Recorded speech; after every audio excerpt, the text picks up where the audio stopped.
And welcome to the Siesta Fuckfest of the month. I'm one of your hosts, Stella, joined by my fellow partner in crime at the Siesta Fuckfest Corporation, Vaughn. Hello, Yeah, Vaughn. that's It the is intro. me. This is the only and early access podcast. In case you were a little confused by that intro, but if you're a longtime viewer, you shouldn't have been confused by that intro. You should Oh just no, know, oh, no. there was some hijinks before the show started, and there was Yep. some definite fucking hijinks. Yeah, we gotta have a big one. Strap the fuck in. This is probably gonna be at least a 4 hour big boy. This is gonna be a big boy. Oh Lord, he coming because we Mm, missed last month. Because I caught yeah. the super flu and collapsed from dehydration and hit my face on a solid oak chair that's probably older than I am, and it fucking Were split the you fuck out of defeated my by an lip. old? And like, no, I was not defeated. I got a cool scar. I had a battle. It's different. The chair is still here, and so am I. So But yeah, it I ended won. up It needing it went out stitches. without. I had 15 fucking stitches, 7 on the outside, 8 on the inside. I have 2 permanent like raised points on the inside of my lip, scars that's how that is now. And then I have one that runs over and under my lower lip on my face. So, considering that I'm like kind of buff and getting buffer and like 8 months in on the estrogen and shit and with the shaved head and the rolled up flannels like in the scar, I'm really all I did was really just go through a pretty aggressive character creator IRL. It's totes gonna be worth it if it ever gets me a date or even just gets me laid. Mega worth it. That 100% would do again. Gets Done. me laid even once. Fuck that. Just gets me like a makeout session. 100% absolutely worth. Would do again. 10 out of 10 choice.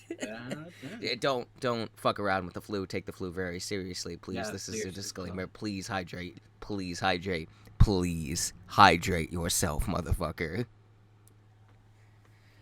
Yeah, welcome to the show. We've got quite a lot to talk about. How have you been? How have you been? Well, just, we don't. There's no rush. This is gonna be a beefy boy. We have 2 months to talk about, and boy, were they at 2 months. Oh boy, there is. For those of you who tune into us for the news, first of all, why? Second of all, boy, has there been some news in the last 2 months. Some good old high quality gaming news has happened. Is the pitch. Yeah, it's Yep. Yep. been it's been a time and a half. We are all still alive. Sorry we missed that last month. We had a great track record, and then shit happens to it from time to time. God, it do. It Um, really do. it really do. So, I mean, I suppose we could start with like the list. Oh yes, Yeah, you the forgot. You list. forgot. Yes, the list, that bit that everyone from the old show loves, and by the old show I mean Yeah, this show, but yeah. that doesn't exist anymore. But it was the same show, but kind of not really. Well, I mean, it's been 2 months, so I may as well see if, It did has I been. do anything in 2 months? Or did I not? That is All the right, yeah, that question. is the question. We are about to answer that question. All right. The list. Did you play Persona 5 Strikers yet? You're gonna need like a soundboard for that. Do you know what? Don't you worry about that. That comes later. Maybe I gotta figure out some software hiccups first. You saw I have the Stream Deck now, the Stream Deck Mini. That's like I can turn that into like a soundboard if I wanted to. It does that. There you go. I mean, yeah, it's you got 6 buttons. I Let have me go two that I'm down. not using right now. Well, there you go. There you go. There you go. The stars align. To answer the fucking question, did you play Persona 5 Strikers yet? No. Every time I read this, by the way, my mind, because it says Strikers, and I'm a GameCube Nintendo bitch more than anything, and by that I mean that Nintendo died for me the day the GameCube was no longer the current generation, like it just hard nosedived. Every time I see this, my brain inserts the Persona 5 characters into like a Mario Strikers-esque soccer thing.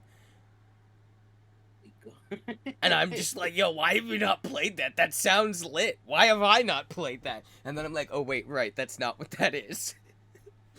Did you watch Cowboy Bebop yet? The anime. I feel like I need to specify this now. Yes, yes. No, I completely understand. No, I have not. Actually, you know what? I retract that statement. I feel like I shouldn't have to fucking specify the anime. Just like when I say, oh, have you seen Avatar The Last Airbender? No, I don't mean the M. Night Shyamalan live action. Or the somehow even worse recent Netflix live action. Don't worry, we'll get to that. But no, I mean the fucking anime. And no, I don't mean the goddamn stupid Blue People movie that no one remembers a single thing about. Okay, so did you play Horizon Zero Dawn yet? Nope. Did you watch Moon Knight yet? Nope. This guy. Did you watch Falcon and the Winter Soldier yet? Nope. Did you watch Loki? It's 2 seasons of that now. Nope. Okay. Did you watch Batman Beyond yet? Nope. Did you watch Werewolf by Night yet? Nope. Wild. Okay, so did you watch Rings of Power yet? No. You should. And that's the list. I hope you guys enjoyed that. Nice little intro segment. Dude, I'm just fucking... I'm fucking... My brain's fried right now. I'm just gonna smoke this weed real quick. Go for it. Fucking Jesus. Should have taken it slowly. Don't take anything slowly. Oh god, that sounded like way less innuendo in innuendo in my head. But you know, Yeah. we all make mistakes. Oh, get ready for this episode, people. I hope you're ready. Oh boy, we're gonna lose one of those 3 viewers in Algeria or wherever the fuck it is. Oh my god. They're gonna be like, I can't believe they didn't put out an episode last month. How could they think of doing that? They only have so many fans. They're not even famous. They can't afford to not be consistent. Yes, we actually can. No, that's the joke. We can because we're not famous. And if we were famous and made money off this, we also could because that's how that works. Either way, we win. Yeah, there is a lot to talk about. I guess we'll just start in the normal order of... Usually we're right here, we start to kind of recap our month of what we've been doing. But we're recapping 2 months, so... Yeah. Buckle the fuck up, as it were. And on that note, I'm gonna pause real quick, because I need the bathroom, and I need a drink. Yeah. Well then... A little... There you go. Grab some baked ziti. My mom made baked ziti and garlic bread. Let's fucking go. I know, right? So, you feel bad, fellow internet listeners. I have homemade baked ziti. What, do you not have a homemade baked ziti from your loving mother? Sucks to suck, doesn't it? Loser. Fucking cry about it, bitch. This is what happens when shit doesn't just work. I get like super mean and petty, and by the end of it, I'm just like, I've learned that I've been on estrogen and the Spiro, which is like the testosterone reducer shit, for like 8 months now, actually. So we're coming up on that year, which is a big milestone. The initial period, like we started with that, right? And I was just like, oh no. Am I just gonna be, like, sad bitch forever now, right? Because it was also, like, a traumatic experience of how, like, I got here into the position to be able to start transitioning, and the whole shit with my shithole father and stuff, right? So then it was just sad bitch hours for, like, 4 months. And then it became angry bitch hours for, like, 2 months. And now we've reached, like, giggly, petty... I'm mean girling. I'm a mean girl. Is what I've learned. I'm a mean girl. I even ironically, months before, my sister had done like one of those TikTok things where it's like you answer the little things and then it tells you whether you're a mean girl or like whatever the other one is. I've never seen the movie. I'm sorry. But like, so she didn't get mean girl, and then I did it, but I didn't like do it with my face like she did. I just kind of because that was very early into transitioning, and. So anyway, I answered the little questions, and then as it's doing the thing, and does Mean Girl, it breaks it into like a, what do you call that? The fucking little like color chart with the wheel, or whatever. I don't know what the fuck it's called.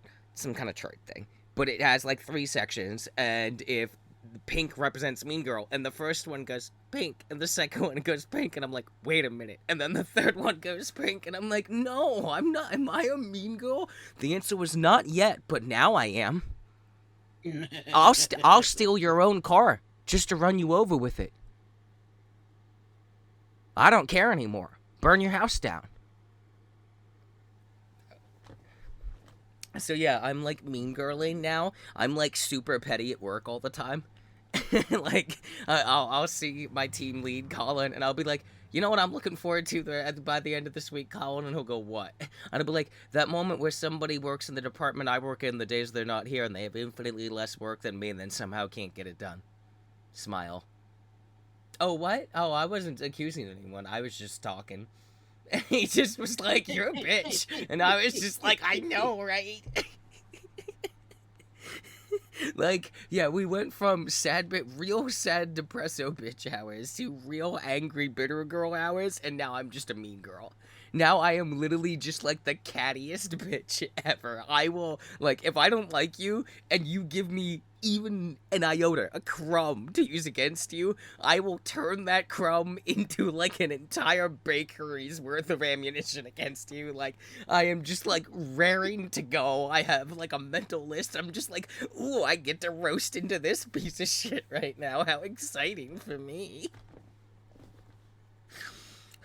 You know, I had you know, I had dreams, I had aspirations of being a sweet thing, but you know, we don't always get what we want, do we? Some people would prefer I be nicer, and you know, I would too, but we're mean girling. This is really good Big City. I just want everyone to know that this is really good. Yeah, so video games. This is gonna be. Oh, here's a shout out to that viewer who's probably like, fucking 12 minutes in, and here's where it starts. You fucking. I almost said something that would get us canceled there. Wow. Damn. Don't do it. No, that would have been bad. Oh my god. Okay. God, where do I even start? Where do you start? I played some Evil West in January. Have you heard of this? Yes, I actually have played the game as well. I didn't beat it. I played like I think I got like a third through it or something. Yeah, I didn't beat it either. I did get through some of it, but yeah. It was I'm sorry, I'm eating at the same time. Yeah. God, that's delicious. It was fun. I had fun with it, but like other stuff, I was just like filling time, right? Until other games came out that I was really looking forward to. And once those came out, that kind of just got put completely down. But what I did play of it, combat was like, I wish the combat was a little more like, the combat's good. My problem is the lock-on system feels like not as responsive as the game needs it to be. But like, aesthetic-wise and like concept-wise and humor-wise and what it's doing, I was like, this is a fun little fucking adventure. I could definitely see myself like finishing it one day if I have like a lull in between like games. It wasn't bad by any means, but it wasn't like anything that like was outstanding. It was like, this is a fun, if you like this kind of thing, you're going to like this game. Yeah, I definitely played through quite a bit of it. I think I started getting a bit of fatigue towards the end. Excuse me.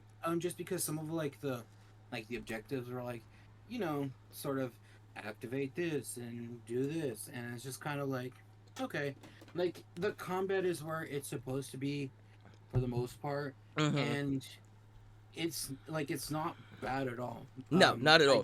It feels like it's not fluid enough. And I think less than the combat, I think it's just the and this is a thing I found in a lot of games lately, because I also did a fair amount of Vampire. I didn't finish it. I might one day, but like, Vampire is very cool. It's I love Vampire. But like, my god, this game's combat is, like, actually atrocious to engage with. Like, I don't want to. And yet the game is straight up like, yeah, if you, like, don't feed on a bunch of people to get a bunch of, like, XP, blood, whatever, to level all your shit up, it's gonna be really hard to win any fight. So you need to kill people if you don't want to, like, suffer every engagement. And, but also, like, you need to do all the side quests for them to make their blood value high enough that, like, they're worth any goddamn XP. Doing those without having stuff leveled up is also kind of a nightmare.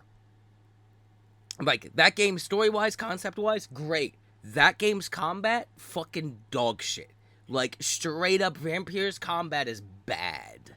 It is not enjoyable at all.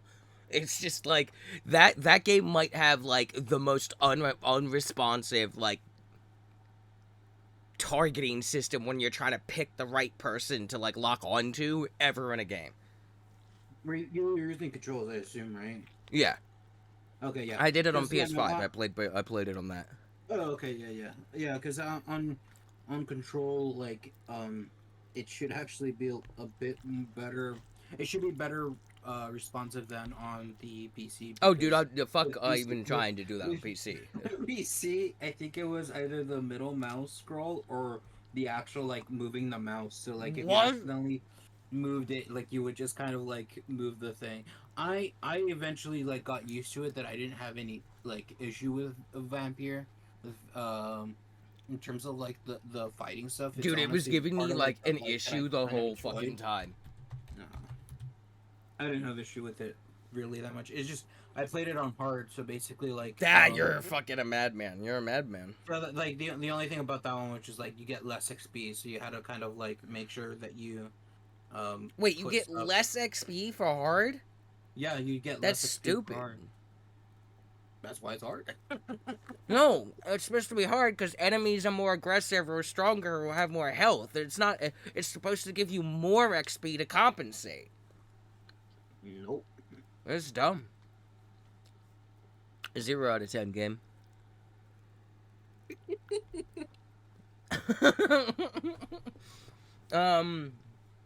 Okay. God, what else did I play? Oh, I've actually touched quite a bit of stuff here. So just briefly, League of Legends, which I'm still, like, playing here and there, had, like, the biggest shakeup ever, like, with an actual, like, new map in terms of, like, they changed all the goddamn lanes and parts of the jungle in the, like, actual, like, League mode enough that, like, as somebody who was playing a fair amount of it before they did that and was finally finding my footing, and then they did that, and I was like, oh, I'm fucked. All the angles are different. Everything's different. The way you can approach things is different. And what it did, ironically, was top lane is now more of an island than ever. You will not be seeing your top laners pretty much almost every match. You know, they're having a little top laner debate in 2024 election time over there. Mid lane is now a bloodbath at all times, and bot lane is now a bloodbath. And what it's done, in my opinion, is top lane is kind of just still the same thing it was. Two morons slugging it out, never really achieving anything most games, and you rarely ever see them. Bot and mid lane is just non-stop gang wars in the streets now. It is, people are just killing motherfuckers. Like, it is a bloodbath in that game now. They changed a couple things so that, like, after, I think it's like 20 minutes, when the Baron spawns, it changes all the, like, blue buffs and scuttles to, like, void-touched versions. And so now, when you kill a void-touched, like, blue buff or red buff, your whole team gets it. So it now adds, like, value for mid to late game for those, like, camps to be stolen or to be defended, because it's like, yeah, before it was like, fuck, the jungler came in and took our jungle as red. It's not the worst thing ever. Yes, it is, actually, now, because it gives the entire enemy team a red buff. Yeah, exactly. The Scuttle Void is like, when you kill it, it's like a big AoE reveal thing. The 3 different Barons, like, each have a different pit and fight differently. One of them actually can, like, be tricky to kill. Um, they got rid of mythic items completely. Like, completely, they're gone. Yeah, Uh, yeah, yeah. I remember that being a thing because like when I played it like the season or two ago, like mythic items were like these more souped up versions that you can only buy one, but now it's just like they're gone and now it's just the yep, legendary items yeah. of So, a before. So bunch yeah. of new items, they, reworked some stuff. Um, but eventually, I kind of found my footing again. It also helps that I finally started to like find some champions that really spoke to me. I am a motherfucking menace on Talia in that game. I am going to go in on you at 10 health. I am gonna roll the dice on it. And most of the time, I gotta be honest, even still, I'm taking that fight and I'm walking the fuck away too. Like the shit I do with Talia, where I'm just like, oh, is the jungle ganking me? And then I just 1v2 at low health and win. And I'm just like, the fuck are you doing? I'm Talia. You can't just jump on me. You don't have like my favorite is when somebody who's like low health comes at me, or like when because I play a mid Hmm. most of the time, and I love when like I'm winning the lane and then like they go for they get the gank from the jungle and I kill the jungle and they flash away and don't die. And then like I'm farming up still and I'm about to go back and buy stuff and then I realize, "Oh, you're still here. You didn't go back after the jungle died when they ganked for you. You're still in the lane with low mana and low health." And I'm like watching them stand under tower and I'm like, do you think I'm not gonna go for this? Do you think you're safe there? You're not. You're not. I'm gonna come in and kill you. And the amount of times that I just walk in and eat like 2 tower shots as a fucking mid laner mage and just kill somebody and then slowly walk out, dude. I'm over here walking away with like 10 health on shit so many times, and I'm just like, you people are stupid. Yeah. Yes, I found my place as like a mid laner is just absolute menace gremlin child. So basically, I play Talia and Ziggs. I just chuck rocks and bombs at people from an obnoxious distance. Yeah, I've that's six stolen for I've you. stolen dragons a lot with Talia. I'll just like be cruising around the back wall, and then like I'll wait a bit. I'll throw out a ward, and they go and like sometimes they try to shut down the ward, and sometimes they don't, and I'll just watch the dragon, and then I'm just like and Q, boop, boop, boop, boop. And I'm just like every time works every time. Works every time. Supports my other position that I found my foot in. I typically tend to play more like damagey light on the feet support, so like Senna, and Lux and Seraphine. I fucking fuck people up with Seraphine. I played my first Seraphine game like a week ago. I got an S plus. Wait, who was the first one again? Senna. Then oh yeah, yeah, yeah, Yeah, yeah. hot black girl with the dreads and the Yeah, big gun. yeah, Come on, yeah. come on, I, you're I'm, fucking I'm this guy. surprised. I'm surprised she's more support rather than like ADC because she just has the Well, I capacity mean, for ADC. that's why I like her. That's my type of support. My type of support is the support that, oh, is my ADC like bad or trolling? Doesn't matter. I'm the ADC now. But I am also still the support and will be supporting the rest of my team. It's happened many times. So I play Senna, Lux, and Seraphine. My first Seraphine game, I got an S plus. I was like 34 and 0. Jesus. I was like, I panic picked Seraphine too, because, like, they banned out all my normal choices, and I was just like, and I just randomly picked, and I was like, I don't even know what this character does. I just picked because cute girl, and I was panicking. That's like the setup to future bad relationships in my life or something. That's just your life in general. Yeah. It's, look, somebody has to be the gayest girl that's ever lived, and I stepped up to take the mantle. It's a full-time job. Yeah, apparently you did. Um, How's it working out for you? it's nice. It's nice. It's nice in like concept. A lot of times in like implementation, it's overwhelming because I don't understand how to navigate positive social situations at all as a human being. So Yep. there's a lot of just like, what is this? What are you doing? Why did you touch my arm? Ah, fucking just, just internal screaming. There's a lot of that going on.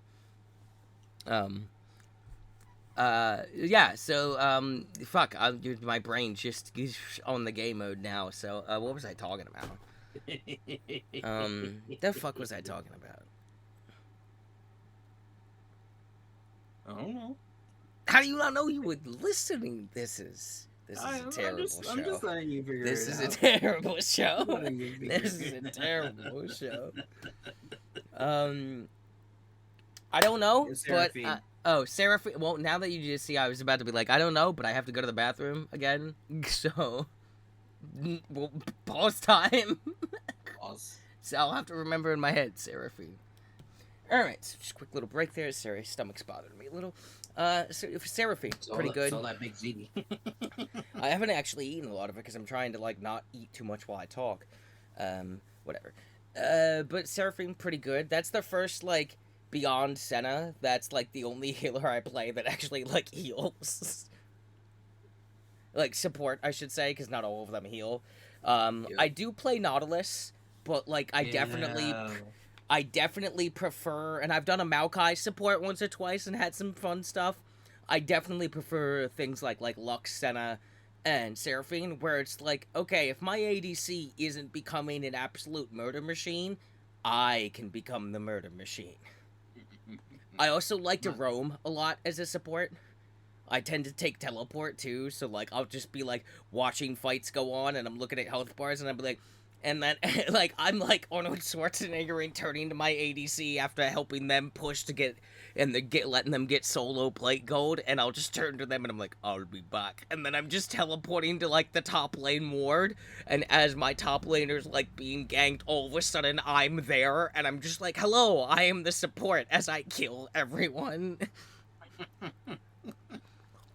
So I love playing Nautilus. I think my main ones back, I think like in season 3, 4. Bro, I didn't even know that game existed during that. Yeah, I think it was season 4. It was Leona and Thresh. Those were my main. I've played Thresh once or twice. And then I think eventually when Pike came out, I liked using him a lot as well. I've not played Pike, but he seems cool.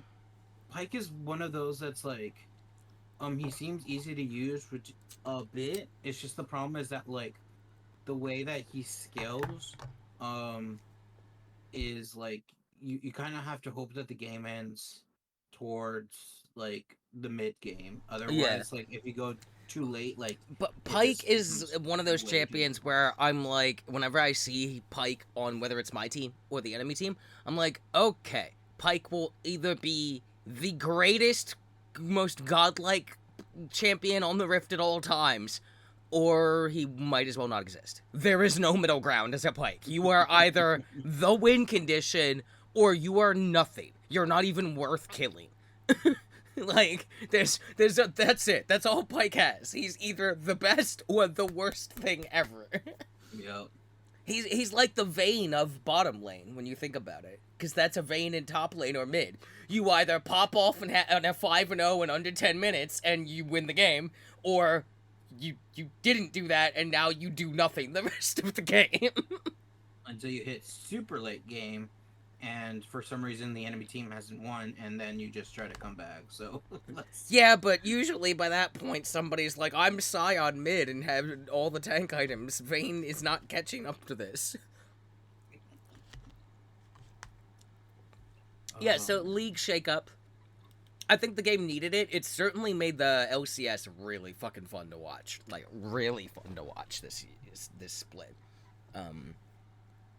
Shout out to Insanity on Shopify for just being an absolute menace and just, like, the chattest plays ever, to the point where he picked Scion mid. It was the first Scion mid in, like, LCS ever. And And he was going into I think they were against Cloud9, yeah, and JoJo picked Vayne, and usually that's like the hard counter, right? Scion mid should win this, and Scion mid's not even a thing. He then like destroys everyone all game, and he gets the interview at the end of the game when they win, and like he's just kind of chilling, and like at one point he goes, "Look, man, I don't even know why I'm being interviewed. I picked Scion mid."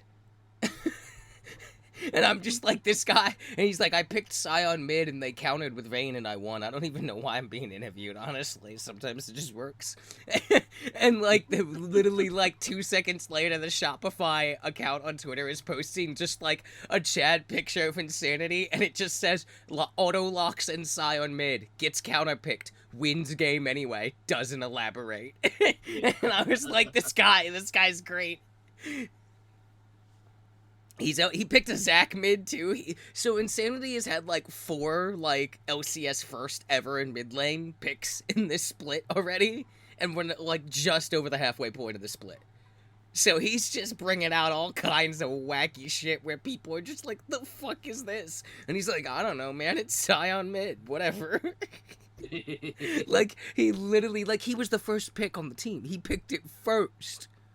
He gets counterpicked immediately. Vayne should win that. And then he just doesn't lose and just decimates everyone all game. And in the interview, he's just like, I don't know, man. I picked Scion mid, got counterpicked, win game. And that was the interview, basically. And I was just like, this guy's the biggest Chad that's ever chatted. This is incredible. I love that. It's great. Yeah, it's been really fun watching this season. There's been some people popping off and stuff. And some upsets. Cloud9 lost 4 games in a row for the first time in like almost a decade. Which is crazy because Cloud9 this split is like the most super team Cloud9 has ever been. And they were dominating, and then they got 1 loss, and then another loss, and then a 3rd loss, and then a 4th loss. Yeah, that team has not had 4 losses in a row since, like, nearly 10 years. So it's been very fun, you know, always enjoying the casting. So, League. Yeah, League is still League. It's just a little wackier now. Yeah, I've been playing mostly ARM. Yeah, I saw that. Yeah. I just like, because the thing is that, like, I tried playing Earth. Holy shit, the toxicity in that game. But then, I don't know, with ARM, it's just kind of, like, really quick. And, like, normally, like, yeah, it's, like... Dude, I played what is it, the all random Earth that comes around every now and then, one time. Right? One time. Mm-hmm. My win rate is 100%. I'm the greatest player ever, and whatever that's called, our Earth or whatever you pronounce it as. I got Kaisa that match. I'd never played it before. Doesn't matter. I win. Just press W. It's all random Earth, and I got Kaisa, and I think it's the W that's like the missiles that shoot out and just kind of hit whatever's near, prioritizing enemy champions. And like, it very quickly, because of the super low cooldowns, became clear that the abilities don't matter. Put everything into W and just press W, win game. Dude, it was just like out the gate, I just double killed the bottom lane. Just out the gate, I was just like W, W, W, and they just died. And I was just like, oh, okay. The whole game is just me running around the map, coming out of the jungle, W, W, W, and they're just, like, unloading fucking, like, Gundam wing levels of missile ordnance into people. And I'm just like, this just seems unfair. Is this a war crime? Might be committing a war crime. You are committing a war crime. There was, I almost roasted a nation that thinks they're a nation, but is actual colonial settlement nation. There. But, you know what? I will roast them. Fuck those people. You know, that, and, you know, looking back on that moment where I'm committing war crimes as Kaisa, but nobody can stop me. Is that what Israel feels like? Yeah. Yeah, there you go. Yeah. There's the roast. Yeah, they're pieces of shit. Fuck those motherfuckers. You guys literally became Nazis. Good job. Good job. You did it.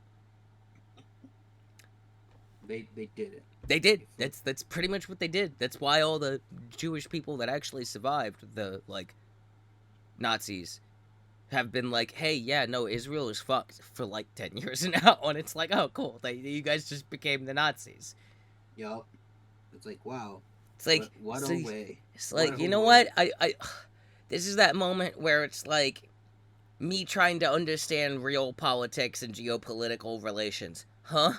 Me understanding the nuanced geopolitical relations of a game with 7,000 years of in-game lore. Yeah, I got it. Well, it's because in-game it has to make sense and be a cohesive plot line that one can follow. I'm really struggling to, like, understand the trajectory of was almost completely eradicated by Nazis, experienced firsthand more than anyone how bad Nazis were, becomes Nazis, refuses to elaborate. I'm just like, what is wrong with you? Humans were a mistake. Humans were a mistake, I think. How do you fuck that up? That right? How do you fuck up that bad? That is the biggest fumble. And Israel really fumbled the ball on this one, Don. You got that right, Chief.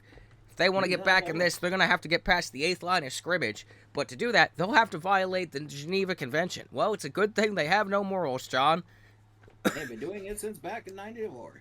I don't know why we became John Madden NFL for this bit, but we did. We did. I mean, what's more American than John Madden?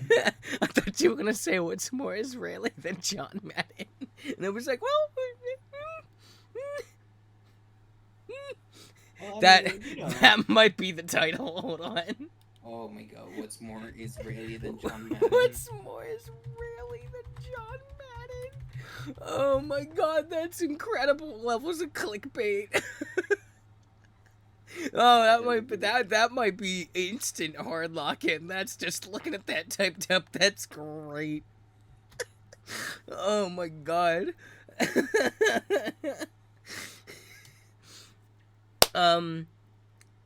I haven't touched D2 at all. Like, I stopped playing mid last season, and I think I'm, like, hard done. Because I just was like, I can't keep doing this, Bungie. And then, like, the Bungie news, which we'll get into, just depressed the fuck out of me, and I was just like, okay, well, with that news also being depressing, and then the other news that we'll get into where I'm like, oh, this game is gonna die at some point. Hard. This company is gonna die. Got you. I'm out. So, some other things I've been playing. I played a fair amount of Forspoken. I think I'm like halfway through the game.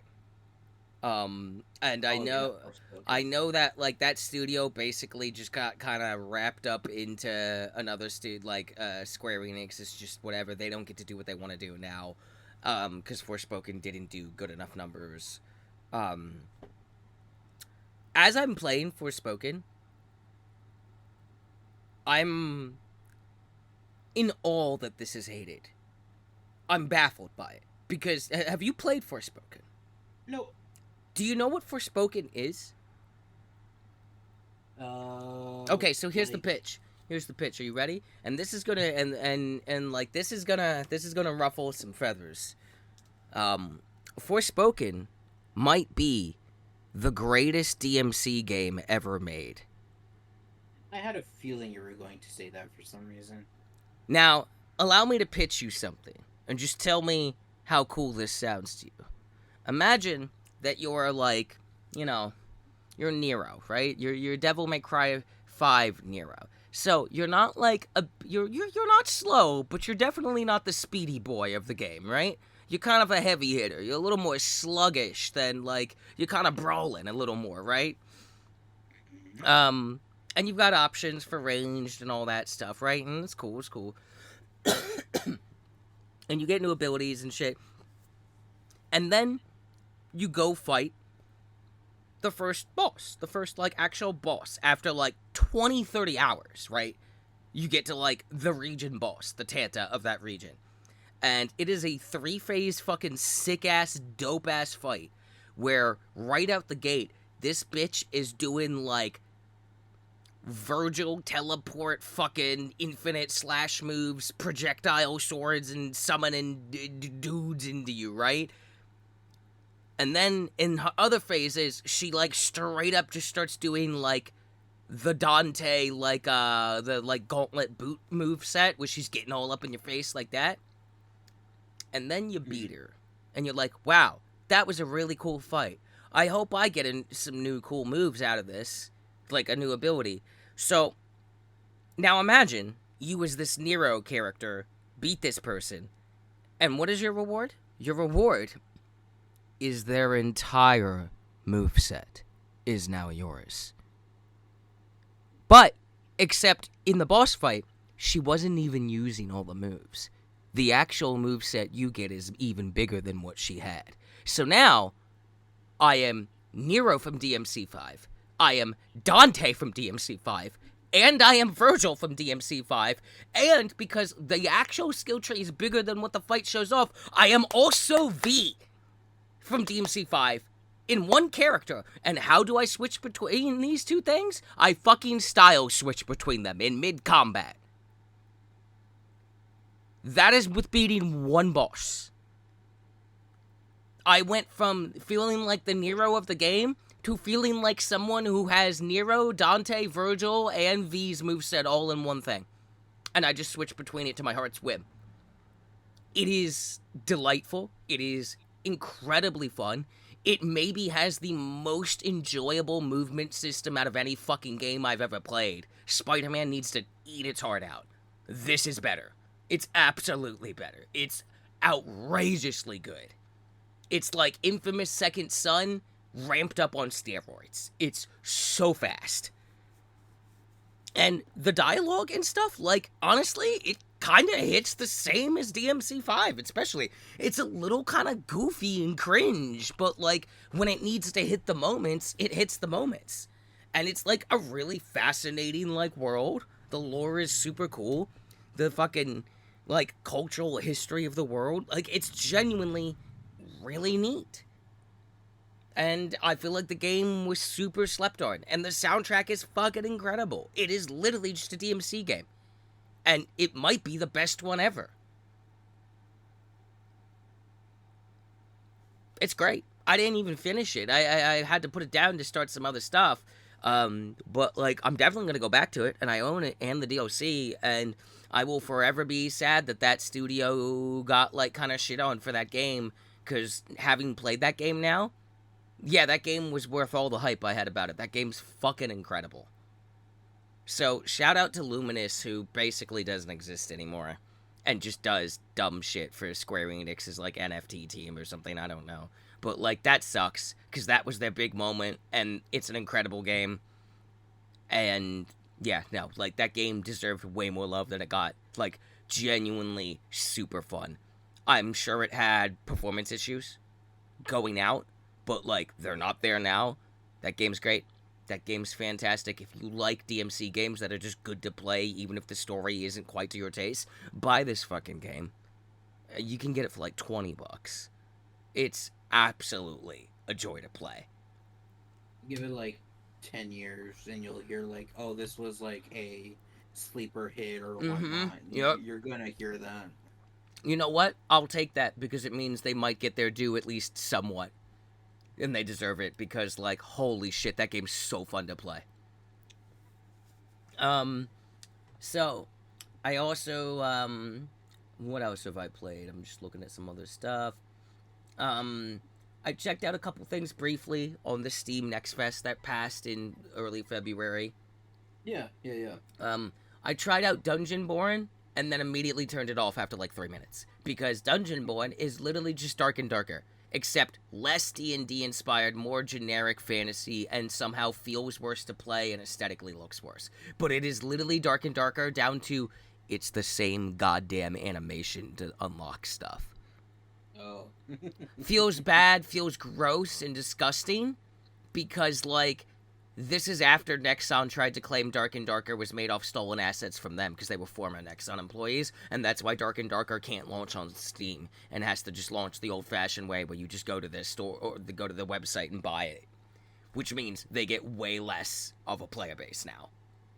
And then Dungeonborn comes out with this bullshit, and it's that team's first game, too. And I was just like, you literally, like, did the scummiest move ever. So fuck those people. Absolutely fuck them. Go support Dark and Darker. It's better anyway.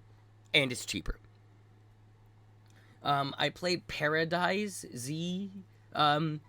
It's Oh okay. yeah, the one that they talked about on the Yeah, State it's of it, Play. it Yeah. like basically it's Diablo View Dead Island. That's what it is. It's neat, it's fun, but like I wouldn't buy it really. One of the selling point is you can like end up controlling like a small army of zombies to fight other zombies, and you can like ride them like they're mounts. And there is like co-op and stuff, and it's like if you like Dead Island, or maybe I should probably say Dead Rising, because it's a little more Dead Island's a little more serious in tone. It feels like, even though it's still kind of goofy, whereas Dead Rising's kind of just like fucking schmucks. This game's kind of fucking schmucks. Hey, Um, I covered board, you know. yeah, yeah, I Just covered wars, you know. yeah. No, but So no, yeah, yeah, Dead Rising has always been very much more like the campy I was about to say Romero. the Campy campy Romero, yeah, no, Sam Raimi. There we go. and Like that's it hits more that campy, vibe, campy like Romeo.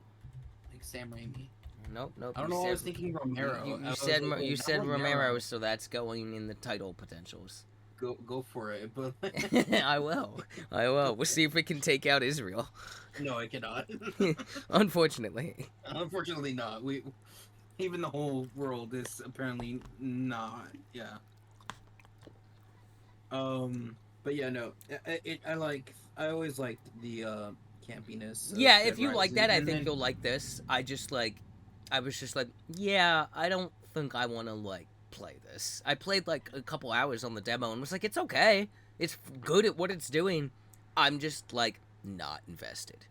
the problem is that it's a tower defense game, if I'm not mistaken. Paradise Z, sort of like, and I'm not that much of a fan of Yeah, tower defense it's like games. kind of tower defense. It's unclear. It's weird. I'm not either. I also played Children of the Sun, which is Super Hot meets Sniper Elite. Yeah. Yep. Okay, so really super fucking cool concept. Lo-fi, like pixel graphics, weird cult theme. Um, Overall, game just left me annoyed. Um, I I think the amount of like screen effects and flashing in like some scenes and like even during some gameplay is not only like a potential like trigger to people with certain things, but like I think like even ignoring the potential serious potential trigger, it's just like actually painful to look at. It's too much. It like Visual it vomit. yeah, worse. Like I couldn't like keep looking at it. I was getting a migraine after like 10 seconds. A scene played and it went on 10 seconds, and that was 10 seconds too long. I was just like, I was like nauseous. It was like jarring. It was just aggressively uncomfortable. Just visually, just vomit. Um, and overall, the gameplay kind of left me annoyed because, like, you have to do it has to be one. It's one Yeah, it's one one bullet. You have to shot, and kill you have to everything with one bullet. so like beyond the tutorial mission, going into the next mission, I spent like 3 hours on that next mission and could not find a way for that to be remotely fucking possible to kill everyone. Like straight up, I'm just like, there's no angle. I have carefully moved one button tap, right, to go just eat over and over and try every angle imaginable and every order of engagement imaginable, like writing shit down to make sure I tried everything. Could not find a way that was remotely possible. And I'm sure there is one, otherwise the game would be getting roasted. But like Yeah. the fact that it's like, okay, it feels like, and the whole time I'm like, it feels like there's some mechanic here about how I need to do this that you won't tell me. And so I was just, the last hour is me just deliberately sending the bullet. Do you want me to like blow up the car? Do I need to go shoot it? Does it bounce off something? And like, could not figure it out.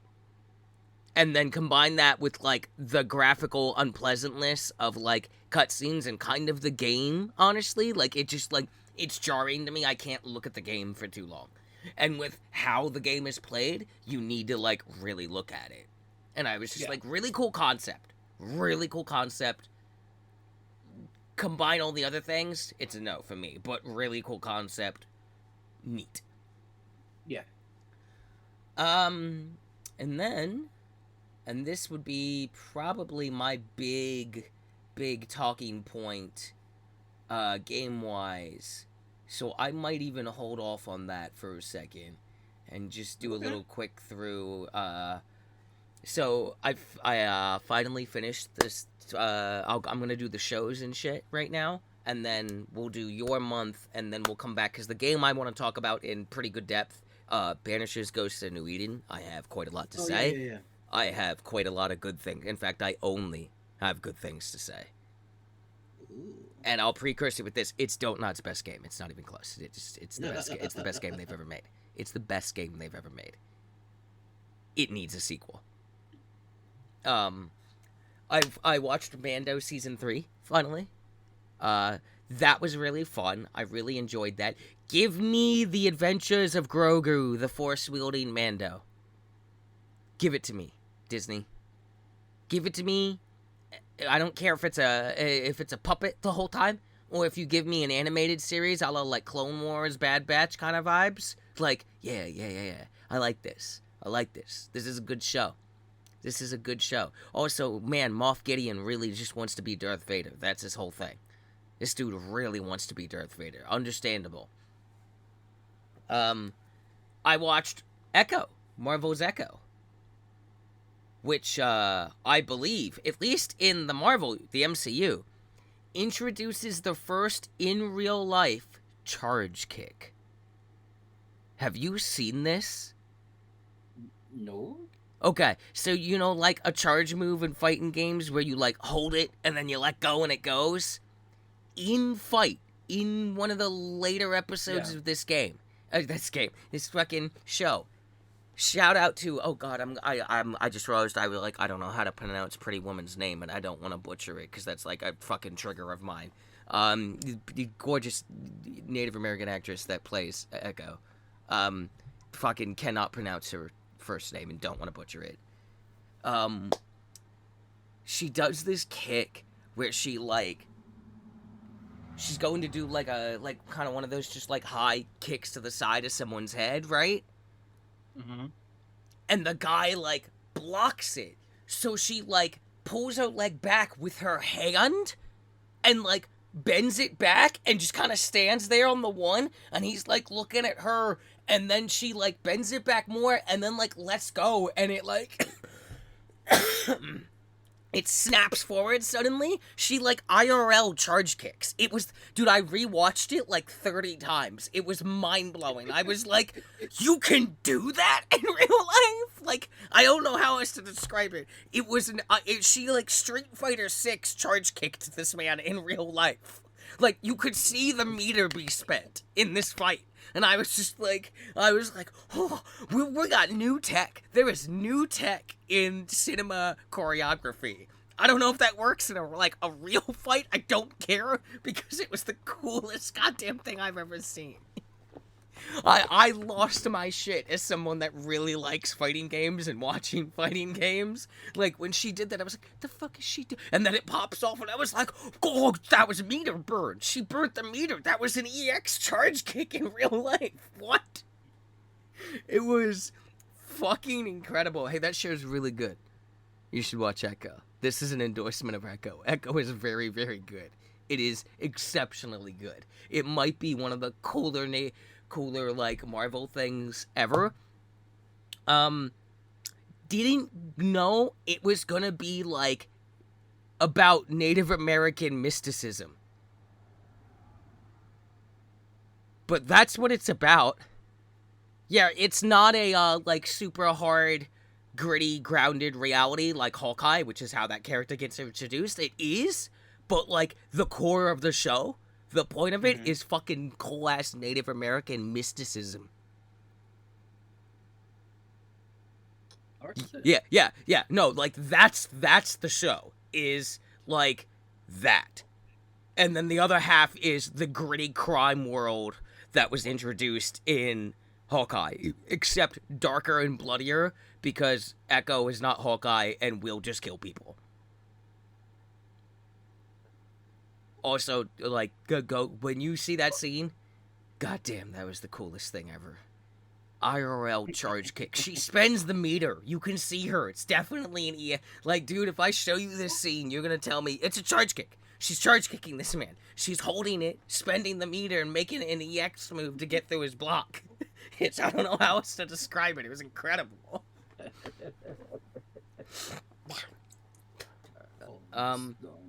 Is that the dog? I think I hear the dog.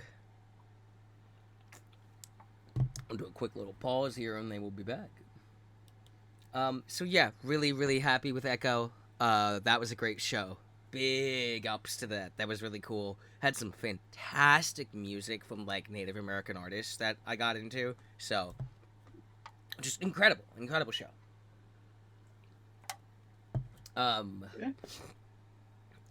I also watched The Report, a film starring Adam Driver. Do you know what this is? Have you heard of this? The Report? The Report, yeah. No. It's a movie about the investigation into, like, the CIA's, like, torture shit post 9/11 in black sites. Okay. That, like, it's based on all real life events. Obviously, what the movie gets to provide us is probably not even close to the tip of the iceberg, but even with that, it was still an outlandish amount of crazy stuff where I'm just like, oh yeah, we've just never learned the lesson of MK Ultra when it comes to the United States government. Because there is one point in this movie, and I looked up stuff about this afterwards, where it's like, so these two dudes that you have that designed your torture program, they're not psychologists? No. They're not doctors of any kind? No. They have no medical knowledge of the body physically or mentally, what like, works on humans or how any of this is understood at all. No. They're just two dudes who were in the army who just came to you with this fucking nonsense and you greenlit it. Yes. And it was just like, this is just MK Ultra at this point. Like, and I was just like one of the lines, and you probably, if you see the trailer of the movie, you'll see it is like, if it works, why do you have to do it? Like, I don't remember what the number is, but it's high. So, like, they're talking about waterboarding a dude who they got no information from because he didn't have any information. Because he was no one. They just wanted to waterboard a dude. And the line is something like, if it works, why do you have to do it 781 times? And I was just like, this is just MK Ultra. This is insane. None of this makes any sense when you just stop and think about it logically for even 2 minutes. And I'm just like, oh, we've never learned anything as a country, have we? We have not learned this lesson at all. I can't wait to hear about MK Ultra 2 in 30 years. Oh my god. So yeah, that was really good. I'm always a fan of Adam Driver stuff, and I'd been meaning to see that, so I finally watched that. I finally watched Black Widow. I'm gonna be honest. Ooh. I don't really get the hate. It's pretty good, actually. Is it the best? Absolutely not. Does it waste Taskmaster? Absolutely. But technically, Taskmaster being wasted is kind of what Taskmaster does. Taskmaster has never gotten his due. Not in shows, not in cartoons, not in games, and not in comics, and certainly not in this film. Taskmaster is never going to get his time in the sun. He deserves it. He's a cool guy, if they'd let him be a cool guy, but he's long been relegated to just, it's not happening. We're never getting cool guy Taskmaster, we all just need to accept that. So once you accept that, it can't be a hating point on the movie, because it's the expected outcome. The movie's pretty good. It's pretty good. It's a pretty good movie. It's a pretty good movie. That's some Marvel. Watched it. I was like, yeah, that's some Marvel. That's pretty good. And as always, incredibly sexy, talented woman Florence Pugh as Yelena Belova steals the show every scene. She's great. Love her. She's the best. Yeah. And then and I'm just scrolling through, and yeah, that's the last of like stuff I've done this month, I think. So other than Banishers, which I will talk about later in the show. Oh, I did start watching The Bad Batch on Disney Plus. I watched the first, like, I think I'm almost on the first season. I'm quite enjoying it so far. Um, it's really good. It's like a grittier, little more fucked up Clone Wars, but that's what I expected. The reason I moved it up in the priority list to watch is because I saw the trailer for the final season, and Ventress is in the trailer, and she's back, and I was like, what? Isn't she dead? And then I was like, wait, no, not yet, right? And then it was like, no, wait a minute, she is supposed to be dead. She was, like, canonically confirmed dead in a book. But she's here in that show, in the final season. And she's got a yellow lightsaber, and she grew her hair out. And I was like, I'm in. I don't even care if I don't even like the rest of the first two seasons. I'm in for Ventress alone. I'm always ready for more Asajj Ventress. Always. Always. I've been gay about Asajj Ventress since, like, the first episode of Clone Wars, okay? I was immediately like, oh, that's a character design. Yeah. So, yeah, I'll talk about Banishers a bit later in the show, because that'll be my big, meaty thing.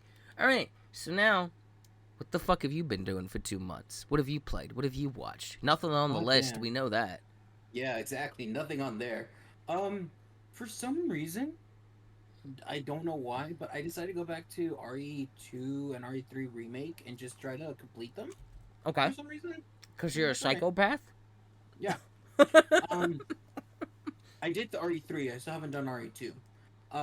But as far as, like, new games I played, let's go with the Steam first, because that's what came out originally first. I played, I actually look up on my wish list, and these are 2 that are on the wish list kind of already. Okay. It's because I need to remember them. One is called Menace from the Deep. It's a card game, of course. Mm-hmm. Where basically, like, you play, I guess, a cult called the Moth, I guess. Uh-huh. You're trying to prevent the old gods from coming. Mm-hmm. Like the main dude, which is called the Head, basically it's like has a journal that his father left him, talking about the horrors that were going to happen in this, what is this game fucking called New again? England town, like some random New England town. What is the game called again? Menace from the Deep. Menace. There it is. Menace from the Deep. And so essentially, like, you're going. Oh. Okay. This is not what I expected. Yeah, exactly. And so basically, like, what happens is that you recruit people, and at this point, it's just like 3 types of characters. Well, the only one in the demo is just one, which is a detective and his dog. And essentially, you just kind of like. Sometimes that's all you need. Yeah. There's at least like 7 shows that are just a detective and their dog. Yeah, Inspector Gadget's being one of them. Does Inspector Gadget have a dog? Yeah. I don't remember the dog. I just remember Inspector Gadget. Yeah, no, he has a dog. Really? Yeah. Are you sure? I am sure. Is the dog a gadget? No, it's just a dog. And in the I don't remember this at all. In the cartoon, Penny, Gadget's daughter, I think put like a collar on the dog that made him like smarter and like able to speak or at least communicate. Dude, like, the last I don't fucking know, man. The last time I saw Inspector Gadget the cartoon, I think I was still in single digits of age. So like I don't fucking know. It's like, I'm just gonna believe you. I'm not gonna look it up even. I'm just gonna be like, I ain't sure. He had a dog. Brain. That's his name. Brain. Brain the dog. All right, now this sounds less believable. All of a sudden. It is. That I'm looking at, but yeah, it is. Brain.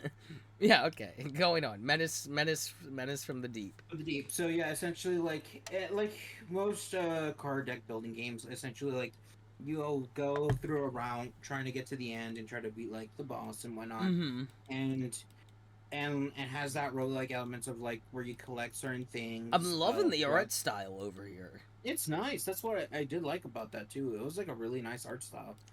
And so you kind of try to collect items to help you through the run, but also items to help build um your base of Oh, operations, it's which is also a basically a museum. roguelike. Yeah. Oh, I love roguelikes. Okay, hang on now. You're starting to get my attention. Yo, Yeah, no, look at that guy. That guy looks crazy. yeah. Um, and I've been enjoying it a lot because it does follow.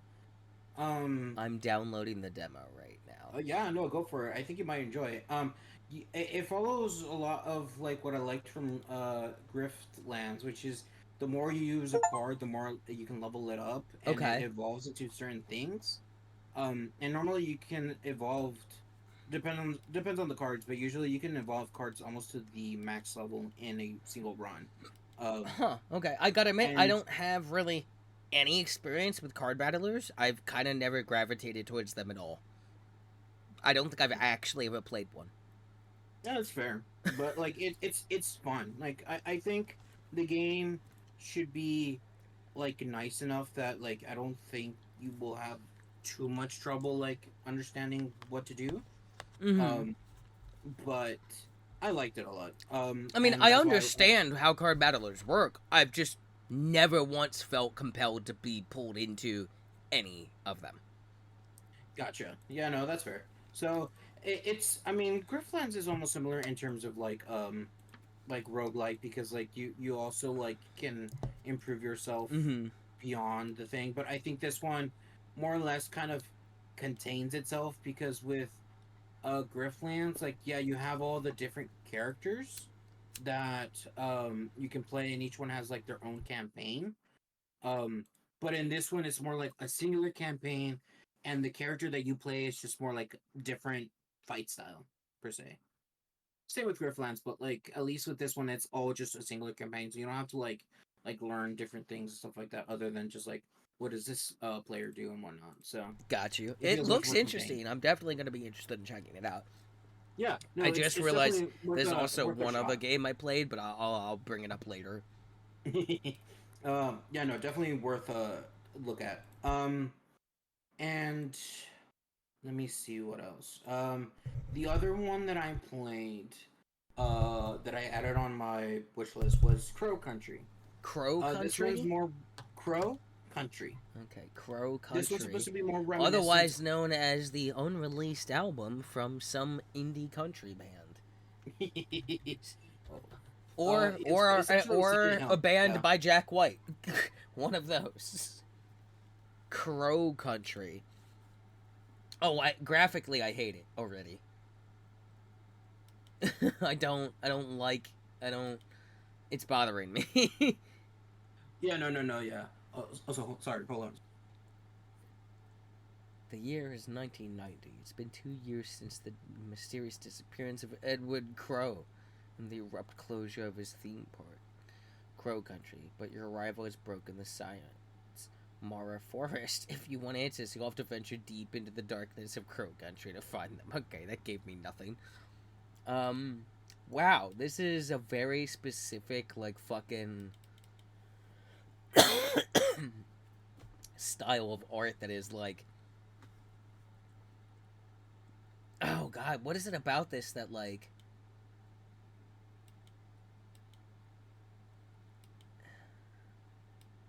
there's something like about this game's art style that I just like bothering me.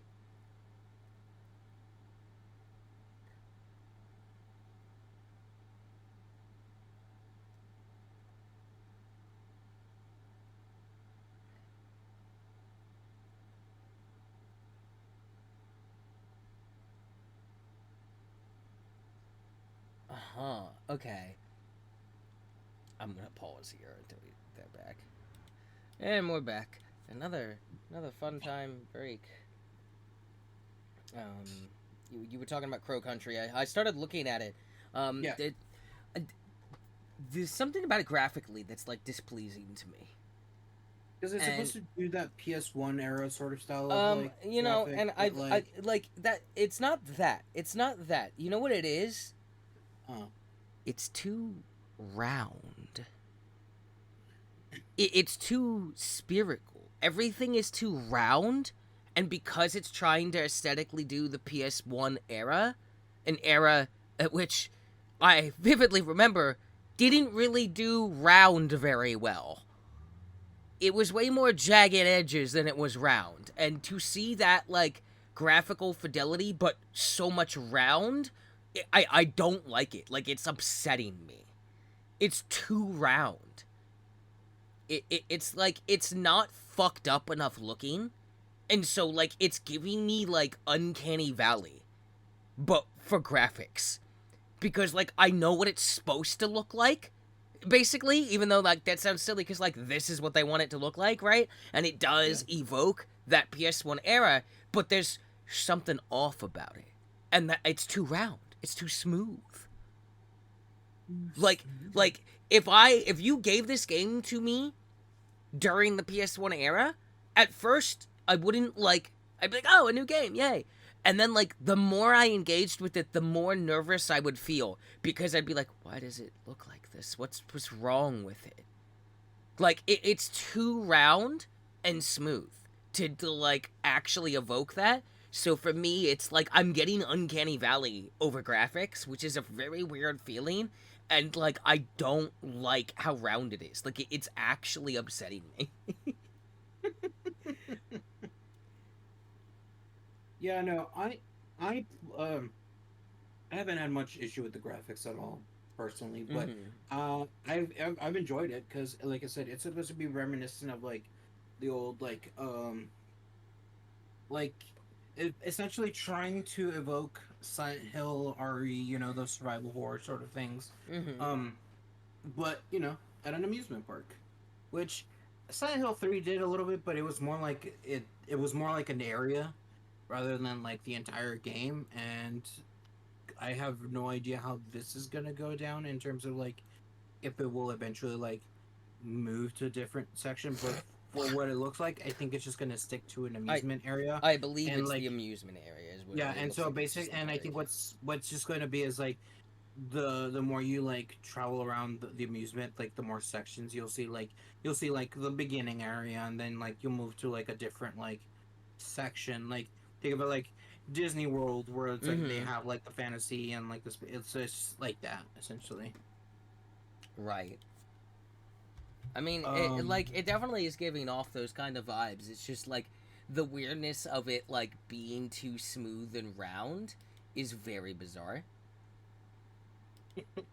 It's just like kind of bizarre to me, honestly. It's just like yeah, it like just off puts me. It's very silly. well, understandable. Like sometimes like the visuals just don't are not always people's preference, and I fair. It's fair. It it's almost like for me when I see it, it's like what is a mix of like the Final Fantasy VII like Mm-hmm. sprites, but just smoothed out. If Yeah, that makes it's too sense. smooth. I'm telling you, it's too smooth. Yeah, It's that's what's wrong with Crow Country is that it's just too smooth. it's too smooth for its own good. Too smooth. It's all smooth brain. That's what was wrong with Edward. That's why Edward Crow disappeared. Is because he was all smooth brain, Smooth brain. no Yeah. ridges.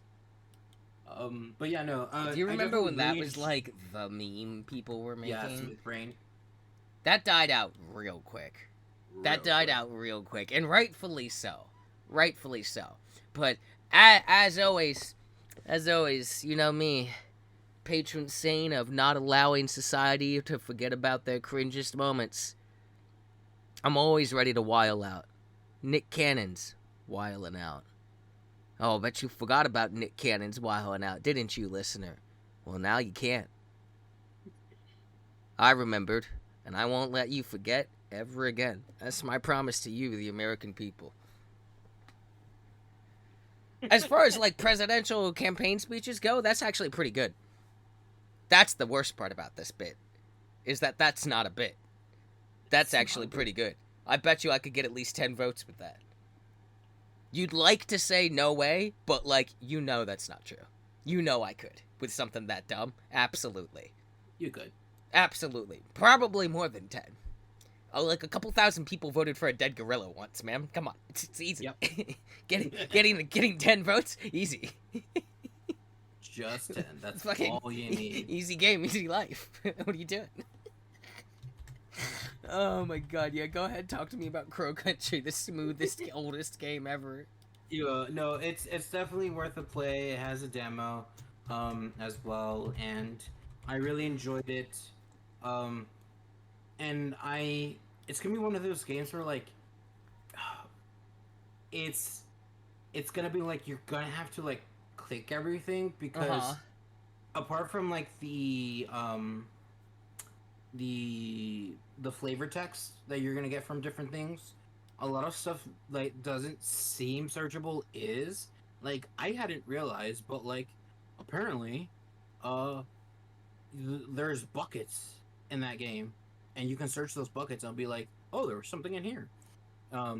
Trash cans can be looted, vending machines can be looted, backpacks. Like there's a bunch of things that you can just kind of like look through, and you'll most likely get something out of it, and like that's nice because a lot of times like I think when it comes to like games like that, like a lot of things are just more visual candy than anything.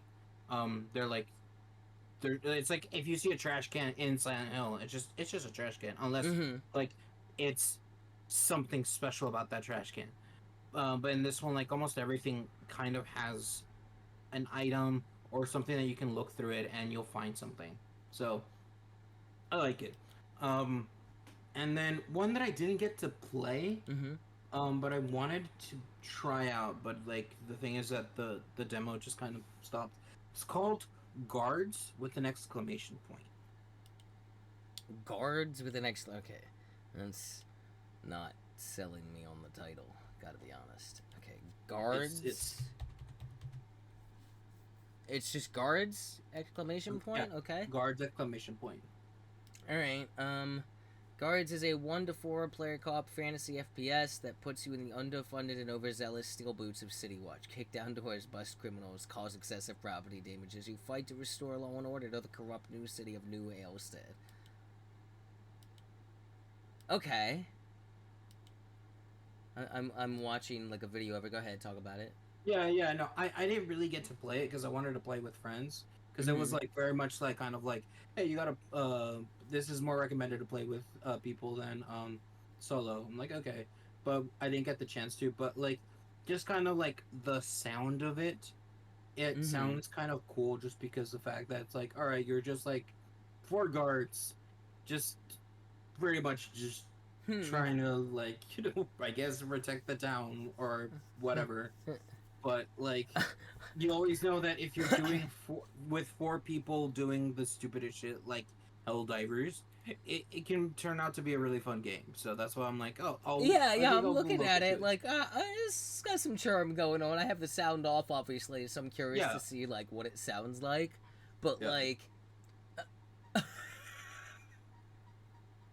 some of these animations are a little. All right. Yep. All right, I'm gonna put this one on the follow and the wish list. This is kind of silly. Yeah, I did play some other demos as well. I don't think I added it to the demo list or to the wish list. Maybe I'll have to check. But mostly I just try to play some horror games just to see like if there was any good horror games coming out. And there's one that I called whenever like trying to talk about it with friends. I call it Condemned Criminal Origins, but in a hospital. So what's the actual game called? Yeah, that's what I'm trying to find because I'm like, damn it, because that told me nothing. Because I don't know what the fuck any of those things are. Oh my god, that was the worst. Yeah, it's I whenever I talk about it with friends, I always call it this insert dead language here. So what's it actually called? Oh, I don't know. I I don't just know. call it this. Oh, okay, great. That's Thanks. what I call it. That's so helpful to me. Thank you You're so much. welcome. Fucking You're Jesus welcome. You're Christ. welcome. You were just like, oh, it's this game. Whenever I talk about it with friends, I call it Condemned in a Hospital or whatever the fuck you just said. And I was just like, oh, oh. The game is called Beyond Hanwell. Hanwell is spelled Beyond Hanwell. Hanwell? Beyond Beyond Hanwell. Hanwell. Okay. Alright. Step into Hanwell and discover a world beyond it. Okay? Bit of a weird start. Set in the deeper parts of London, explore Westminster and uncover the truth about the the stranger known as the Director. Fight with whatever you can find or use the environment to take out anomalies. Okay.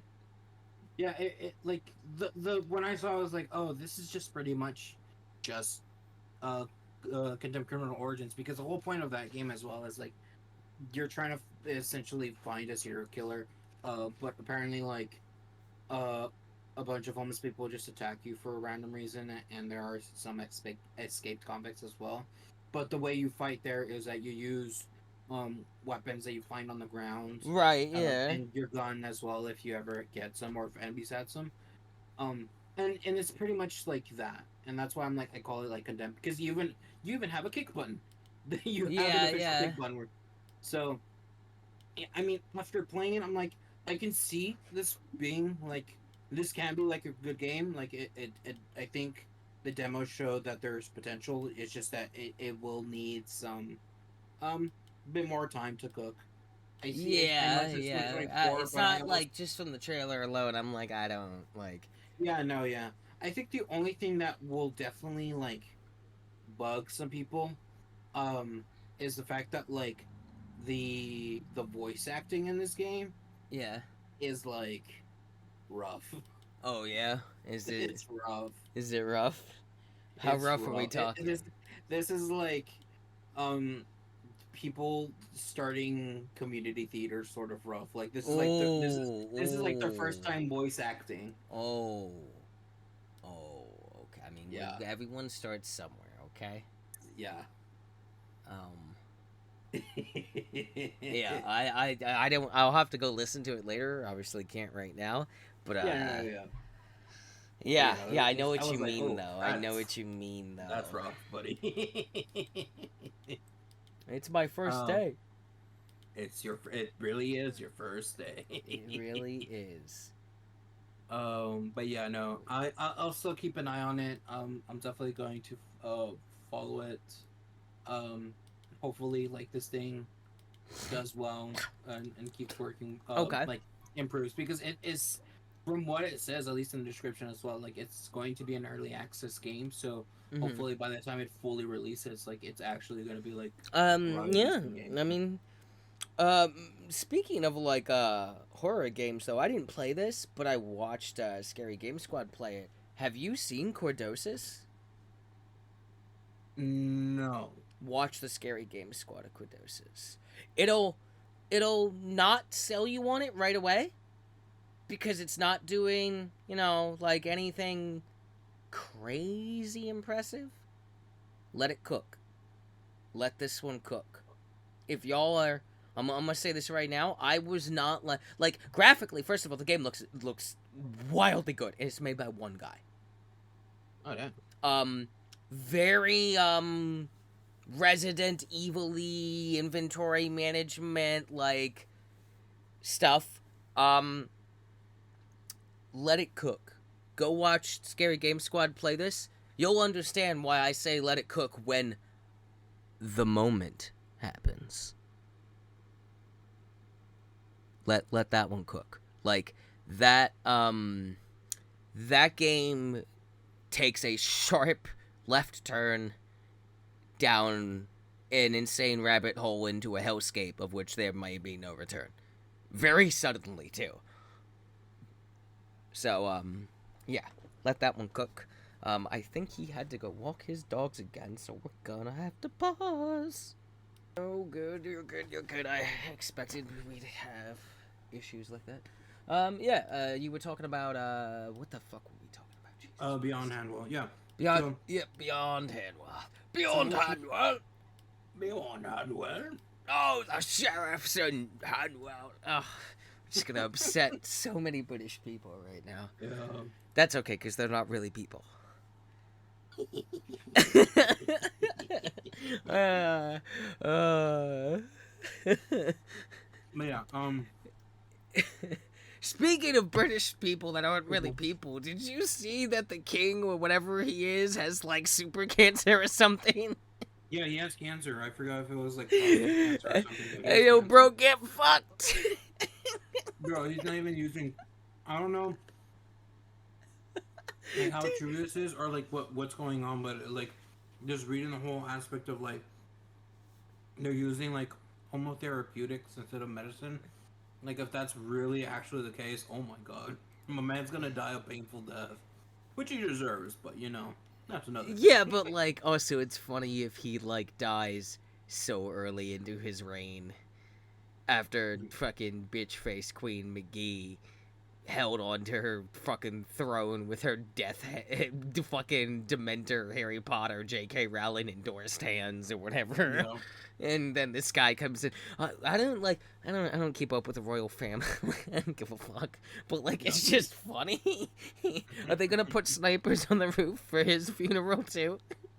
Oh my god. Dude, the memes that were coming out during the Queen's like death, when it was just like they put snipers on the roof, and I was listening to Castle Super Beast, and Wooly was like, "What? They put snipers on the roof?" And Pat goes, "Well, yeah, to keep the Queen in."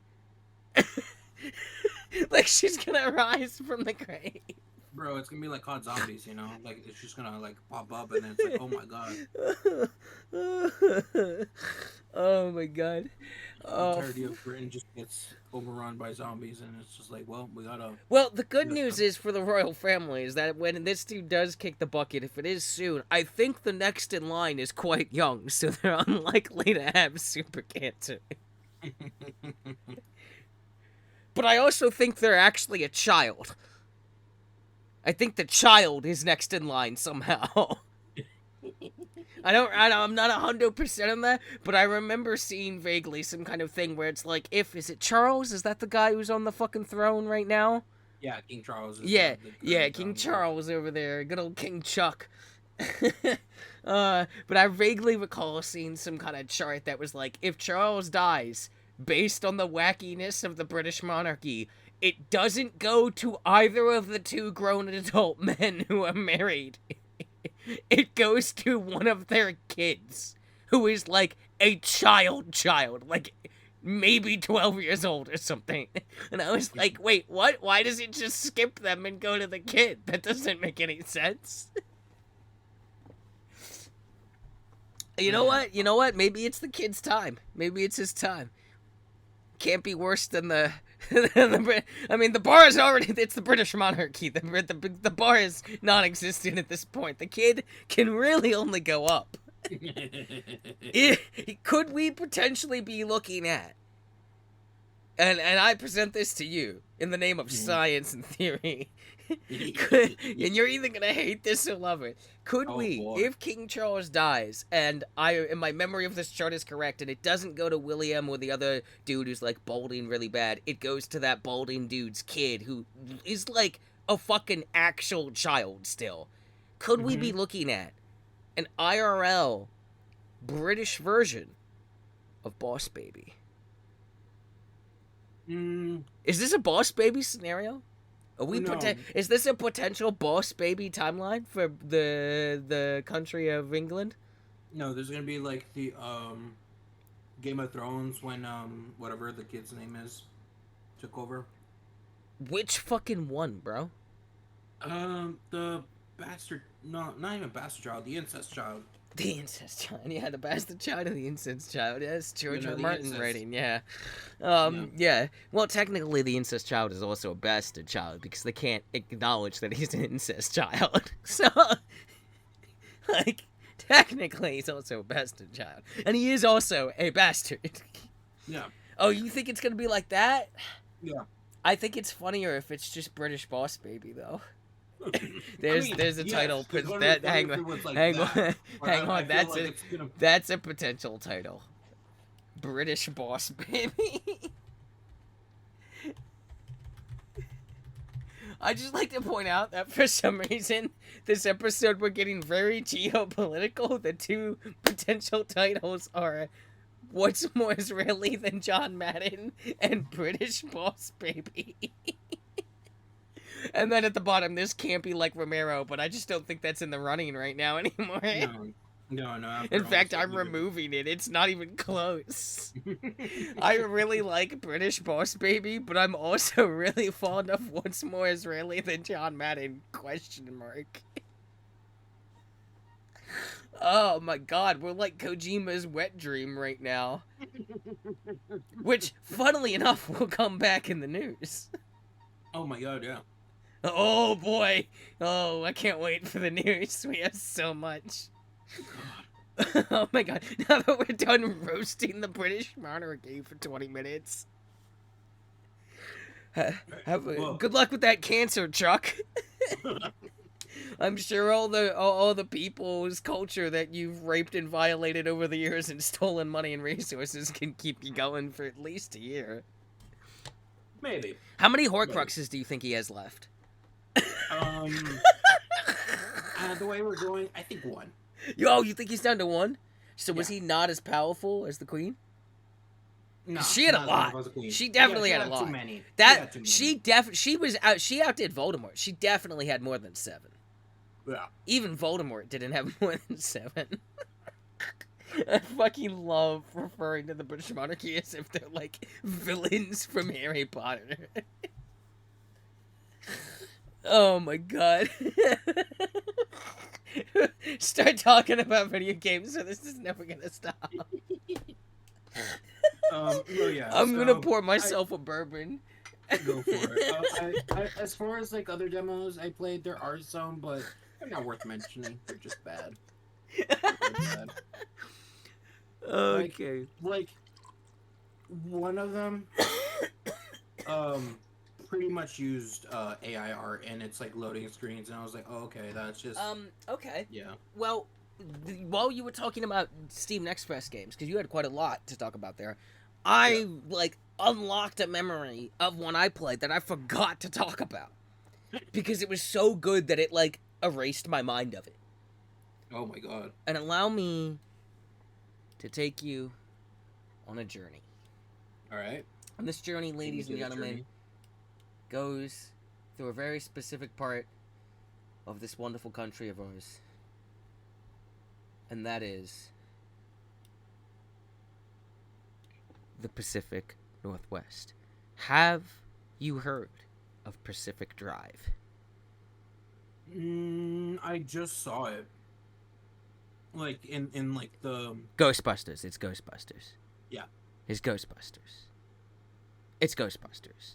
It's Ghostbusters. Get in the car, drive around the fractured reality time loop of the Pacific Northwest quarantine zone, because mankind's reach always exceeds their grasp. You were sent here to deliver a package. That is the start of the game. Go. Just go. Don't worry about it. Drive into the anomaly. Drive into the giant red sky laser. Don't worry about it. This demo is like an hour long tops. I played the demo like 17 times. Damn. I was utterly delighted with every aspect of this game. And fun fact, I don't know how to drive. And this game, when you're driving, you're fucking driving.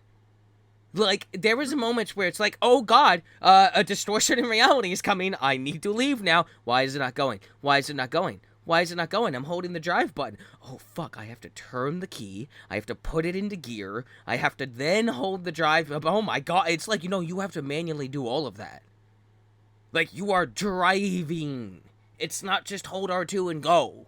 Like a Need for Speed game. No, it's like, no, motherfucker. Turn the key. Put it in gear. Do this. Like, as a car works, right? So, as me, who doesn't know how to drive, I was, like, having trouble. But that's okay because my mom's gonna teach me how to drive this summer. But hey, this Aw. game will help. This game will help because I didn't know how to do any of this shit. And I was like, oh god, yeah, you gotta like do all this stuff. You like gather resources on foot and stuff, and like, oh, also the soundtrack incredible, and you can change the radio and the songs whatever you'd like. Dude, I just spent like an hour at one point, not even wrapping up the final moment of the demo, and just driving around, listening to these like kind of like indie tunes, I guess. So like Tegan and Sarah esque, Paramore esque, The Bones of J.R. Jones Jr. esque, like, you know, kind of sleazy indie vibes, like that thing, that era. And that's the soundtrack, and it's this gorgeous art style, and it's just, it's Ghostbusters Stranger Things, except not problematic in any way. Just cool art, cool music, witty commentary, fun characters, great voice. Fucking go buy this game. It's out now. Go buy it. I'm gonna buy it next week when I get paid. I might buy it twice. Damn. On Steam and PS5 just to give them as much money as possible. Do you look at this game and tell me if you want it? I'll buy you the game. This game is awesome. I'll buy it myself. Don't worry. This game is awesome. I'll have to give it a look, but yeah. So yeah, Pacific Drive absolutely was the highlight of the Steam Next Fest for me. It is the reason I ended up not really playing a lot of demos, because I did Dungeonborn, was disgusted that it was just a Dark and Darker clone and shittier somehow. Especially after what they've been through. And then I tried Cult of the Sun because the concept appealed to me, and then couldn't handle the graphical weirdness of it. And then I tried Pacific Drive, and then didn't try anything else because I just kept playing Pacific Drive. It's an hour, if that. Like, I think you could probably speed through the whole demo in 20 minutes. If you, like, know exactly what you're doing. And, like, especially if you've done it before and you're not going to be as enthralled by all the weirdness. But, like, I played it for, like, I think I put, like, double-digit hours into this demo. That's barely an hour. Jeez. Dude, I could not get enough. I was like, yo, this game's great. So, yeah, Pacific Drive. That's my, pick off the Steam Next Fest. Okay. So, did you have more to talk about for this month of what you've been doing? I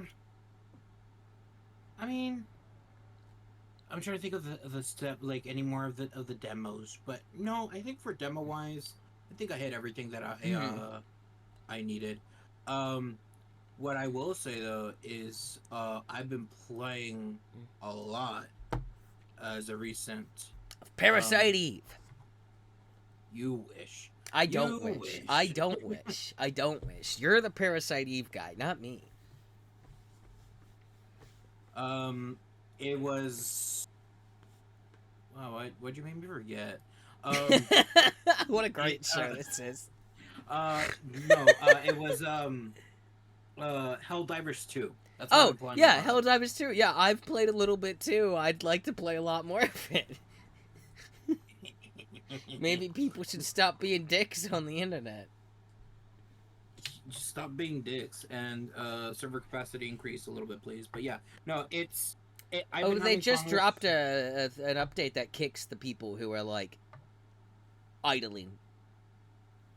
Was it that? Yeah, that's what the update was. Oh. Yeah, that's what it was. It was. Maybe on PlayStation because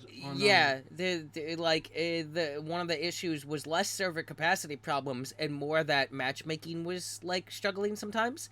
And like apparently there was a large amount of people who like once they were in, they would just like idle so that they didn't have to spend the time to get back in. Yeah. So there was just a bunch of people not playing the game, taking up all the goddamn server space all the time. Yep. They were like World of Warcraft queue locking in. And it's like, that's what the problem is. Yeah, it really is like one of the big issues. But they did release an update about it that like addresses it, that it kicks people after a certain amount of time. Because I guess they just didn't expect that to be a problem. And you know what? They shouldn't expect that to be a problem. That's a stupid thing that people do. What a waste of time that they had to develop dedicate resources to creating a fucking patch that kicks people who are idling. Where it's like, if people didn't do that, then there wouldn't have been that many issues with, like, matchmaking and stuff. Because that's probably why it was struggling with matchmaking in the long run, is because you're all a fucking idling. Mm-hmm.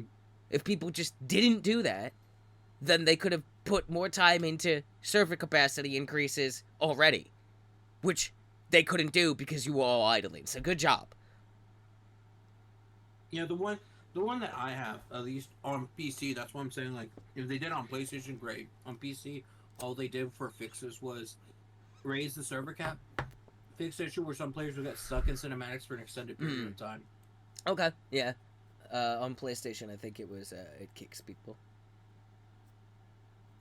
I'm seeing if maybe on a previous patch they did it. And I'd like to really get into the nitty gritty of that game. I really want to, like, actually grind my way out to that end game, because I played the fuck out of Helldivers 1, dude. I played, like, I think I hit, like, over 100 hours on Helldivers 1. Like, I played a lot of Helldivers. I really liked Helldivers 1. And I always wanted more, and I was super excited to get more, and really happy to be like, whoa, wow, whole new camera angle and kind of vibe about it, but you really nailed it. So it's super fun. It sucks playing solo, so we definitely should play some. I am always down. You definitely should. I am always down for freedom, democracy, and liberty. Everyone knows that about me. Everybody says that about me. Stella, big into freedom, liberty, and democracy. The only thing I will say... But only when it's concerned against filthy bugs and stupid robots. Yeah. I don't really care so much about bringing freedom, democracy, and liberty to humans, because humans are messed up. But those bugs don't have rights. And robots have no soul. God damn. Democracy. Continues. Yeah. Look. I had notes that I didn't mention here that I've been uploading to YouTube and stuff, and I was gonna talk about that a little bit more later. But, like, go watch my playlist called My Time in Resident Evil 4. I have a problem with bugs, okay? Yeah, I don't like bugs. Fuck that bug room. I hate that bug room. I hate the bug ballroom. I don't like it. The only thing I hate nearly as much as the bug ballroom is the fucking dog maze. I lost more resources to the dog maze and the bug ballroom than the rest of the fucking game that I've played combined. Jesus. There was a moment, you need to be watching my Resident Evil stuff first of all. There was a moment where, like, a video ends with me having, like, 100-something bullets for the pistol. Cut to the start of the next video, I now have, like, 20 bullets. And it's literally me being going, so I suppose you're wondering what happened to all those bullets. Because it's not, like, a proper Let's Play. It's not, like, it is in chronological, like, order. Except I'm not recording every single second of me playing through it. I'm recording here and there. So it's, like, time skipping. So there is a point where it's like I have, like, nearly 200 pistol bullets at the end of a video. Hard cut to the start, and it is, like, 23. And it's just like, what happened? And what happened was the fucking dog maze. Yeah. It's really funny watching me play those games. I have enjoyed watching the videos. I've got some good content on that YouTube, man. I've got some clips from, I've got some stuff from, Last of Us 2. Oh, I finished that! Fuck, I forgot to mention that. I'll have to talk about that in a second, but yeah, I got some good stuff on that YouTube. You should watch it. Well, shit.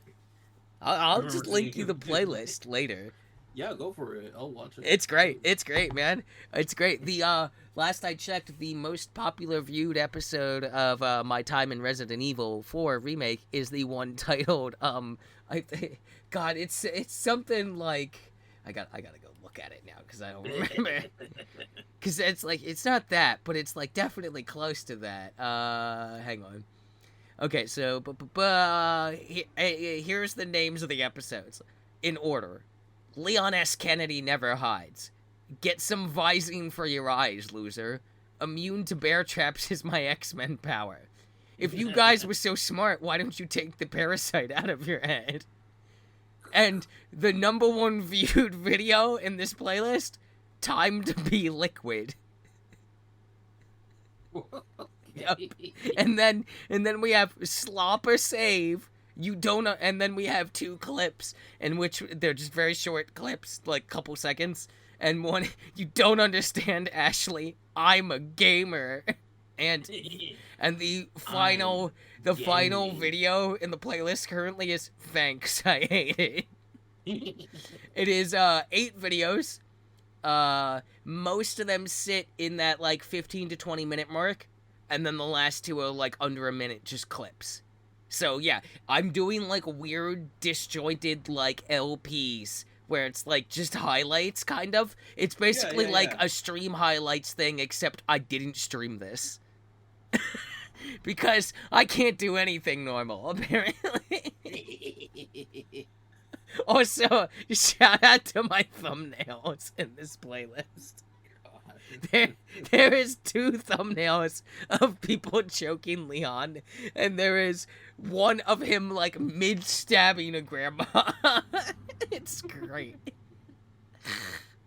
Okay, yeah, what were we talking about? You were playing some kind of fucking thing.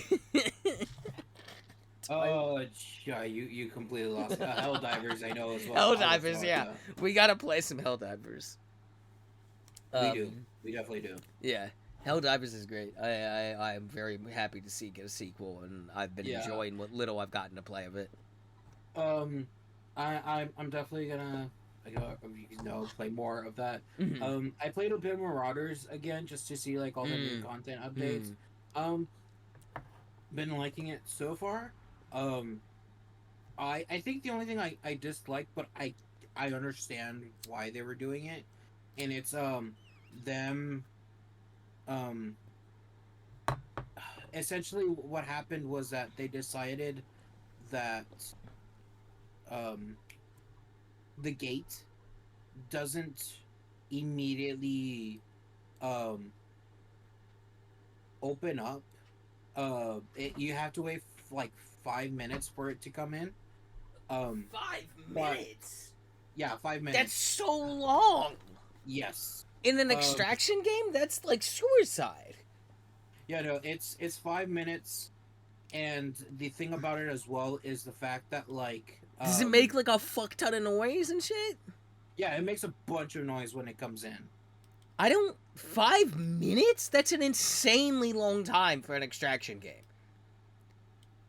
Yeah, no, it's a lot. You can play like a couple rounds of an extraction game in 5 minutes, depending on how the rounds go. What? 5 minutes, dude? That's what? That's so wild. What the fuck?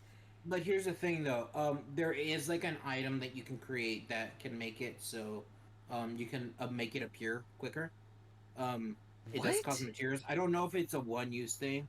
I think it is. But like, I don't like this at all. Yeah, it was weird because I think for me the issue with the whole it being like you have to wait 5 minutes before you can extract, was that a lot of the missions in the game, required like specific like things to do. It like you got to be at a specific map in order for it to like work, if that makes sense. And so I always thought that was kind of like weird. But eventually they decided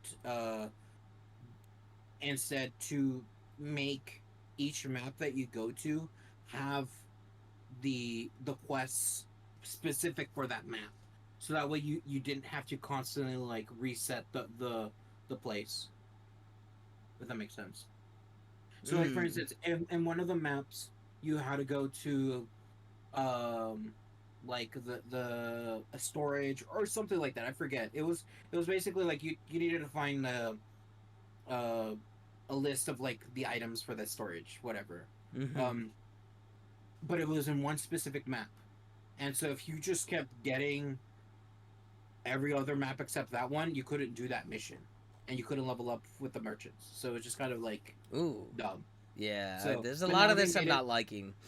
Yeah, no, but now what they did is that now each mission is to its own section of the, like, it's now tied to the map itself, so you can go through various maps completing like multiple missions of the same faction, and you can level up quickly. So it's a lot easier to do now. But yeah, the time limit thing kind of sucks because sometimes you just don't like the map or something Yeah, like that, and no, you kind of like want to do. extract like that. I just think that's like bad game design for an extraction game because I'm thinking about stuff like Dark and Darker and stuff, and it's like the way that game works is like out the gate there is no way to extract, and then after a certain amount of time has passed in the game, it'll like the message pops up in the lobby like chat where it's like, bro, hey, extraction portals are now available, right? And Yeah. like it's like precious seconds, not even a minute, like maybe half a minute tops for that process, and you could absolutely be like killed in that 30 seconds. Like Yeah. that's why I'm like 5 minutes is that's a fucking death sentence is what that is. Fuck that. I have no interest in ever going back to that just off that decision alone. Like, no. It's an extraction game. 5 minutes? What? That's stupid. That's just dumb. Like, that's the dumbest thing I've ever heard of ever being put in this genre. That's just, like, straight up bad. That is a bad idea. We'll see if it sticks because again, this is still in early access. Well, I think from seeing how it's still there because this was implemented a few months ago. Oh wow. Probably Okay, so it's longer. old. So yeah, it's old. So I'm guessing either the community fans just uh, didn't mind it, or there wasn't enough people mad about it to justify changing it. Normally, what I do is in those situations, but you could pretty much do because I haven't seen that being a problem. As far as I know, you could just wait in your ship. Like you just dock, wait in your ship, wait for like the 5 minutes to come in, and then bam, you're out. Wait, But like what? that is, yeah. I don't understand. So the thing is that when you start in a map, you're in the ship, Yeah, yeah, what and do you you have mean to. you wait in your ship? What you do is that you go to the station that's available. You go in, and then because you need a dock in order to get into the station. So if you Yeah, don't yeah, are want, you saying that, like, you, like, start the 5 minute fucking extraction process and then run to go hide in your ship? no, no, no, no, no, no. What I'm saying is that in order for you to leave and go out with whatever loot you have to wait 5 minutes in the game before you can extract. Before you can be like, all right, the space gate's here, I can leave now. You have Hold to on, wait hold 5 on, hold on. You're saying there's no extraction for anyone until after 5 minutes have passed in the match. Yes, Okay, exactly. that was not coming across clear the entire Oh, time. okay. You Gotcha. made it sound like that the process of extracting now took 5 real No, no, no, minutes. no, no, no. That's No. why I was like, that's insane. No. Okay, No, no. never mind. I have no opinions about this at all now. Fucking this guy over here making me think they have a 5 minute extraction process. No, no, no, no, no. It's just that it you have to wait 5 minutes before you can actually extract. Oh, that's because- like how every extraction game works. Yeah. Yeah, So- that's why I was so good. That's why I was so mad before. I thought you were like saying that like the actual extracting process took 5 minutes real time. And I was like, that's a death sentence. You're just dead. No, no, no. Okay, never mind then. Everything's fine. Who cares? Fucking unbelievable, this guy. Unfucking believable, this man. Over here. This guy. This Unfucking guy. believable. Alright, This there we go. It's not as bad as it seems. Yeah. So, yeah, no, I've been enjoying it so far. I've gotten lucky on some kills. Other times I got unlucky, but Mm-hmm. as the extraction game, but like it still feels pretty good. Hmm. Apart from that, um, I'm trying to think. Um, hmm. Um, Sorry, I'm just trying to make sure that I'm like getting on the bases. I'm also, oh yeah, because this happened like during the time we were supposed to start in January. I Mm-hmm. finished Yakuza 3 and I moved on to Yakuza 4. I saw that Um, you've been on Yakuza. Yeah. yeah, I never really so noticed which number you're on. I just noticed you're on Yakuza. Yakuza, yeah. So I finished so I'm going through Yakuza 4. Um, I don't know if I'm halfway or point, but I'm on the because this character I guess is like your second. Like it's like four characters you play as, and each one kind of has like their own amount of chapters. Oh, geez. Similar to Okay. like the way the Zero was Kiryu and Majima. Oh. Okay.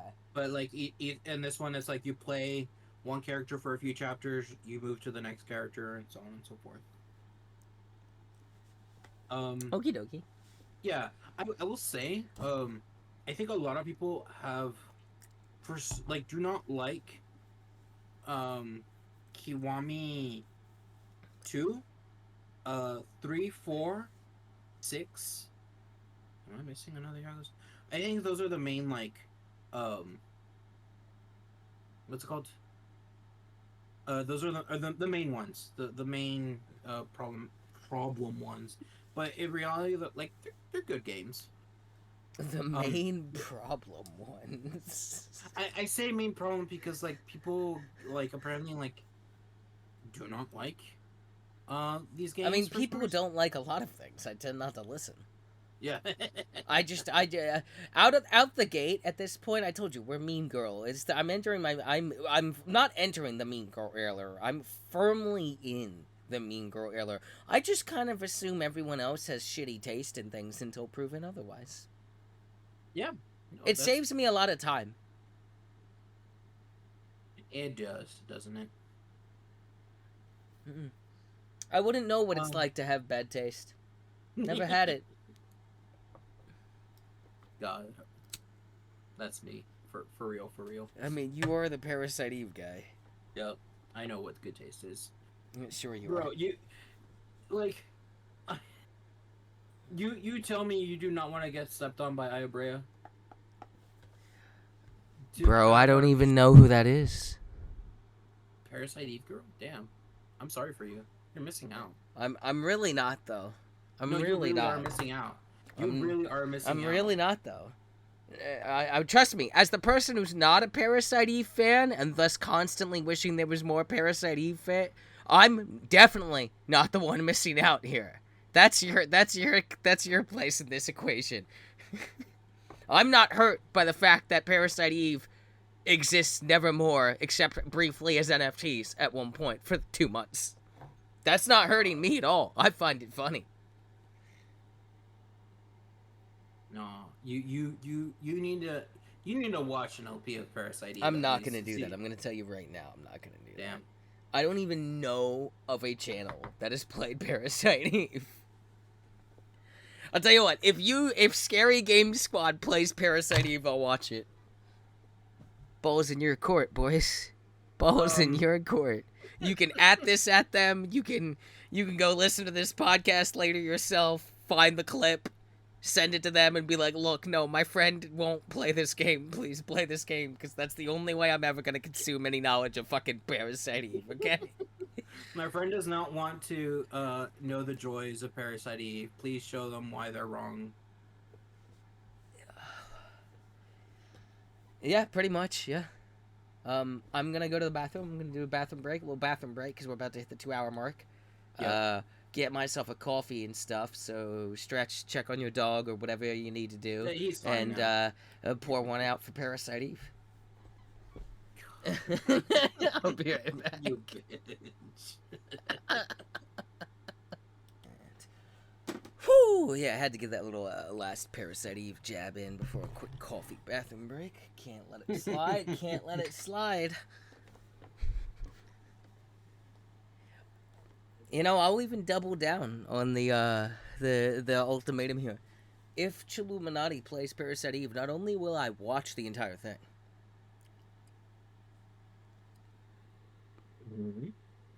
if it's good, I'll recount my accusations. I still won't play it, but if it's good, I'll take back what I said. But if it's bad, if I still don't like it after watching Scary Game Squad play it, well then. I hope you're ready for an endless diatribe against Parasite Eve. So think carefully before you start tweeting at the boys. You know, don't be sliding into any DMs here, okay? Alright. What were we talking about before? But I still would do it. Well, did you have more to talk about game-wise? Question, but yeah. I still would do it. Yeah. Did you have any more to talk about, like what you were doing this past 2 months? Apart from that,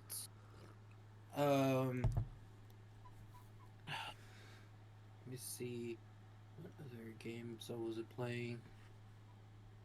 In terms of games, that's kind of okay. Pretty much that's fine because I obviously have Raft as well. That's something I have been playing with friends that I've been trying to finish. I'm aware of Raft. I've seen a video or two of Raft. Yeah, that's pretty much like the only other thing I'm like trying. Okay. Yeah. So I'll pick it back up here before we head over to the news and whatnot, because I'm sure that'll be a fun segment today. So I have been playing a fuck ton of Diablo 4. We're in season. You're gonna say Diablo 3. We're season 3 right now. It's really good. I'm still having a lot of fun. I feel like the player base is more active with each season too, so that's good. Not that it was ever, like, actually dead, despite what people say, or whatever. I'm having a blast with it. I play pretty much hardcore only now. I've reached that point already in Diablo 4, where I literally run hardcore only. Really? Okay. Yeah, I reach that point usually much later, but, like, I'm just there already, so I'm running hardcore seasonal. I lost a rogue at level 11, and then started another rogue, because I also, for my hardcore characters, I give them, like, actual names instead of meme names. So my current rogue is, like, level 60-something, and I'm world tier 3, and there's only 4 in Diablo 4, but, like, the way they scale, world tier 3 and 4 might as well be, like, if you look at Diablo 3's, like, world tier 1 to 20, world tier 1 in Diablo 4 would be 1 to 5. Gotcha. Yeah, so world tier 3 and 4 are for real serious fucking business. And they're also actually way harder. Because I don't know if you know this, so not only do obviously gold and XP rewards increase each world tier, uniques and sacreds only start to drop at world tier 3, and then ancestral, which is the next step up from sacred, and uber uniques, which I've never even seen, only drop at world tier 4. And at world tier 3, all enemies start to get chunky resistances to all the things you can do to them. Yep. And your resistances to what they can do to you are hard nerfed. Like, cut by, like, 25%. Damn. And you can't get 100% resistance to anything in Diablo 4. You can't. It's not possible. It caps at 80. So, by world tier 3, you're 25% less than 80 is your cap to all things. And they are all now, like, 25% more resistant to your shit. World tier 4, they are 50% more resistant to your shit, and your resistances are cut by 50%. Alright then. Which means your highest in world tier 4 is a measly 30. Which might as well be nothing. I gotta be honest. And enemies also attack faster and more aggressively with each tier. And then just the raw health numbers alone. Like, it's for real business at the higher end of Diablo 4. It's not fucking around.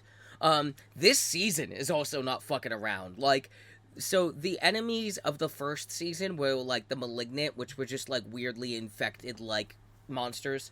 The world boss was cool, and that world boss is still in the game. I say world boss because it is, like, a world boss fight, even though it's in an enclosed area. So the boss that was introduced for season 1 story is a farmable boss that has been permanently in the game since that season ended, pretty much. And so they took some legendary abilities that only existed. So basically each season has like its gimmick and whatever. So in season 1 you were equipping malignant hearts to your jewelry and stuff, and they gave you like they came with special effects. So what they did was they took the like favorites based on analytics of the each class's like unique effects throughout the malignant heart system and slapped those on like some stuff, and then there is some affixes from like different stuff from the second season, which was like a vampires themed season where you got bit by a vampire, but Lilith's blood prevents you from being turned into their slave, so you get vampire abilities though, and a lot of them are really good. And they took like some of those and put them on like rings and stuff, legendaries that you can farm the boss from the season 1 for. Yeah, so yeah, there's even quests from season 2 that are still in the game and are staying in the game because they're actually really important. That, like, some people I was playing with were, a person in my clan was like, wait, that, because they started mid-season, like, 2?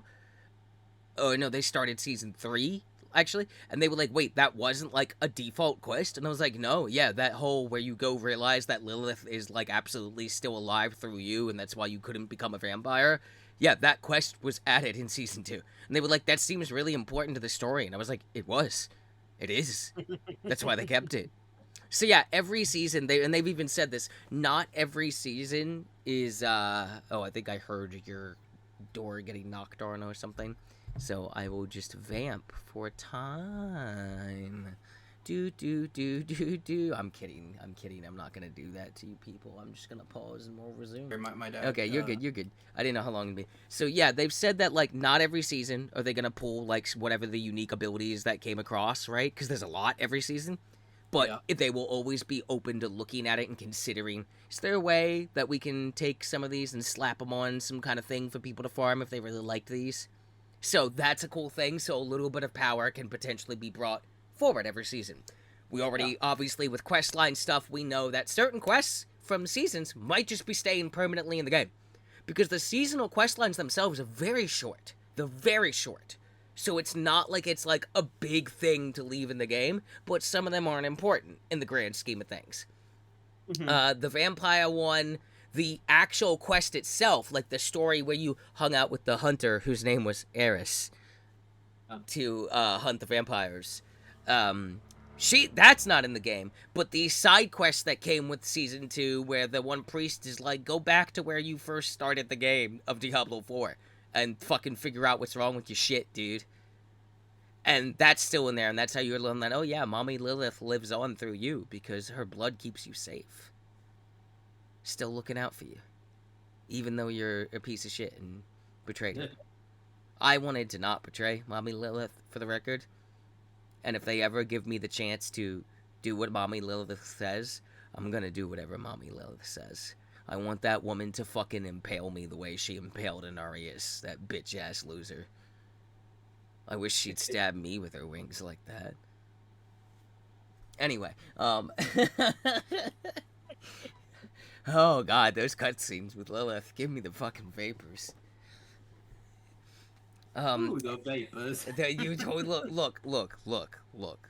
I know you haven't played the game, but look. I don't know if you know this, but every single time Lilith is in a cutscene, and that's almost every cutscene in the fucking game, you want to know where the camera spends 99% of the fucking time when it's her cutscene? Zoomed in on her mouth. Ah, okay. When it's usually covered in blood. She's got very plump, kissable lips. This is very lesbian coded. Trust, okay? Trust. This Okay. is Trust. big girl kisser energy going on in these cutscenes. Like, I'm sorry, straight people aren't into this shit. What do you mean? What do you mean? They're not. Most straight people like vanilla. Their idea of like risky stuff is like, I fucked like my wife's mother or something. Like that's their like bold moment. That's like also vanilla as hell in modern day society. I'm sorry, but it is. I'm not sorry. Meanwhile, I'm over here like I would absolutely bang Melina. Oh, yeah, no, 100%. Yeah, And no, people yeah. like, but she could kill you at any moment. Yeah, Oh, wait, and that's the appeal, so bro. That's the appeal. don't threaten me with a good time. Like, what are we doing here? Look, there's a lot of... I play DBD, and there are certain killers where I'm just like, maybe I just let them kill me, though. I can't say no to Crow Mommy. Crow Mommy's got me by the throat, which is exactly how I want to be gotten. Only way. It's the only way. I am...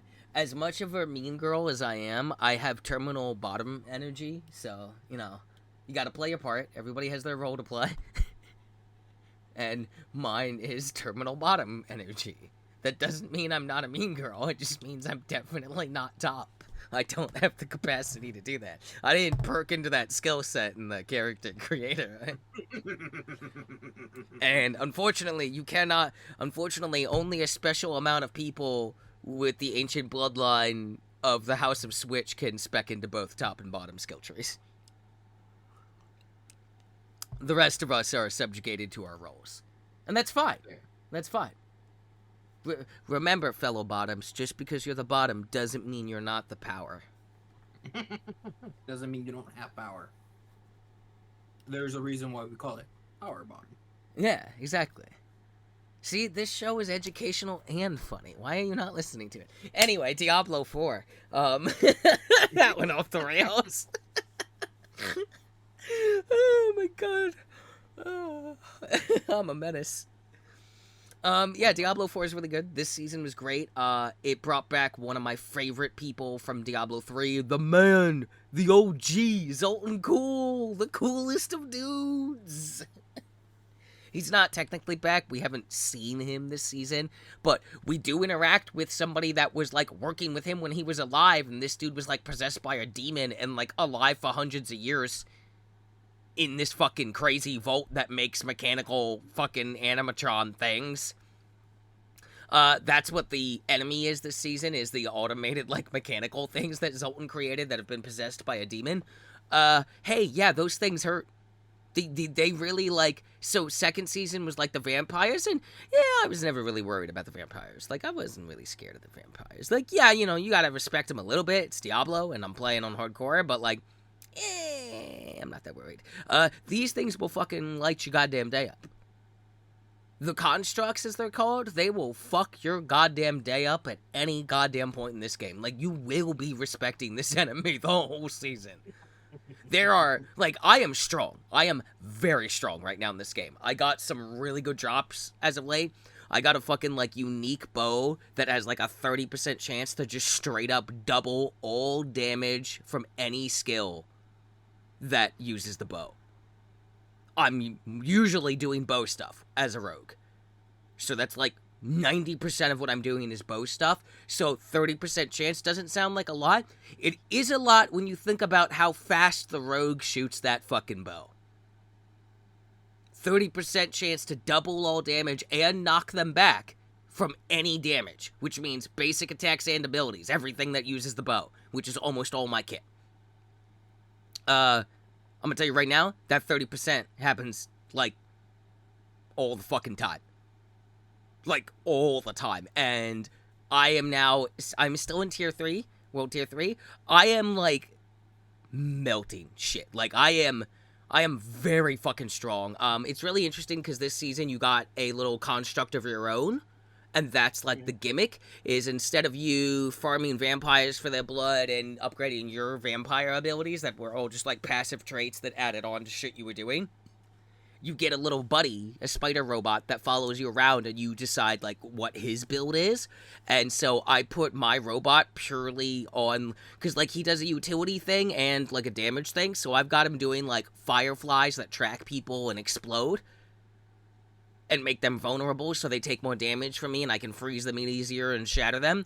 And then for his utility, I have him just constantly putting a super shield on me and taunting enemies to him. So, like, I am able to basically face check world bosses in hardcore as a rogue. And I just don't die. Because this thing is too...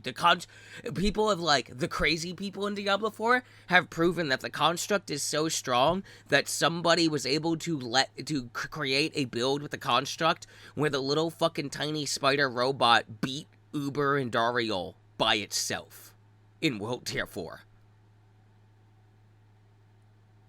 Which is crazy, because this is one of the hardest bosses in the game. So yeah, this season the power's strong. I've also noticed every season, the enemies are the threat of that season ramping the fuck up, as is the power it's giving you. So every season's like getting wackier and wackier, and I'm really excited for whatever season 4 is. I did a hardcore sorcerer last season. I might do a second hardcore character this season. I don't know. The only class I've really not put any time into is still Barbarian, because it's just typically not my cup of tea. But other than that, Diablo 4 continues to be very good. I'm very much enjoying it. If you ever get into it, please hit me up. It is crossplay. Crossplay works beautifully. I have a clan. It's good. The game is good. It's, in terms of, like, lore, story, it's the greatest thing Blizzard's ever fucking made. And honestly, in terms of gameplay, it's the best game Blizzard's ever made. I'm tired of people saying otherwise. Like, it is fascinating. It is a massive lore shakeup. The lore shakeups in Diablo 4 are so let me put this in perspective. So, Diablo games typically do Act 1, Act 2, Act 3, Act 4. And then, like, Act 5, 6 is DLC sometimes, except with Diablo 3, I think it went into Act 5 main game, then Act 6 DLC. Diablo 6 is 6, Diablo 6. Diablo 4 is 6 fucking acts in the main game. It is bigger than Diablo 3 and all of its DLC at launch. Like, and so, like, the acts are huge. They take a long time, actually, whereas, like, they kind of go by quick in other Diablos. And so Diablo 4 does a thing where it's, like, Act 1, 2, and 3 it's doing the Diablo. But it's already tonally different. Because in every Diablo game, it's like, you're doing your thing, and then you meet your cast, right? And there's your heroes. Your companions and whatnot, especially Diablo 3. Yeah, so Diablo 4 is the opposite of that, where it's like, okay, here you are. Alright, you ready for your team? Here is insert bitter, tired, angry old man number 1. Here is insert bitter, tired, angrier old man number 2. And literal, actual fucking child. That's it. That's the Haradrim now. That's all that's left. Like, Diablo 4 out the gates is like, no, these are the heroes. And by heroes, we mean, hey, it's kinda just you, motherfucker. There are no heroes anymore. They're all dead. That's the setup of Diablo 4. Except all 3 of those people are, like, legit heroes. The child more so than anyone. But, like, that's the team, right? Instead of, like, a bunch of badasses. It's like, no, you're the badasses. They're all badasses in their own way. But these are 2, like, 80-something tired old men. And then a child. Like, actually a child. I'm not, like, a child. So, an actual child. Narelle is baby girl, and I would kill everyone in this room to protect her. She's great. Can't wait for the expansion. Later this year, I believe, expansion, which will be a new region, new story, chunkiness, probably more stuff we don't know about, a new class never before seen, which I'm really excited about. And they've said that, like, seasons and all that stuff will continue to, like, be the free experiences, and that there will just be expansions. But I felt like that was, like, there were some people that were, like, upset about that, and I'm like, I feel like we knew that going into this. We knew way before we got any real taste of Diablo 4 in the slightest that they had designed it from the start to be a little more MMO-y, to have a longer lifespan than Diablo 3 did. And Diablo 3's lifespan was massive, way longer than anyone thought. But, like, if Diablo 3 had been built to, like, be that type of game from the start, it would have been better, and this one is built for that. And I will say Diablo 3 was also, like, really restrictive, honestly. It kind of forced you into specific builds. There wasn't a way really around it. Diablo 4 does not give a fuck. Diablo 4 kind of just cuts you fucking loose and says, do it yourself. Figure it out. We're not going to tell you what the build is, because there isn't just one build anymore. Do it yourself. Figure it out. And then the Paragon system in Diablo 4 is one of the coolest things I've ever seen. There's so much versatility, so many ways to play. I have never stumbled into a build that I can't make work. Like, my original rogue build, because that's who I beat the campaign with, I think, was, like, all about traps and arrows here and there and stabbing. My current rogue build is super status effect, massive arrows, like, all the time. Very different build. I've had all kinds of different stuff going on in that game. Game's great. Really love it. Big fan. Can't wait for Season 4. Definitely going to be a stream game in the future since I have a new PC and shit. That changed, so I got that this month. I got my Elgato Stream Deck. Everything's set up. As always, like, PC streaming can be difficult because, like, trying to get the shit set up the right way can be tricky, but I think I've got it more or less figured out. But once I start streaming from the PC, as with any of this stuff, obviously, it's going to be trial and error probably for a long time. Sometimes it works, sometimes it doesn't. But to compare it is like my old laptop in its prime, when it tried to, like, auto-optimize an OBS or whatever, the bitrate was like 1,000 at best. This thing defaults to like 6K bitrate. So I can actually stream off this thing. And plus now like I said, I have the gigabyte direct line Ethernet, so I can stream shit. Now I can play new games. It's great. Now I'm super happy with the PC. It's just like PC streaming will be trial and error until I just keep putting the time into it and know what I'm doing. And even then, I know from watching streamers enough throughout the years, you could have been doing this for 10 years and then OBS doesn't work anymore. Why? Who knows? Sometimes you just don't know. That's PCs for you. But other than that, as we're creeping into our 2.5 hour mark here, told you this would be a chunky episode, it's time to talk about Banisher's Ghost in New Eden. So strap the fuck in. Spoiler warnings ahead, because I've beaten the game. I kind of played it non-fucking stop. I'm already playing more of it. Okay, so Banishers of Ghost of New Eden. Right at the gate, I would honestly initially compare it to, like, Alan Wake for how delightfully weird and fucked it is. And, like, esoteric and that kind of, this is wild, like, magic, like, weird shit. The combat, first of all, graphically, the game's fucking gorgeous. The soundtrack is incredible. It's a lot of, like, fucking eerie violin piano stuff, which I'm really digging. But it is, the setup of the game, by the way, is alternate history. You're in, like, colonial America, right? And the setup to this alternate history is simply thus. Since the dawn of time, as far back as history goes, the dead have lingered. Whether as, like, husks, or ghosts, or specters, or scourges, the dead linger and feed off the living, or haunt them, as it were. And since the dawn of time, as far as man knows, banishers have existed to banish them, to deal with the dead. Hence the their little adage, life to the living and death to the dead. Now, All seems pretty straightforward, right? Deal with the ghosts, blah, blah, blah. This game very quickly, and I mean very quickly, starts to aggressively slap you in the face with.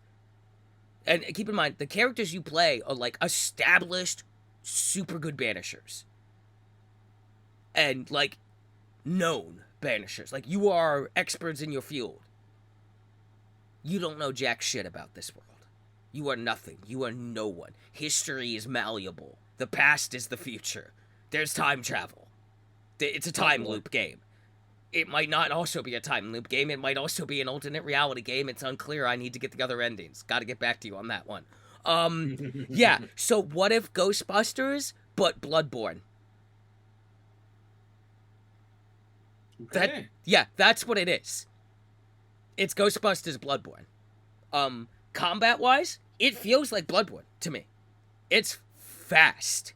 It is very fast. The characters you play, Red and Antea.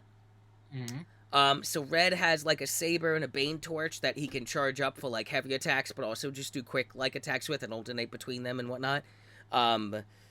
He also gets a rifle, and he gets the banish move, which as you do damage with him, you fill up the banish meter, and the banish move is like, on weaker enemies, it's an instant kill.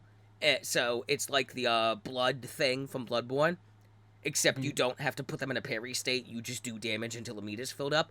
On elites or bosses, it's just guaranteed, like, iframe hits, and big burst DPS, always. So you can use it to, like, power through shit that would kill you if you time it right. Because, like, once you hit it, if you're in range, the animation starts. And you are immune while it's happening. If you hit it and you're not in range, he'll go to do, like, the punch with it. So it'll still do the animation. But if it isn't, like, auto-tracking into someone because you weren't close enough, or locked on and close enough, you are not iframed. So, like, if it isn't actually going to hit a target, no iframes. If it is guaranteed hitting someone, absolute iframes the entire time. Your dodge is straight up the Bloodborne dash. Except if you double tap, then it is a quick roll. Gotcha. Stamina in this game only is in play in combat. So other than that, you run around all the way. You've got your dodge and counters. You've got your lunging attacks and all that. You've got a parry. And the way these two play, a couple things really quickly is like, you start out with one skill tree. Every skill tree I've gotten, there might be more, I'm not sure. Every one I've gotten is twice the size of the previous one. Jeez. To the point where by the time I got the most recent one, I had only bought 2 skills off the previous one. And I was just like, oh my god, it's even bigger. So, and then Antea, who is your ghost wife, all she does is punches and ghost abilities. So Red is like a little slower and like close to mid-range with long-range being he has a fucking rifle. The rifle is also really good. And for like a flintlock kind of rifle, fuck it, you're a banisher. You have like special banisher ghost person magic, whatever. You fire way faster than that gun should be able to fire.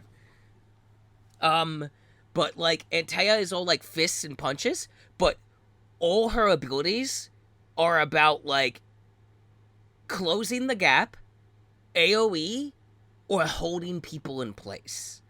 So your first ability with her is Leap, and it is literally like a fucking like Street Fighter full screen Superman punch with like hyper armor.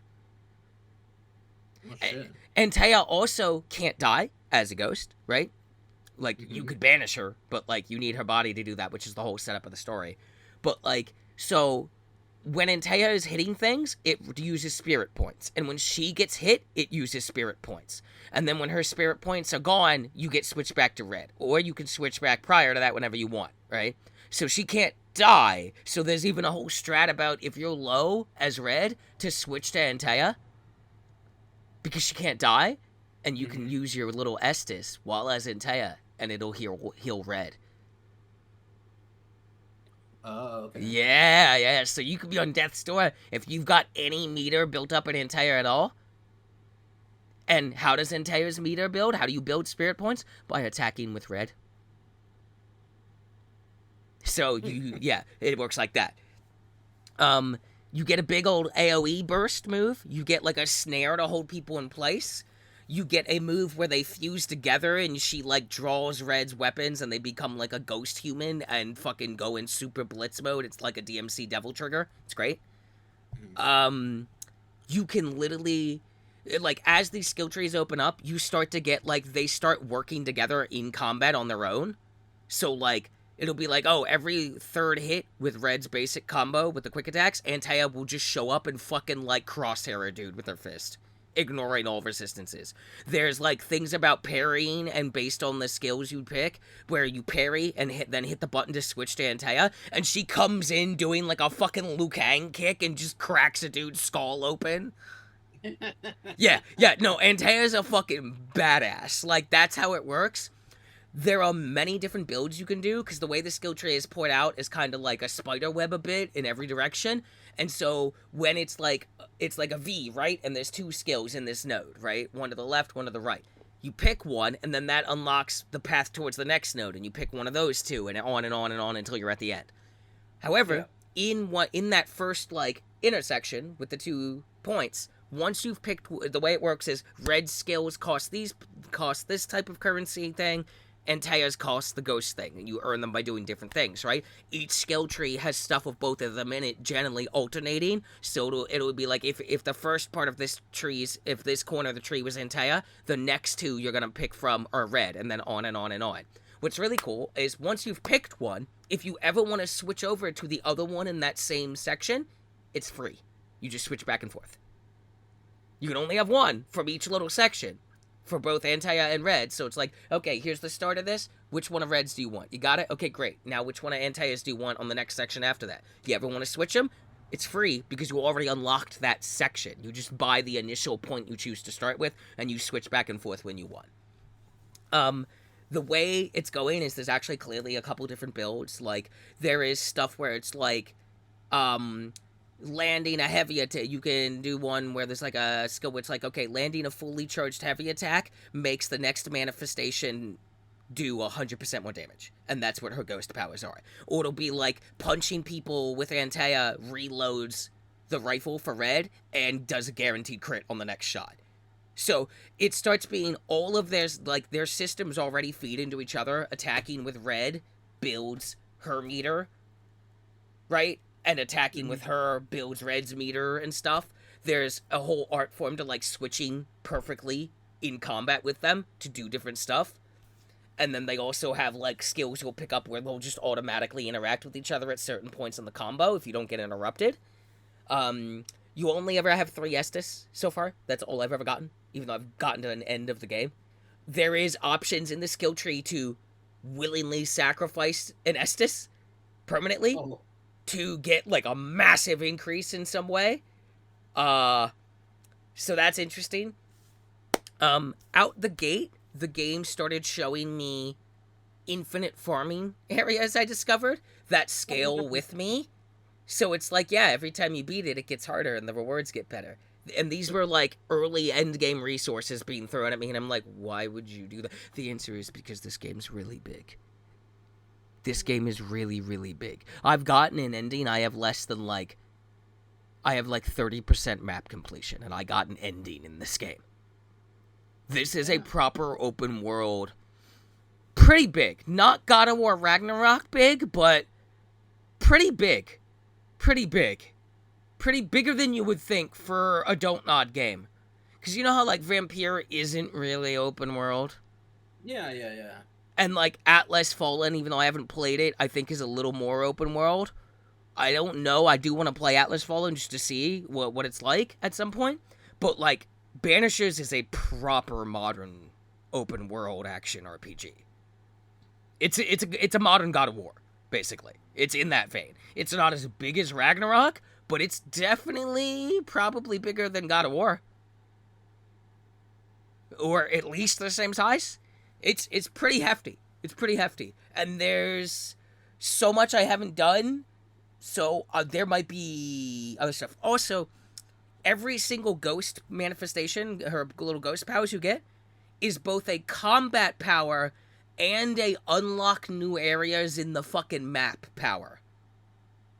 They are both traversal, like Metroidvania, unblock the path powers and combat powers. So every time you got a new one, it's like, okay, now you can go through all those gates. And you get a new ability for combat. It's great. The gear system is good. It's like very God of War-y. It's like that. There's like 10 upgrade tiers for everything. It is a delight to play. They are the only straight couple I will be supporting. They are great. Although Antea confirmed it not straight, because she like talks about like how she like, it's not said directly, but like it's very clear that like there was some kind of love there, some kind of intimacy, which makes it even more fucked up when you learn the truth about what really happened there. But like there's definitely like the way they talk about it, they don't even consider like, and they're both like very like, we're not married, we're just lovers, like we're partners, but we're not married. Marriage is a pretty word for shackles. They're very like, they're very woke, they're very vibing, they're vibing out. Antea makes puns. It's great. And Red loves them and supports her.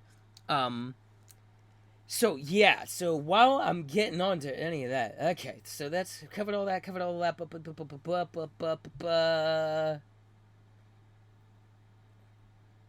Banisher kills, guaranteed drop or drops of loot. That loot can also drop randomly. That's pretty good. So the setup of this game, right? The setup is pretty neat here.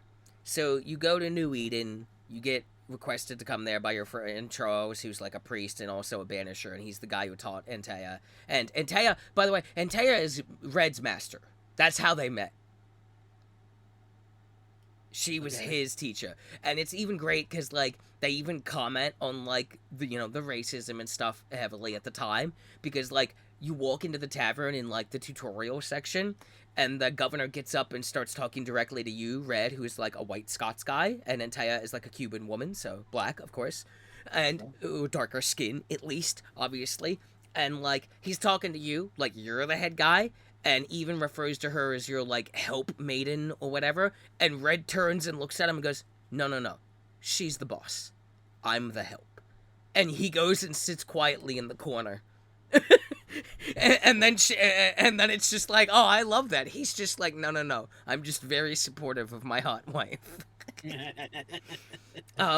So the game does have 4 confirmed endings. I got the worst one out the gate. So there is, so basically, Antea gets killed. She gets turned into a ghost. And Red gets rescued by, like, a witch called Seeker, who was sent by her mentor, Ceridian, to find the Banisher. And when you, like, question, you're like, well, how did you know where to find me? And it's like, because Ceridian said you would be there. Well, how did she know? Don't ask questions. There you go. That's pretty much the setup for that. And right, so then basically the choices towards the ending are, you've got to get back to your wife's body to deal with her ghost in some capacity. Now, you could banish her, or you could ascend her ghost, or you can do the lesser ritual of palingenesis and resurrect her and go against your entire oath because you really love your wife, which is what I set out to do. I love my wife. So the ending I got is failing the ritual of palingenesis, which is a bad ending, at which it is very clear this is a time loop. And that was clear to me early on, and even clearer when I met Ceridian, because Ceridian talks to you like she's known you, and even clearly is having conversations with you that you haven't had yet, but she's had with you. Yeah, and in case there wasn't, like, a clear time thing going on, literally, like, when I was just, like, theory crafting out loud, right? Is there a time thing going on? I think there's a time thing, and I'm starting to put it together.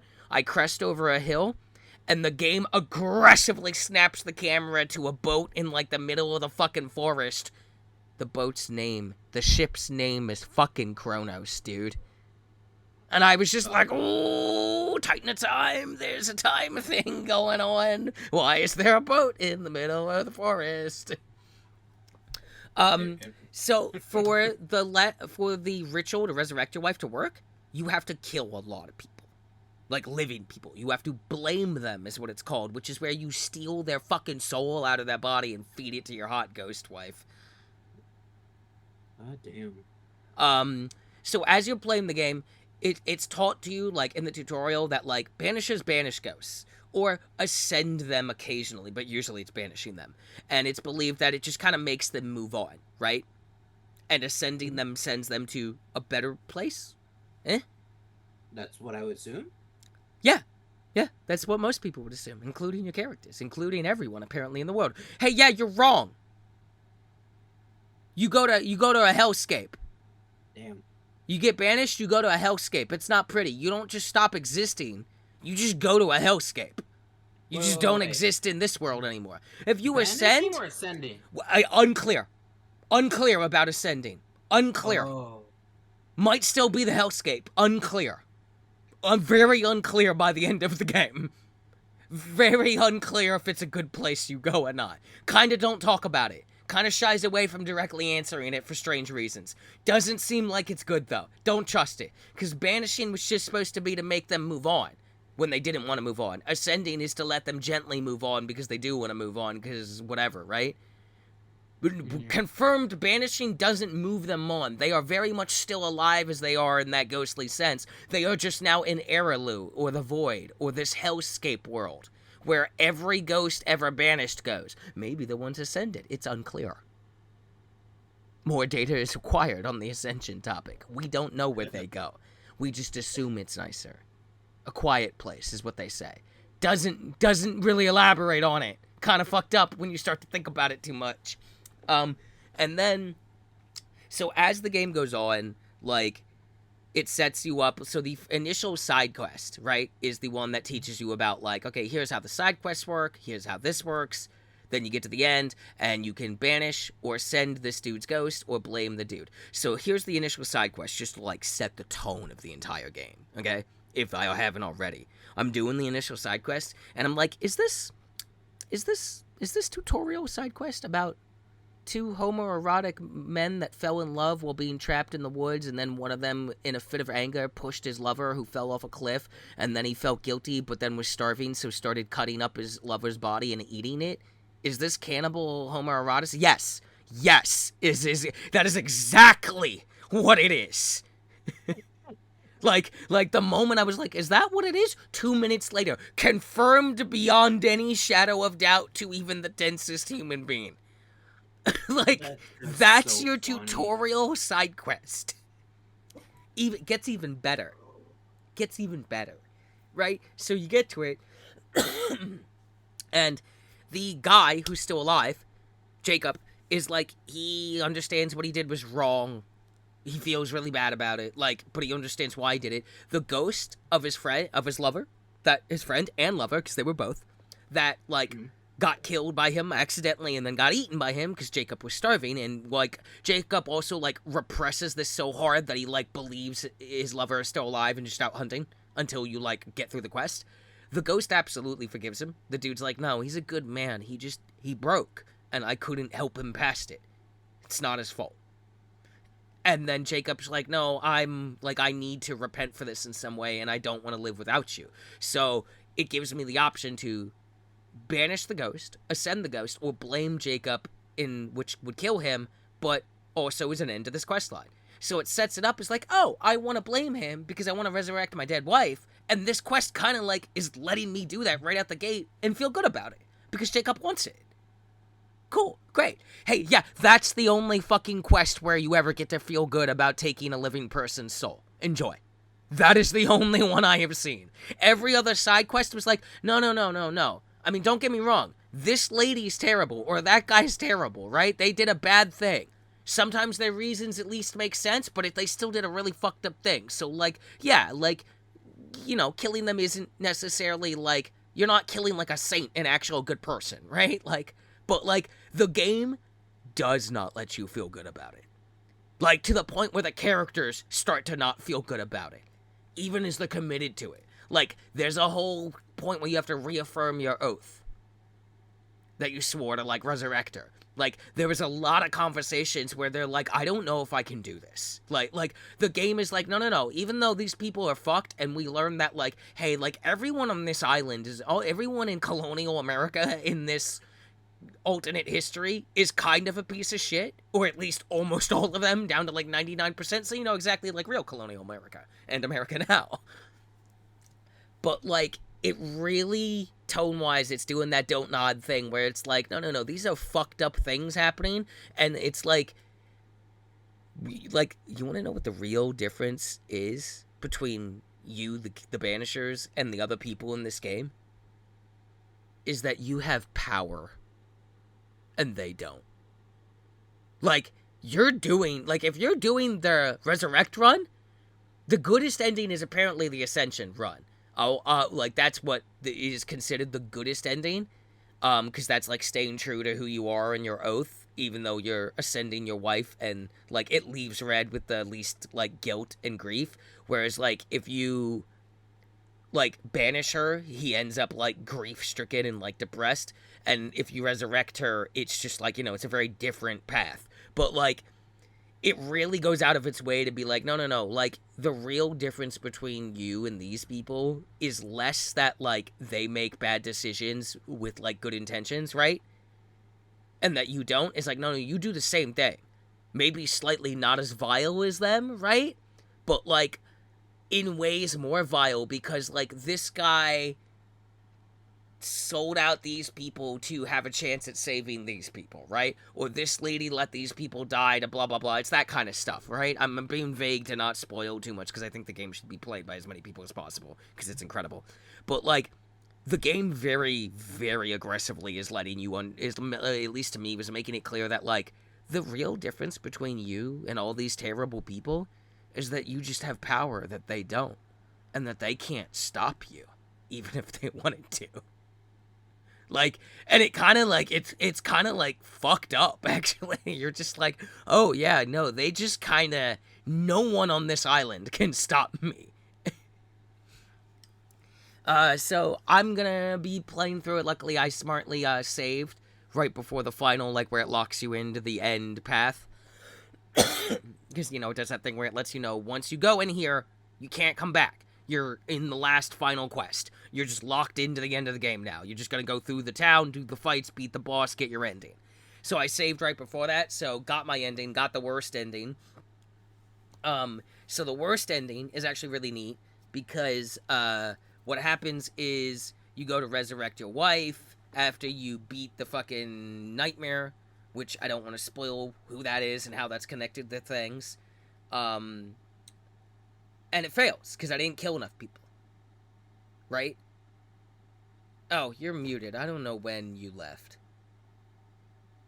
He does this all the time. I have no idea how long he's been gone. Been just talking about the game. The whole time. The whole time. Unbelievable. This is what you get from Parasite Eve fans. We'll be back after a short break, of which there will be no break for you, our beloved listeners. Side quest about the... Okay, so that's where you last left off? Oh, boy. We're back, by the way. What a great... Well, you gotta start fucking, like, typing a message in the chat so I know you're gone. Because I just keep going, and then I look over, and I realize you're muted and gone, and I'm like, I don't know how long he's been gone, I don't know how much he missed, I don't know even where to catch him back up at. Ah! Yeah, no, my bad. It's just, it really happens where, like, my dog is just sometimes... This dog just... This like dog needs to be given, like, an edible and chill the fuck out, okay? I know, right? This dog needs to chill the fuck out, okay? Oh my god. Alright, well, I don't even remember, like, I mean, the game's really good, okay? It's got, like, really unique culture, like, and tone-setting little flavor text, like, out the gate in, like, the opening moments, there's a little sentence Antea says that was, like, at least for me, it like gives a lot of weight to like the culture of banishers, right? And like she's talking to some guy, and as you end the conversation, she says to him, "You may wish us luck now." And I was like, "What? What is that? What do you mean you may wish us luck now? Is it like you don't wish banishers luck unless they give you permission? What? What a weird little like superstition like tone setter kind of thing." Yeah, game's fucking great. I'm still playing it. I'm very happy with this purchase.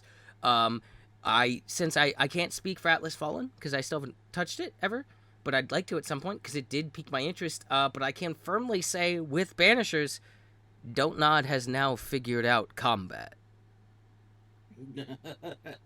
And since the story and the lore and all that shit was always good from Don't Nod, and the only thing holding Vampire and any of that shit back was combat or like gameplay engagement moments, yeah, they figured that part out now too.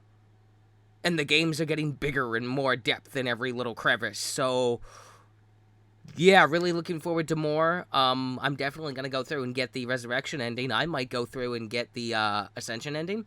There is no New Game Plus currently. Be nice to have, but not necessary, honestly. But I'm very fucking pleased with this game. I would describe I was talking to a person at work, right?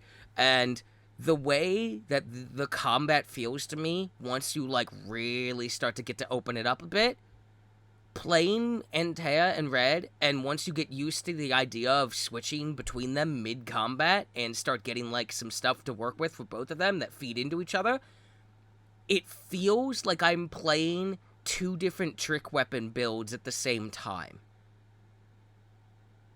from Bloodborne. Like, that's what it feels like. And that's just with the way I chose to build them, and there are different ways, and like there is like gear has stuff like there are like it's where it's like hitting people when you have this certain like saber and torch equipped with red. Every time you kill somebody, you get health back, right? So Bloodborne mechanic. And then there's like a gun that's like every critical shot stacks damage until you take a hit. So each shot does more damage.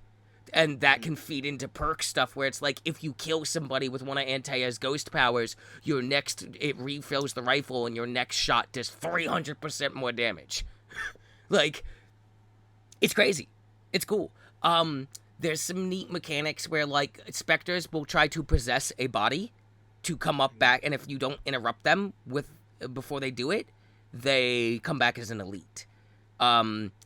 There is like various little rituals that you do. The game likes to subvert your expectations.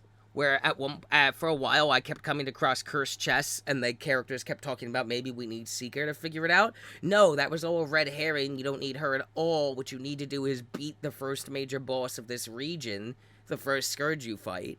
Get the ability that comes from that, which unlocks the ability to blast apart rocks in the open world to like traverse into new areas. And then in a random cave, you'll open a thing and you'll go into here, and there'll be a little hut with a cursed chest, and that's how you start the tutorial side quest to get the unbinding ritual to unlock cursed chests. You don't need Seeker at all. We were just lying to you for 20 hours of the game.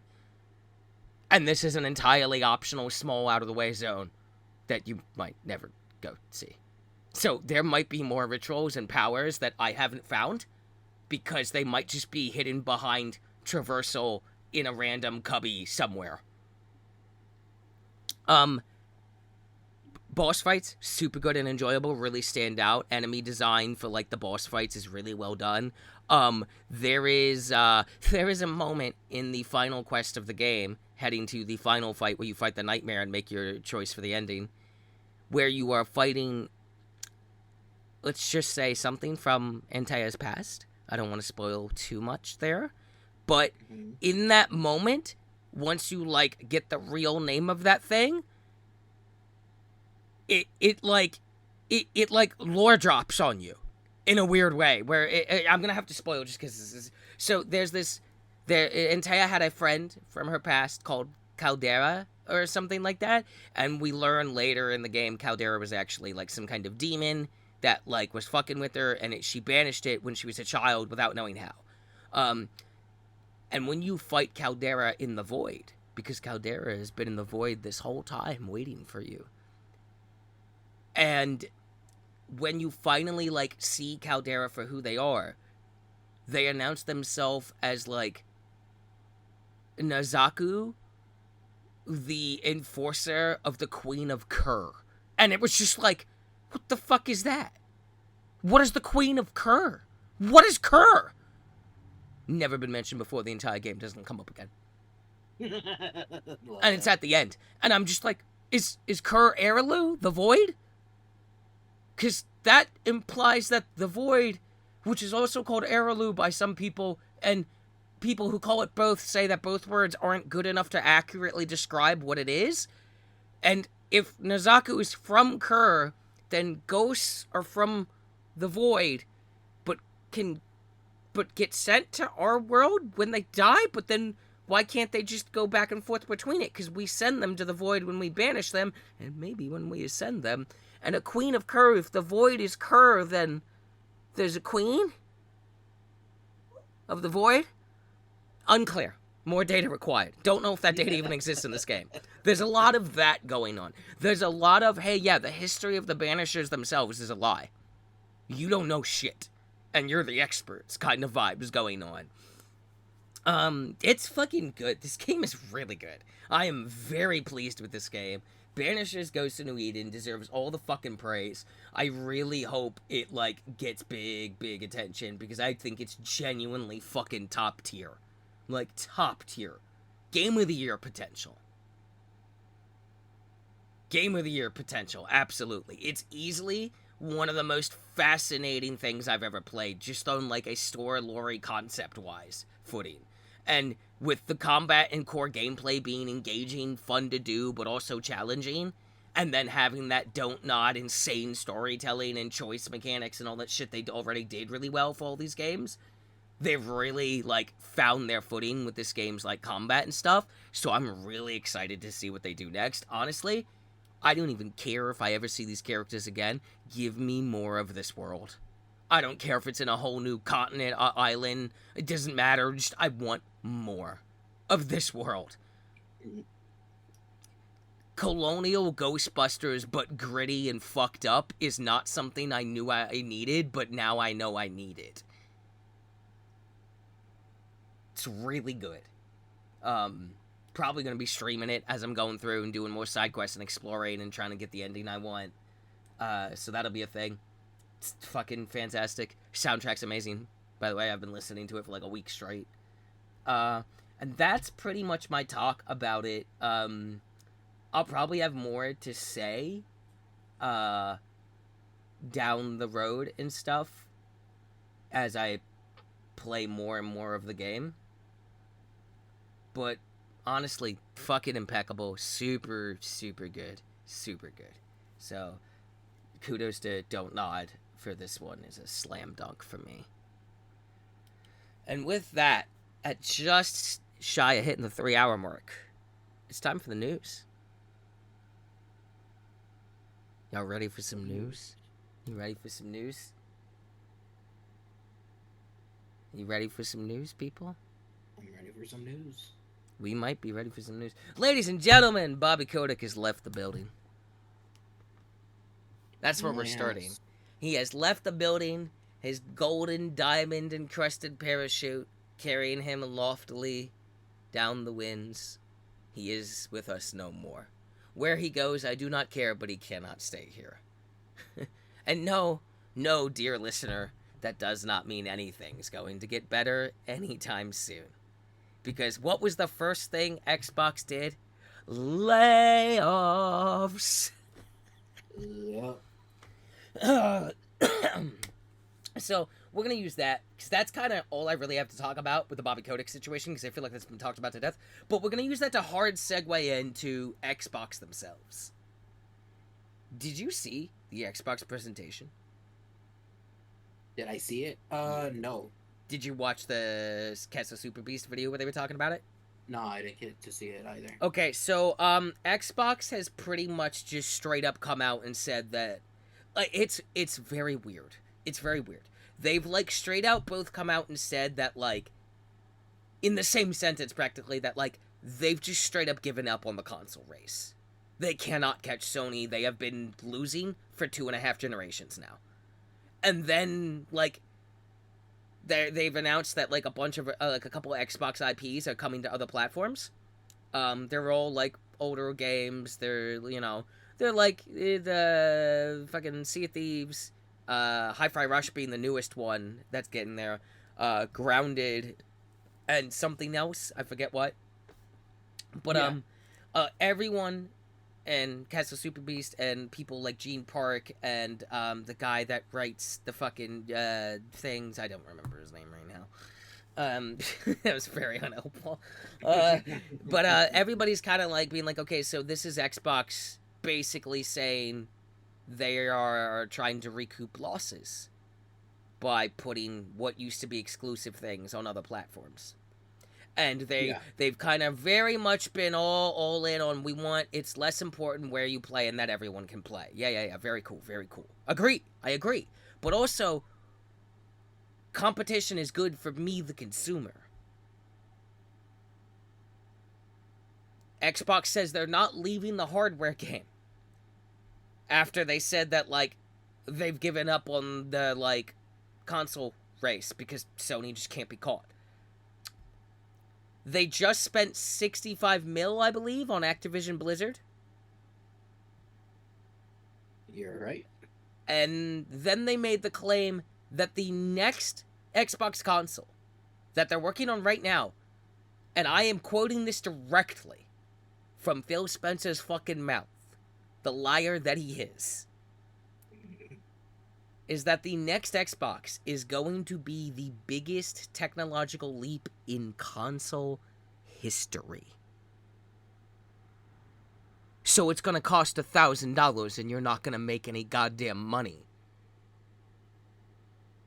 At which point, you will have to put more exclusives on other platforms like PlayStation and PC, which you already kind of do with the PC aspect anyway. But if you have to start reaching over to try and get shit on PlayStation, what is the point of your machine?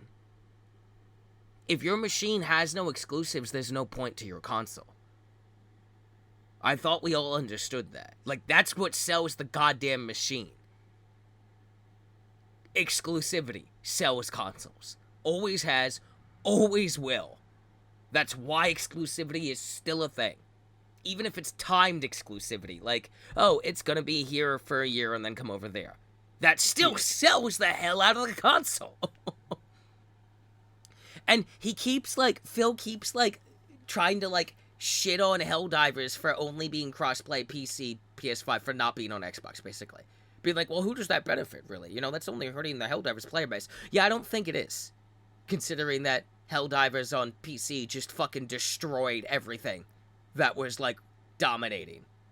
I think it just passed Pal World in, a day. Helldivers 2 is doing fine on PC and PS5. They don't need the Xbox turf.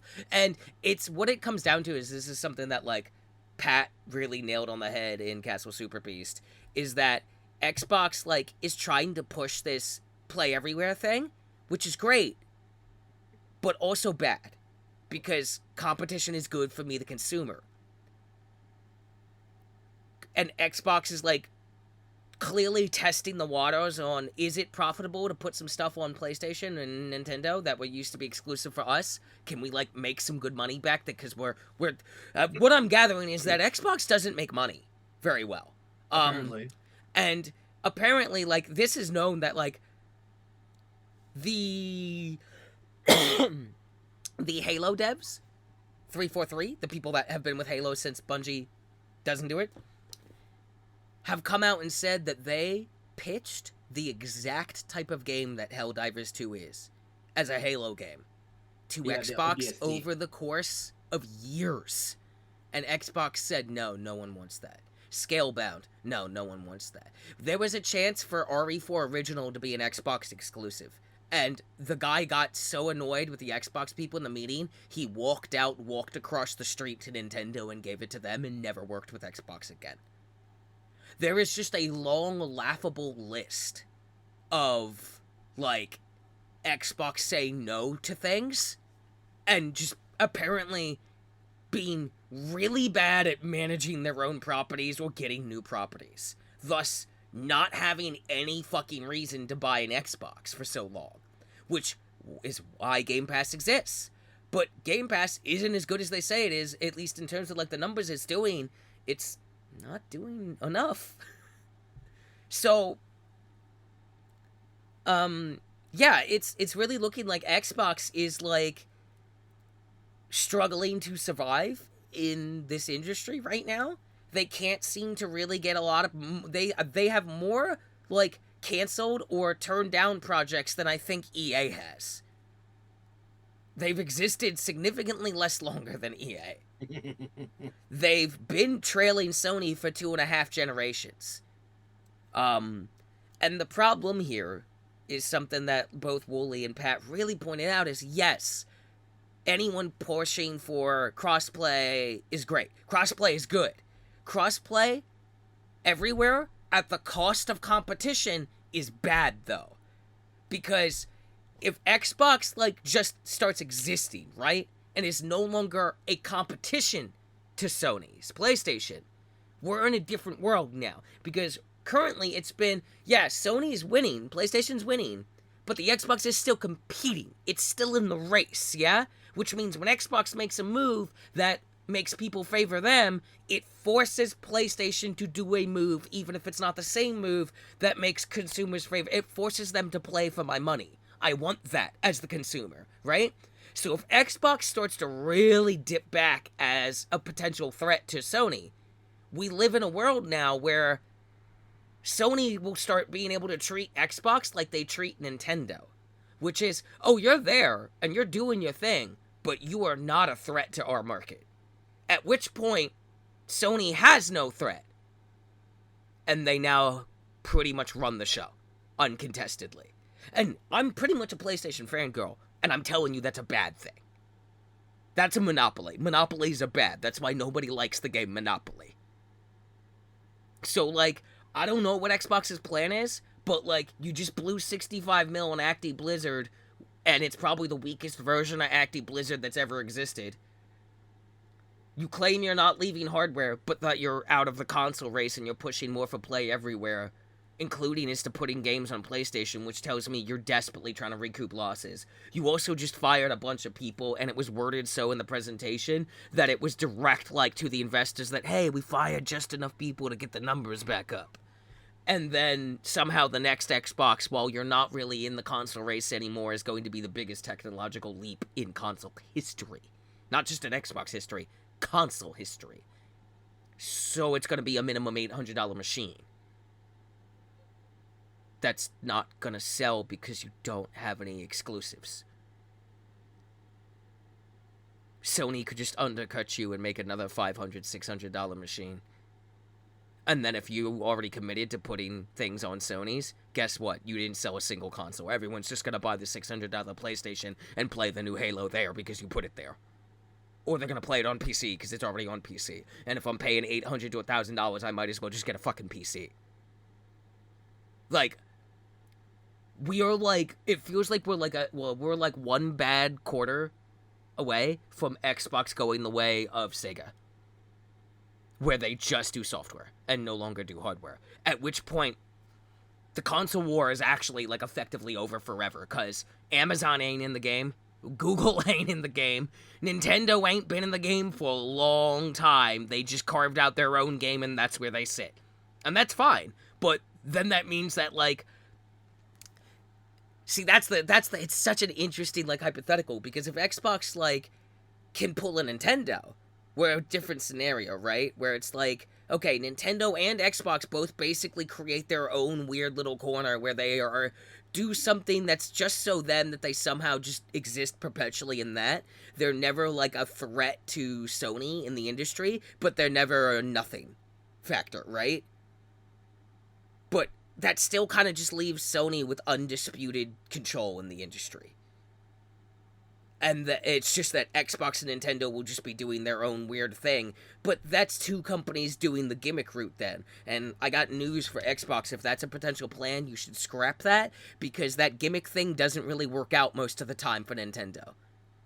We call that the Wii and Wii 2 era, where the company almost went bankrupt like 10 fucking times over the course of 8 years. I mean, here's the thing: the Wii U was, oof, that was terrible. I mean, the But Wii wasn't that great either. Like, it was just no, better than the no, Wii U. no, the Wii was great. It actually it was one of the highest selling consoles behind PS2 and the 3DS, I believe. Like, Wii was actually very successful because of the fact that, like, it was how to explain, like, the fact that, like, anyone could play it, and you had games like Wii Sports and shit like that that, like, anyone could really pick up, even like old people and shit like that. Like, there's a reason why Just Dance lasted so long on the Wii, because people still play it on the Wii. Like, yeah, no, Wii is a super Yeah, successful, but like, okay, but, like, so again, Wii, like, okay, case in point though, that only worked one time. You tried to do it again immediately and it flopped. yeah, no, yeah. So, like, again, gimmick doesn't work repetitively. That's why we call it a fucking gimmick, right? Like, so the Wii was the start of the gimmick era for Nintendo. In my opinion, the GameCube was the last, like, proper console. The Wii is a gimmick machine. The Wii U is the same gimmick machine. It immediately flops. The Switch is a fucking gimmick machine. It's a fucking portable console that shits the bed in portable mode all the time. Still to this day. Like, it doesn't have an Ethernet port even built in the goddamn thing. Once you buy all the fucking shit you need for it, you've paid the price of a PS5 at launch.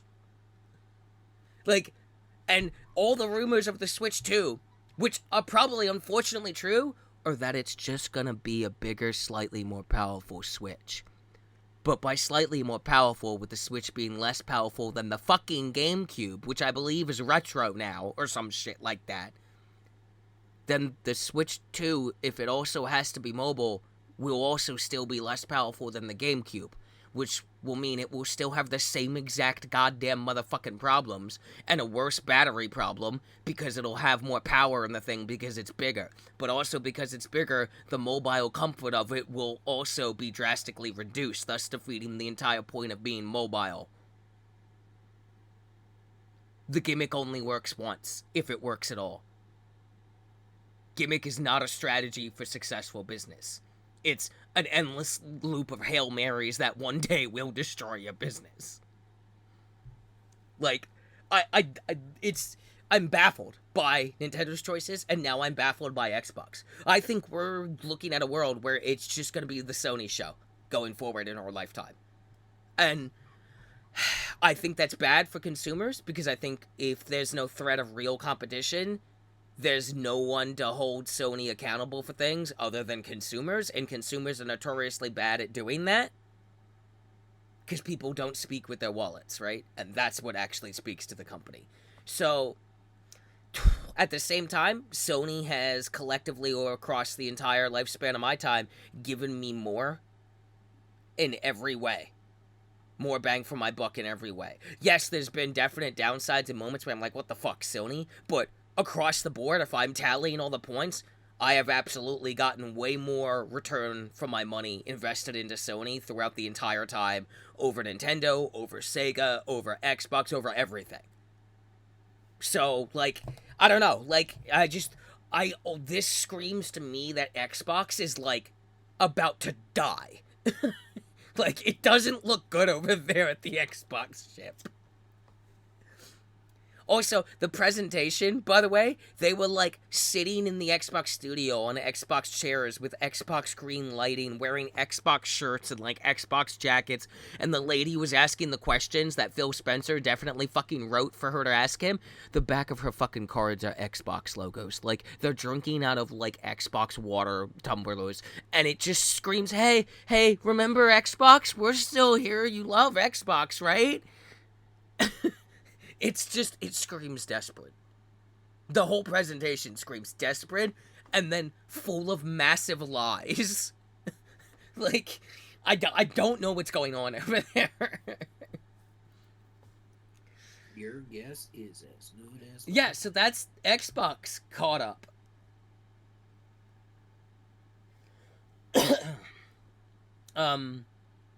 Yeah. Speaking of fuck ups in gaming, how about that Skull and Bones though? Hey, it's out. Hey guys, it's out. You can go buy it right now. Skull and Bones. You want to go buy Skull and Bones? Don't. You'd probably be better going to your local Walmart and buying a shovel and a flashlight and going to your local cemetery and just digging up some skulls and bones. That would be a better use of your time and money. Even though that's a crime. Than buying Skull and Bones. Because do you know what Skull and Bones is? Well, it's the Skull and Bones of Assassin's Creed 4, except it's not the Skull and Bones of the parts you wanted.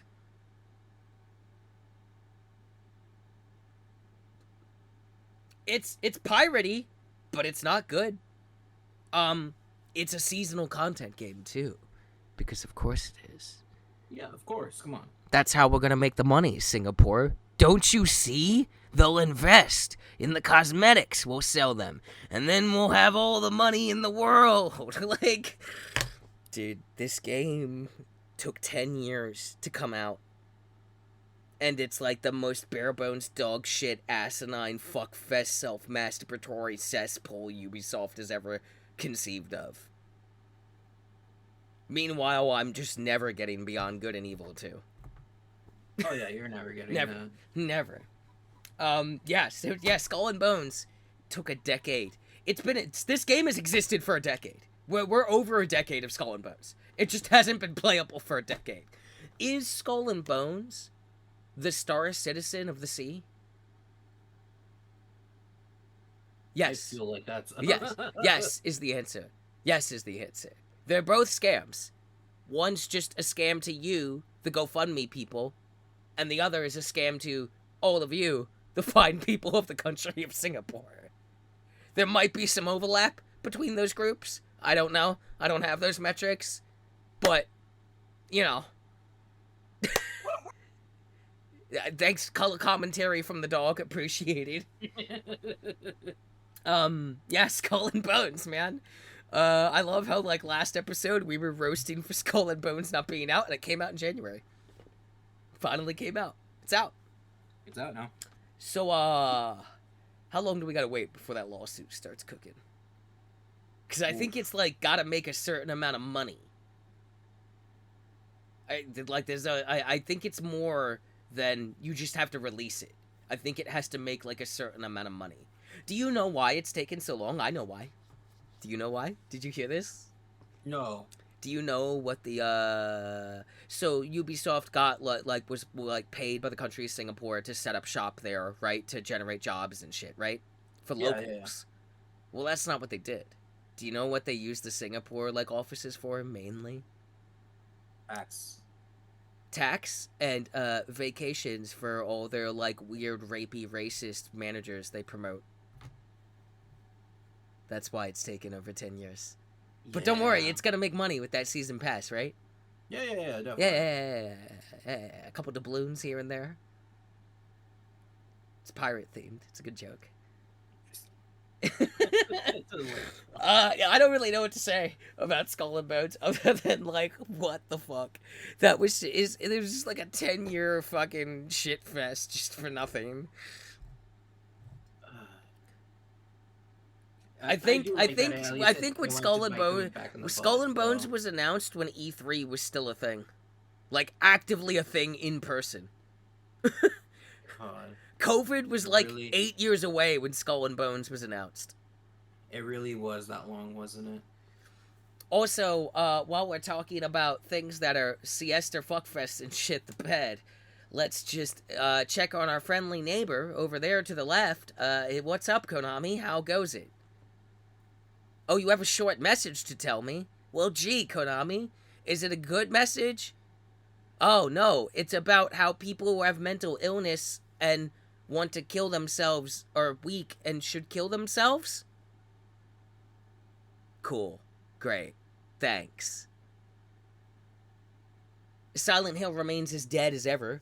Have you played the short message? Have you seen any? No, I'm not. Oh, great. Okay, great. Here, let me help you. Let me fill you in. Why? The game, this is gonna be tasty. This is tasty to me. I'm gonna sip this scotch real quick. You don't have to tell me. I've already seen someone play it. Don't. No, we gotta talk about it. So, the game opens with a lovely little, hey, if you need help, if you're feeling suicidal, get help. Here are the numbers to call. And that's nice. Cut to the immediate tone-deaf quote of, the strongest animals shun away from crowds and want to be alone because seeking help and comfort in others makes you weak. What? First of all, that's not true factually about any animal on the fucking planet. Second of all, that is aggressively against the vibes of, if you need help, call the suicide hotline. This is the same level of tone deaf as when Suicide Squad does the tribute to Kevin Conroy at the end of the game, and then that lasts for exactly 3.2 seconds and hard cuts to a fucking loot box. We have nosedived into a disrespect dead people who went through some shit as hard as possible level of video game development for some reason, and I fucking hate it. I need you to know.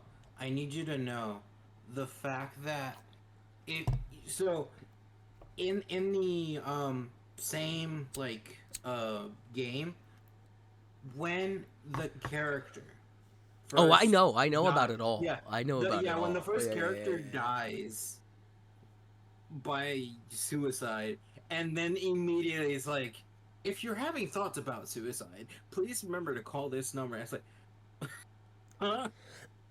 Yeah.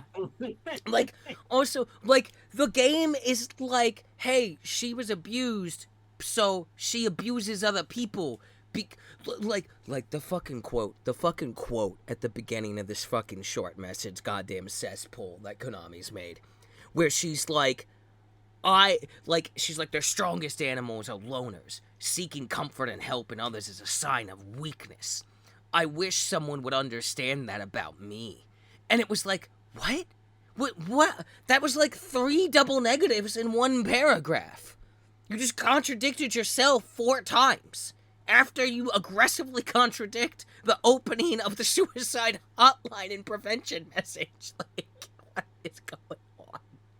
Yeah. Also, I guess I shouldn't expect much from people who hang out with the people who made the medium. Oh, do you forget what the medium's lesson about suicide people is and people with mental health? Well, the medium's lesson is that people with mental health issues are going to abuse other people because they don't know any better, so they should just die. Hey, do you remember the Layers of Fear games? Do you know what they're about? People with mental health should just die because they're bad and they hurt people. And there's no helping them. So now we've graduated from that. The end of the mental health awareness trilogy, as I've dubbed it, is the short message being people with mental health should not seek any help because that makes them strong, but also demand help all the time and super abuse other people who are trying to help them so that they kill themselves so that you can have someone else pay attention to you. Fucking what? Like, what is going on these days with these games? It's bad. It's bad. Did you see that Silent Hill 2 remake combat trailer? Yeah, I saw that too. Oh yeah. Oh yeah, you know what my favorite part of Silent Hill was? It was the moment where it was exactly like early Resident Evil, except somehow worse and not as interesting. Hey, you know what I really liked about Silent Hill 2? The subtlety. The moments where it was unclear, especially in that first run-through, what, like, actually went down here, and, like, what Silent Hill is about. And, oh, what's that on the wall over there?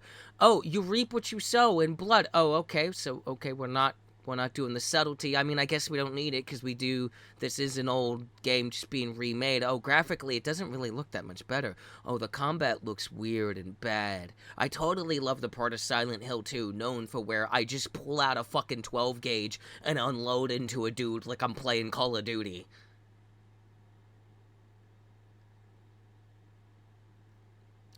Call of Duty. Konami continues the ongoing loop of existing as a train wreck. Stay tuned for more news next month, I'm sure.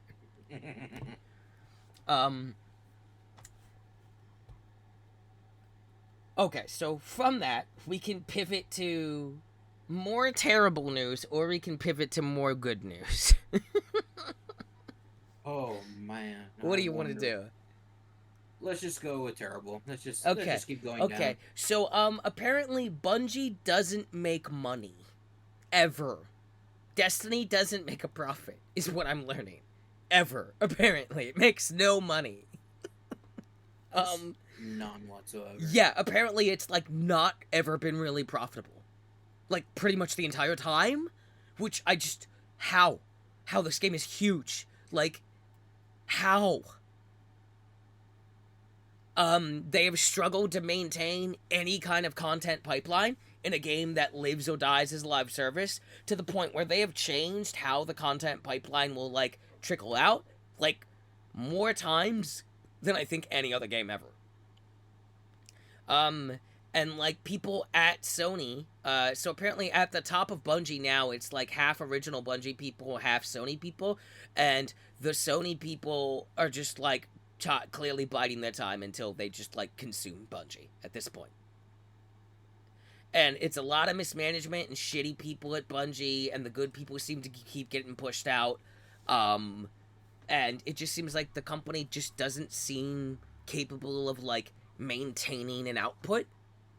And even when they do, it doesn't seem to make a profit, which boggles my mind. It's, like, one of the biggest games ever. It was the game that everyone was trying to replicate for the last fucking decade and a half. It's the reason live service curse is still upon us to this day. And the fact that they make, like, no money, apparently, is just all the further proof I need that when everyone started trying to make their Destiny do the Destiny thing because they wanted to hop on the live service train and make that big money, I now will forever feel correct in saying you looked at the wrong game. Warframe is the live service game you wanted to be, because that's the one that makes all the money. That's why it's free and still in the top, like, 5 most played games on Steam. That's why a studio that had 3 months of money left to stay on, keep the lights on, and it's like a team of 12 people, is now a studio so big that they're still doing Warframe, consistently putting out updates, big updates every year, and new content all over the place, and patches and fixes and all kinds of cool shit, and doing wacky new stuff all the time. They're also publishing Airship Syndicate's Wayfinder MMO, and they're also making Soulframe, which has started to trickle out its early pre-alpha stuff, which is another free-to-play MMO. They're going to have 3 MMOs. Granted, only 2 are theirs, but even with just 2 active MMOs, they're the only people to ever do that, and with 3, one being that they published, they're the only people to do that, like, so, between them and Destiny, which apparently doesn't seem to make any fucking money ever, definitely feel like the entire industry followed the wrong goose there. Yeah, I'm blown away by the fact that Bungie apparently... So, what sucks about this is there's been a bunch of layoffs, and it's come out that, like, Sony is, like, kind of pissed. They like, Bungie, you need to, like, get your shit together. Yeah, because the thing about also, like we're explaining, like, Bungie is still essentially owned by itself. It's still, like, is independent. Like, yeah, sure, it's under the Sony brand, but they're independent per se. Yeah, And but if so they don't, like, they still, like, they owe Sony money. Yeah, no. So if they can't recoup that, so they will not be independent very much longer. I give it a year. Because, like, that's the they, thing. again, I don't know if you know this, once the new expansion comes out, whatever the fuck it's called, the final shape, the post, like, expansion content pipeline is completely different post that. They changed it again, dude. Like, they keep changing the content pipeline. They can't seem to commit to a way to put out story content. And the fact that, like, the game clearly is trying to ramp up the story and do big lore moments per season, but none of that story stuff is in there after the season, really. Like, whereas, like, stuff like Warframe has just kept everything, and even Diablo 4 is keeping the more important stuff, but, like, it's just, like, I look at this and I'm like, oh, so Destiny is... I mean, you said it was a 10-year franchise, and it has been, but it wasn't a successful 10-year franchise, apparently. At all. Which hurts, because, like, I'm just like, okay, so I'm never getting that marathon game, huh? Aesthetically, that trailer was amazing, and if the game looked anything like that, I was sold just on aesthetics alone. Plus, I like extraction games, and I'm never getting that now. And I'm just like, okay, so I'm just kind of waiting for Bungie to become a Sony first exclusive studio and see what happens at this point. The best I can hope for is that happens and Sony remanages shit and I still get a cool, really weird, like, drippy, plastic, sci-fi 80s aesthetic fucking extraction game with a dope-ass soundtrack. Yeah. That's the best I can get. Which is depressing. Because it's just like, Bungie, what the fuck, y'all? How does this make no money? How does Destiny not make profit? At all, apparently. You've been doing this for over 10 years. Like, Destiny 1, its first 2 expansions, the small ones. It's 2 big expansions. Destiny 2, right? Then Destiny 2's 2 small DLCs, which were received poorly. Then Forsaken. Then there's Scarlet Keep thing, right? Yeah. Then the Witch Queen. There's Witch Queen. Well, I'm out of order here. So there's Destiny 2, the first 2 DLCs, the, like, Curse of Osiris and the other thing, the small ones, so not proper expansions. So there's that.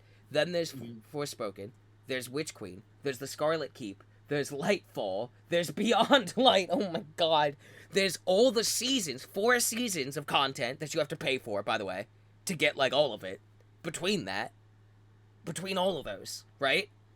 And then there is the final shape coming out later this year, and then the new structured seasonal content for post that's gonna carry out that's gonna fill the gap longer between whatever the next expansion is, if they even have that fucking planned at this point. Add into that Destiny 1, its 2 short DLCs, and then its 2 expansions, and you're telling me in all that you didn't make 1 profit? How? How? How does that make no money? Like, that's wild to me. It really, I'm struggling to understand how that cannot turn a profit and continue to put out content for that long in that many ways. Content that was, like, expensive, too. Like, if you bill all that, I think if you've been with Destiny the whole time, you're easily paying over $1,000. Easily at this point. Like, it's a lot. It's a lot. Maybe I'm, like, hyperboling a bit, but it's definitely a couple hundred. I think it's at least over 500. Because an expansion has been, like, 60, 70 premium editions, and a lot of the premium editions have, like, blatant pay-to-win weapons, and the game is PvP and PvE, so, like, you gotta get that gun. What, do you want to not have the pay-to-win gun? This isn't counting either the fact that, like... Cosmetic shop? Exactly. Like, that's what I'm saying. Like, if you bill each expansion at, like, 60, right? So, Destiny 1, call it 60. It's 2 DLC, it's small DLCs, call that 60 together. So you're at 120 already. 60 for Iron Lords and 60 for whatever the other fucking thing was called, the Taken King. So now you're at what, 240? 70 for Destiny 2.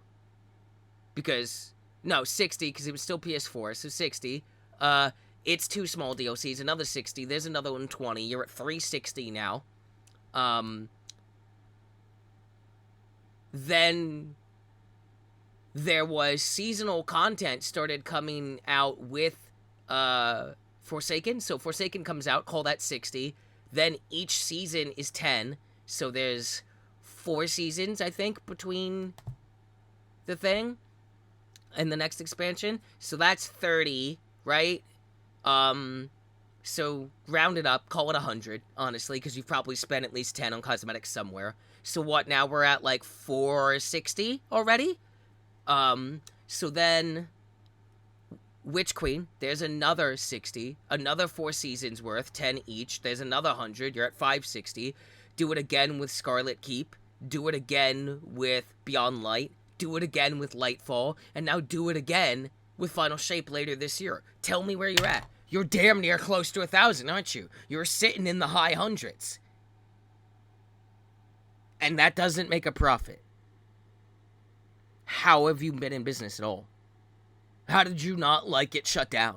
Like, independently. Like, this is the thing. So, like, if Bungie's, like, so they weren't independent. They were, like, independent and then, like, looped in with Activision for shit. Then Activision and them split ways, and then they were independent for a little bit, and then they went into, like, a partnership with Sony because they don't make money, apparently. And now they still don't make money and owe Sony a ton of money to the point where Sony controls half their board already. And that was before this came out that Bungie is not profitable at all, apparently. And hasn't been the entire lifespan of the franchise of Destiny. So, like, unless the Final Shape and its seasonal post-content fucking slam dunks biggest, like, 700% profit increase ever, like, Bungie's about to die. Like, within the year. There's no way you can sustain this again. Like, it's not sustainable. It's amazing that they haven't collapsed already.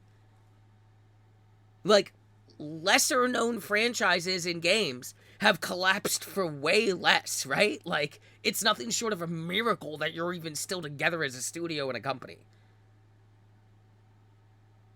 It's just, yeah, I think we're just going to see Bungie become a Sony studio exclusively, and huge changes will happen.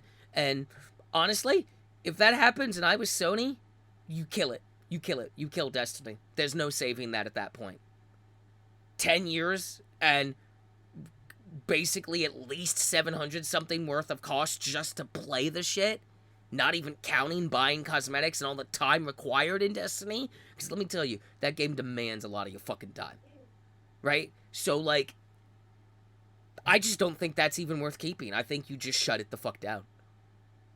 And you straight up, honestly, people get mad at you, you throw Bungie under the bus for it. Because, like, I'm sorry, that's just piss poor management of resources then. There's no other excuse. Like, 10 years, and you've not made a single profit? Like, that's insane.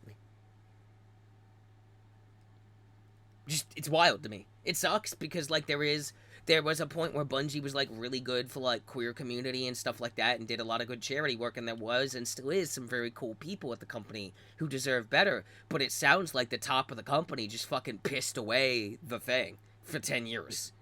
Yeah. Was Bobby Kotick in charge over there? Yeah, so that's that. I think that's all the bad news, fellow listeners. I think so. I'm looking. There's some kind of maybe bad news later, but it's not that bad. It's not Konami Bungie bad. Or Xbox bad. It's much better, much more pleasing, kind of funny bad. So, we're in the clear now. You can now take off your heart rate monitors and stop holding the speed dial to 911.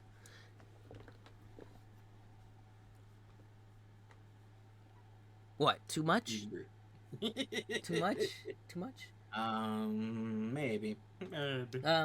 And other news, just some quick things before we get into some meaty things, and then of course I'll throw it to you to see if you have anything I didn't put on the docket. Ahsoka Season 2 is now in pre-production. Hell yes. Thank you.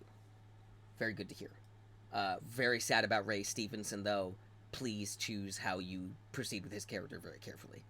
But I trust you, Mr. Filoni. You haven't led us astray yet. God damn, that man knows Star Wars. Dead by Daylight, X Alan Wake, Match Made in Heaven. I already picked it up. It's great. I love Alan Wake. Great.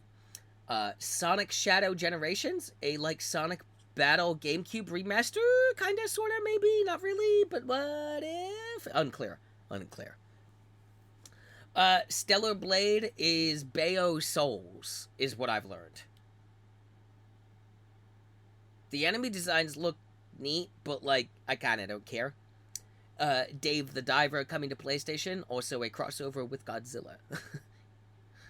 V Rising coming to PlayStation. And then some stuff was showed off. Dragon's Dogma 2, the latest stuff they showed off, honestly, actually looks really good. But everybody said I would enjoy Dragon's Dogma. And I didn't even try it until, there was the better version of it, right? With the dark whatever thing. Fucking hated it. God damn it, he's muted again. This motherfucker. Sorry, no, it's just my I swear my to mom God, knocked on the door. I'm gonna kill you. Go for it. Do it. So, yeah, Dragon's Dogma 2 looks really good. Certainly visually, with what I've seen, all looks more appealing than ever before. But I'm still on the fence about it, because, everyone said I would love Dragon's Dogma, and I played the best version of that game, 2 years late. Hated it. Could not even stomach enough to get through the tutorial. The fucking movement and combat in that game is so atrociously god-awful that I don't understand how anyone loves this. But then again, I also don't understand how anyone liked Monster Hunter before World. Because I don't want to play a game like this with jank combat controls. That's not fun to me. It wasn't fun back in the day of this is all we had. It's certainly not fun now, right? It's why I probably won't finish Vampire ever. The combat's terrible. If you're gonna put combat in a game, it's gotta be good. It's the thing I'm doing the fucking most.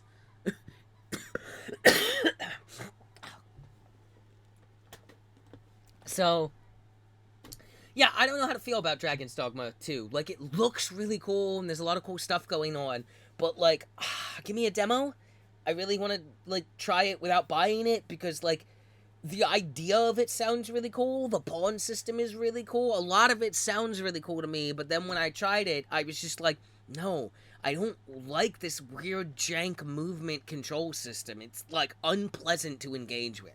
So if it still feels anything like that, I'm not interested at all. Rise of the Ronin has my attention. Team Ninja makes fun stuff most of the time. And every game, they've, carved out a little weird niche, we make Souls-like thingies sometimes thing. And each game has taken, lessons from the previous game to incorporate them into the next game. So I might pick it up at some point, probably. It's not, high on the priority, but, it does look kind of fun. Until Dawn for the PS5. Death Stranding 2. Here's where, ladies and gentlemen, this is where you might want to start doing some hallucinogenic drugs, because trying to decipher what the fuck Kojima is on about on the best of days is impossible sober. Death Stranding 2 in one trailer is more bizarre than all of Death Stranding. Genius Kojumbo never misses. Not once in his life. Nothing but hits. All day, every day.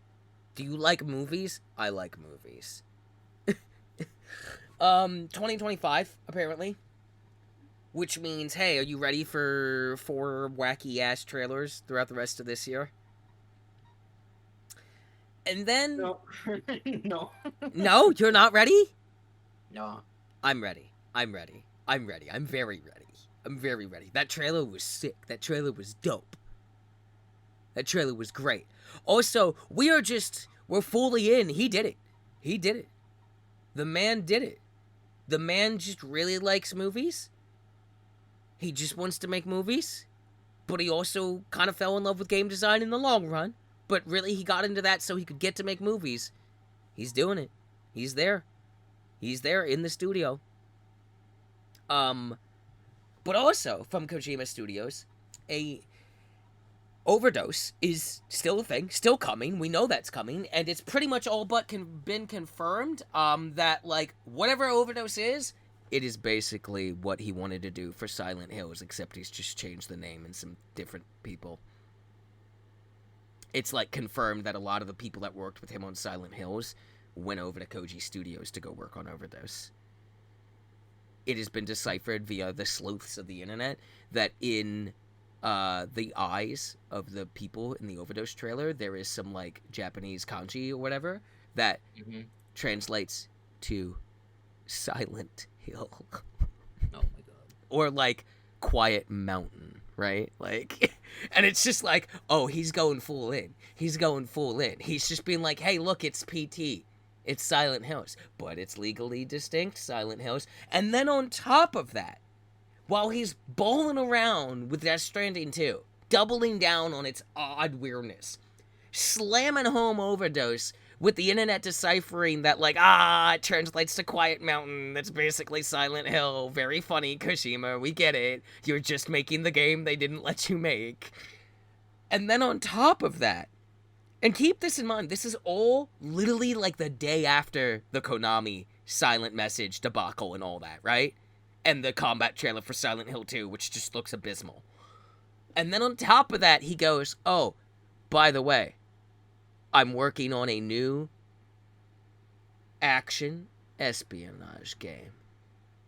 You'll hear more about it around his 40th anniversary as game dev or whatever, right? And it is at this point that I now pitch to you the concept of why Koji Studios exists, truly. Because it's not to make cool games. It's not to get Kojima into the Hollywood scene, because he's definitely there now. Do you know why Koji Studios really exists? Nope. It's to kick the bloated, dead corpse of Konami, of course. Because Silent Hill is dead forever, and continues to just be paraded around, marionetted on fucking piss-poor strings. Meanwhile, Death Stranding lit as fuck. Death Stranding 2 lit as fuck. Overdose. Clearly just your Silent Hill game they didn't let you make. So you're killing it there. And then on top of that, while they're coming out with a Metal Gear Delta, which, I don't have faith. No one does, really. Everyone's very cautiously optimistic at best. Kojima just goes, yeah, I'm going back to action espionage. It's going to be a whole new thing. And it's going to have, like, a TV show that goes with it, like I wanted to do with Metal Gear.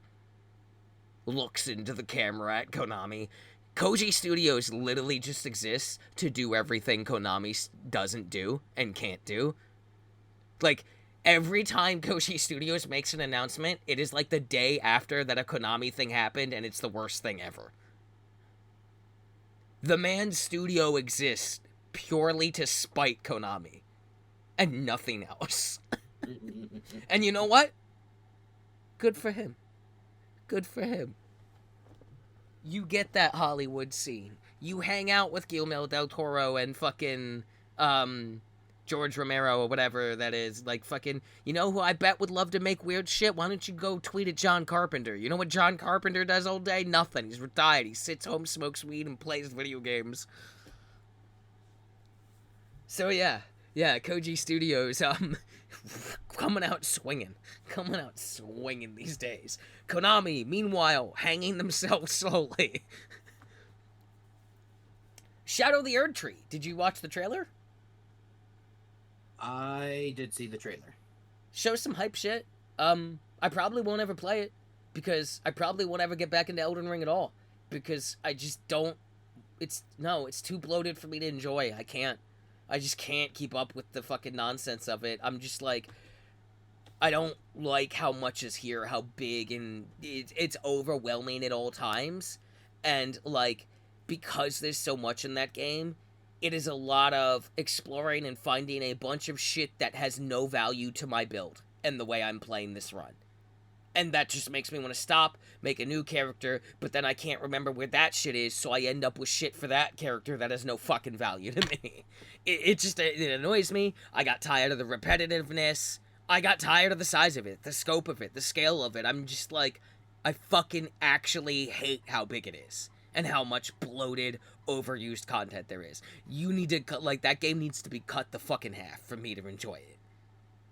So, I will probably never be going back to Elden Ring, other than for, like, memery. I'm never gonna go play it and, like, actually get through it ending. Ever.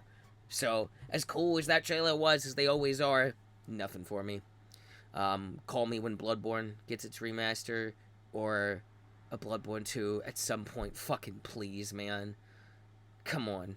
I don't even care if you make me wait to the PS6 at this point, but Jesus Christ, just give me a fucking remaster at the least.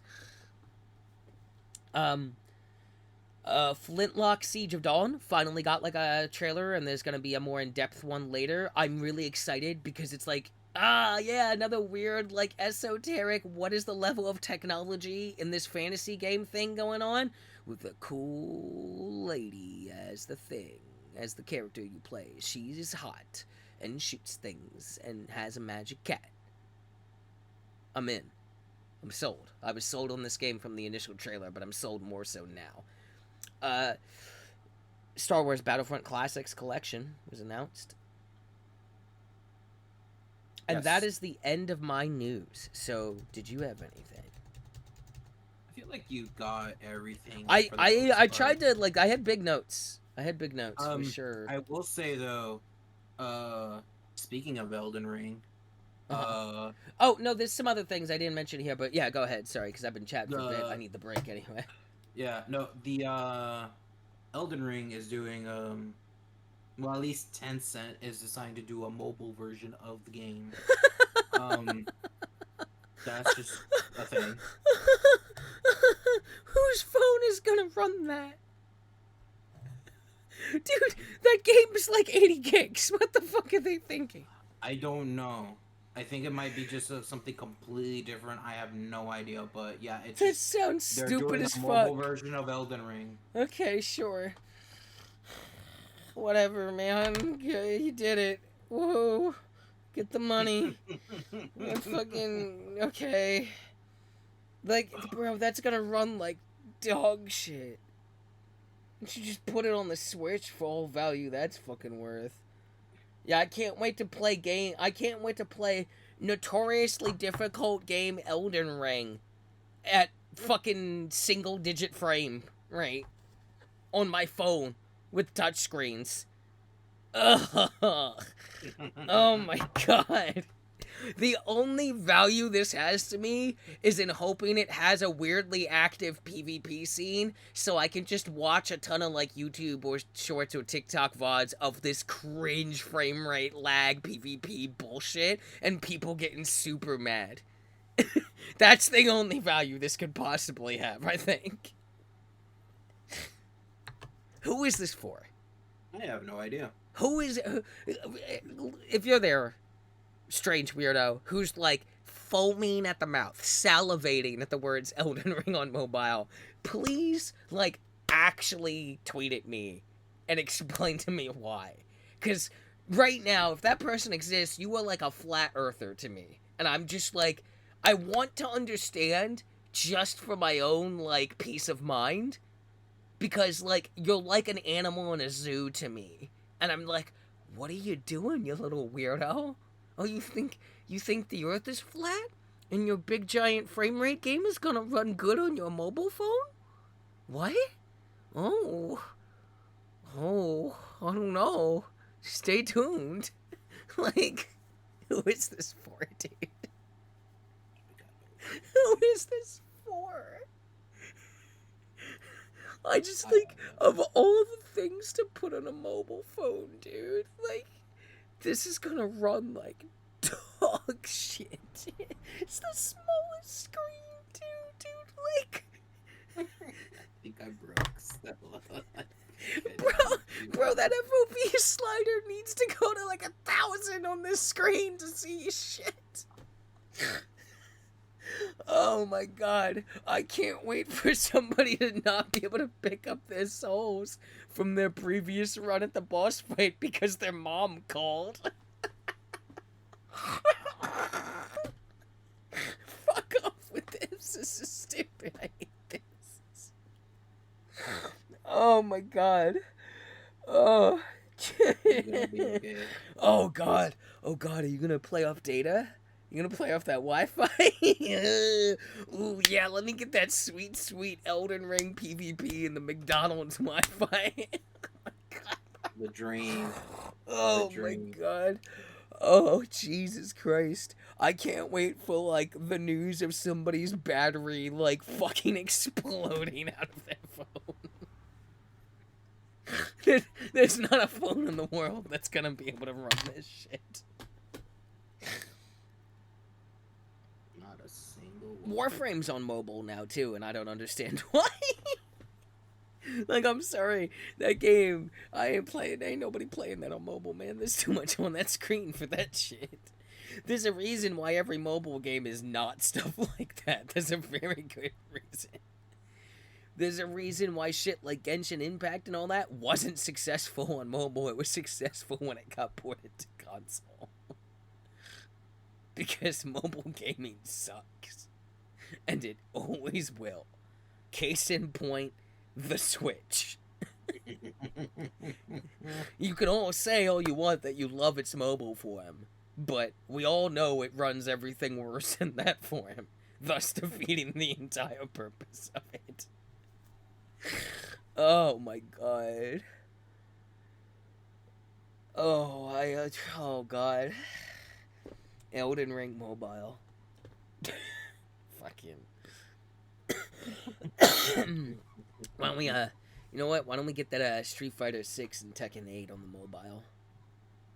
I wanna do my ranked matches off my data.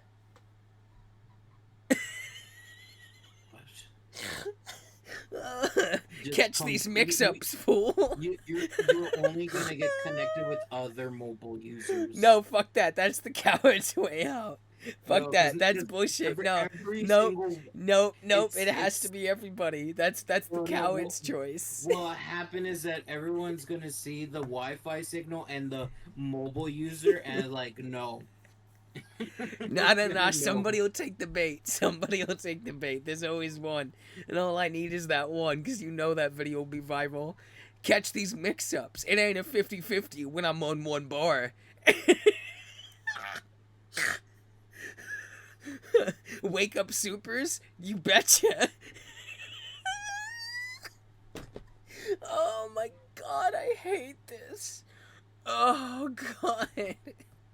When will the world come to their senses? Mobile gaming was a mistake. Just like motion controls and the Kinect.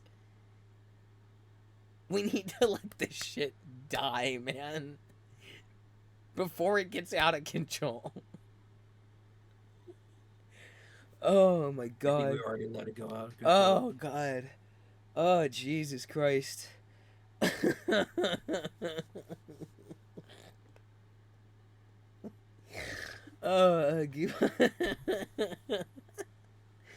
Hey, so Judas was announced. It's BioShock, guys. Yeah. It's just Bioshock. Hey, I really like that. What is it? Ken Levine. I like that Ken Levine like fired 90% of his studio because he can't manage things, and then just made BioShock again. Is it Kevin Levine?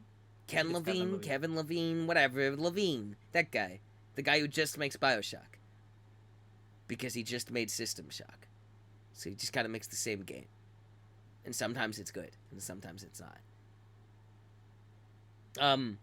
No interest, honestly, at all in Judas. I was just like, eh. Also, as pointed out by one Patrick Boyven of Castle Super Beast, I would like to also inform the masses via Patrick's words here that Kevin Levine, Mr. Levine, whatever his fucking name is, known creator of trailers that fucking just straight up lie about the game all the time. And I don't mean lie as in like a red herring for the story. I mean lie as in that shit's not in the game at all, bro. You can't even do that in this game. So, really, yay, Judas, whatever. Is he the Judas? Is that what this is? Is it like a cell phone? You know what? It could be. It could be. It could be. You know what? If it is, kind of baller move. Dickhole move, but kind of baller, actually. It's scummy, but it's respectable. Goddamn, dude. Holy shit, man. I gotta be honest, I wasn't ready for Elden Ring Mobile. Oh, I watched The Marvels, finally, because it came out on Disney Plus. It was good, I liked it. It was fun. I understand why people didn't like it, but a lot of that is them just being like, women in movies or whatever. Yep. It's like when they all hated on, like, Miss Marvel, and I'm like, okay, why'd you hate it, though? And they're like, it's like, stupid. It's just, like, a teenager problems, and I can't relate to it. I'm like, okay, yeah, understandable. You're not a teenager. Quick question, do you like Spider-Man? And they'll be like, oh, yeah, I love Spider-Man. It's the same fucking story. It's the same story. It's the same story. One of them is just not a white, straight guy. Maybe that's what the problem is for you. Think critically. Racist person. Be self-aware. Miss Marvel's a great show. Kamala Khan can run the world for as far as I'm concerned. She's great. I fucking love the actress's performance of her. She is such a dork. She is such a cringe little dork, and I love her. Also, like, how can you not like Miss Marvel? Like, I don't know if you've seen that one comic panel where, like, Spider-Man is swinging away, and he's like, okay, I'm glad we can wrap this up because it's kind of personal to me. Good luck with, like, your stuff on Alter Earth or whatever he says, and if you ever need help, you know where to find me. And Miss Marvel goes, the unemployment office? And he just goes, direct hit, Miss Marvel, direct hit. And I'm like, yo, she's savage. She just lays into the man. No, The Marvels was great. The choreography of that movie was fucking fantastic. Because, like, their setup is, like, Miss Marvel, Captain Marvel, and, God, I keep forgetting her, like, superhero name. So, Monica Rambeau. Their powers make them switch places with each other when they use them. So the fight scenes get real fucking cool. Real cool stuff. Really good game that, like, a movie that, like, addresses, like, hero worship and kind of, like, meeting your heroes and understanding that, like, even in the case of, like, it's Captain Marvel, she's literally a superhero, is still a human being that is flawed, right? And addressing that and accepting it. It's got, like, really cool, like, subjects that it's, like, talking about. And it's really fun. And it sets up, do you want me to not spoiler it? Are you planning to watch this one? Because I didn't know about the post-credit scene and didn't expect it, and it was kind of cool. Go for it. It's the X-Men. Ah.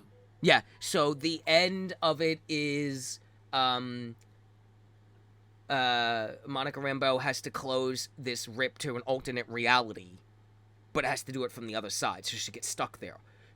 The post-credit scene is she wakes up in a hospital, and, it's her mom, and her mom's dead, but her mom's there. But it's not her mom, it's just her mom from an alternate universe who's not her mom, and is an X-Men, and she's Polaris.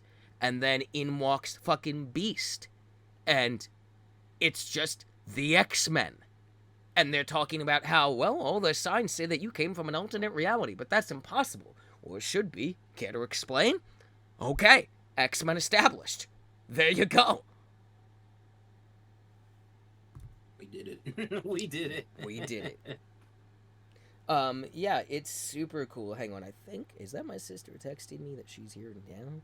Bitch, you were supposed to be. Holy fuck. Why do I have 8 text messages? Goddamn.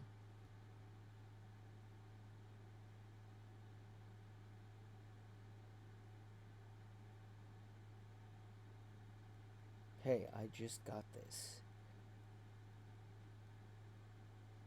Sorry, phone was being weird.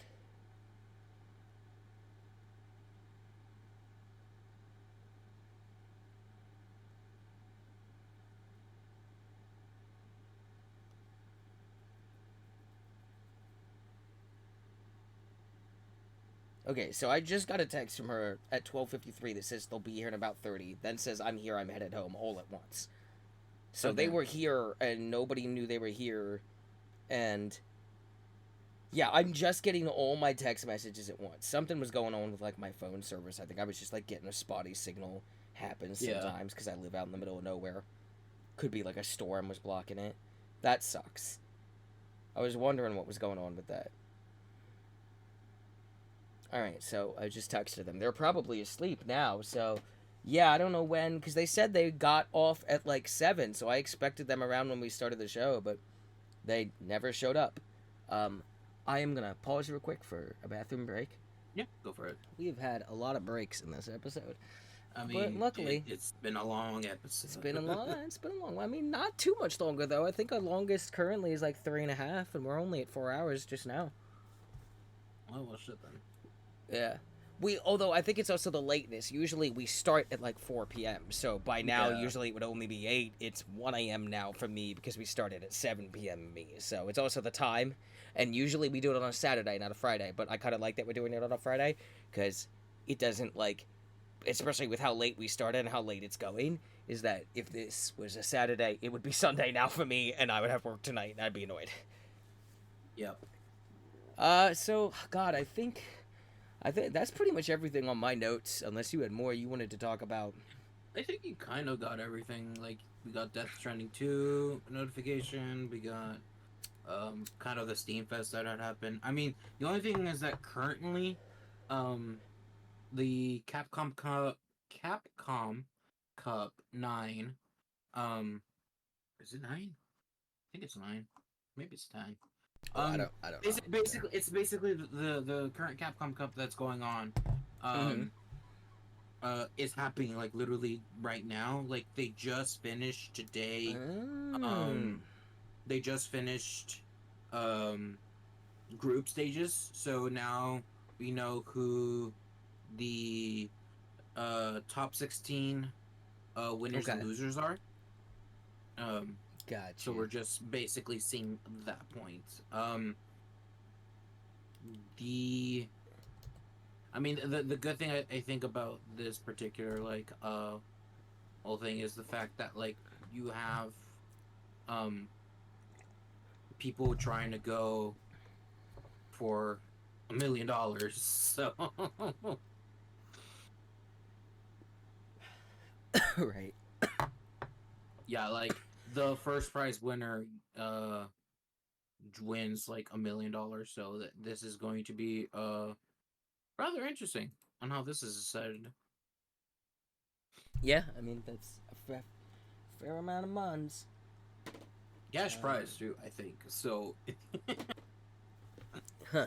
so like this is like I know like this is the biggest pot that has happened in a fighting game like ever. Like this is the largest there has ever been for a fighting game. So like it is kind of like a big deal, the fact that like this is happening, but Yeah, I also mean just that, definitely. like- It's definitely nothing to sneeze at for sure. And it's not like it's like a team thing either. So it's like you earn that all on your own merits, basically. Exactly. So somebody's gonna walk away with a cool crisp meal. God damn. I wish that was me. Yeah, I could do with a mill. I could do with a a mill. million. I could do with a nice mill. Be set for life. Kid me? Exactly. Give me fucking half a mil, I'd probably be set for life. I'm 30. I'm in my mid 30s. I'm dead in like 60 years, bro. Fucking I care.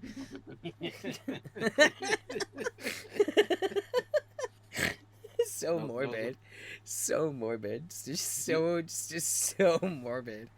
Oh my The god. fastest way to spend that million is trying to buy a house, and by the time you buy a house, you won't have that million anymore. So Nah, you forget I live out in the cheap parts of the Northeast. I could buy like a Ah. nice little trailer for like 200K. well, there you go. Sit there on it. Property. Get a small thing. Wouldn't even need a lot of property. Like just the smallest amount of property I could get. Like I could probably get like an acre, or like half an acre and a nice trailer for like 300K or under. and then I'd still have like 750k. And at that point, I'd just be smart about it. Be like, okay, yeah, take 500k, throw it in this type of account that I can't touch for 10 years while it has like a high interest rate, and I still have 250k. Like, I have like, that's still a lot of money. There's more money than I've ever made in a year, dude. That'll easily last me a couple years. You know how much I make even with the job I have now that pays me like nearly 20 an hour? I only make like 20 something K a year. That's not a lot of money. I could easily make that 250k last for like 10 years until that 500k in an account has like quadrupled in value or some shit. I'd be like, it's fucking easy. Being rich is easy. Like, it's really easy to accumulate more money when I already have a ton of money. Everyone knows that. Yep. That's why rich people just get richer. It clearly They doesn't do. make it harder to get more money when you have more than enough money. Ain't nobody stopping you. As much as we'd love to. Yeah, alright, so I think that's pretty much it. Do we need to do wish listy stuff? Because, like, we kind of talked about that with the Steam Next Fest, I feel like. Yeah. I don't think the I only have thing, anything on my wish list. I'll go check real quick. Yeah, I just mentioned the ones that I added. And that was like pretty much like the only new ones that I Yeah. had added. I'm looking. I don't think I have anything on here that hasn't been mentioned.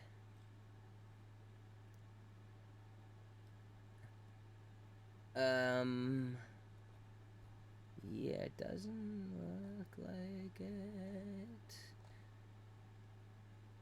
No, nothing. It's mentioned. Plus, we're already like, we're there. All right. I think that's gonna be our 9th episode right here. That's it. That's the show. As always, thanks for listening, especially if you stayed for the whole thing. Hope you had a good time. Everyone else had a good time. It's been a good time.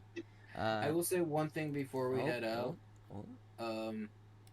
Some of the games that I'm planning to hopefully play this coming month. Oh, okay. Yeah, this could be something we could do. Yeah. Sons of the Forest version 1 came out already.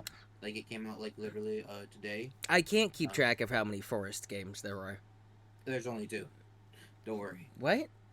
Yeah. It's just Forest and Sons of the Forest. That's the only 2 games that have come out.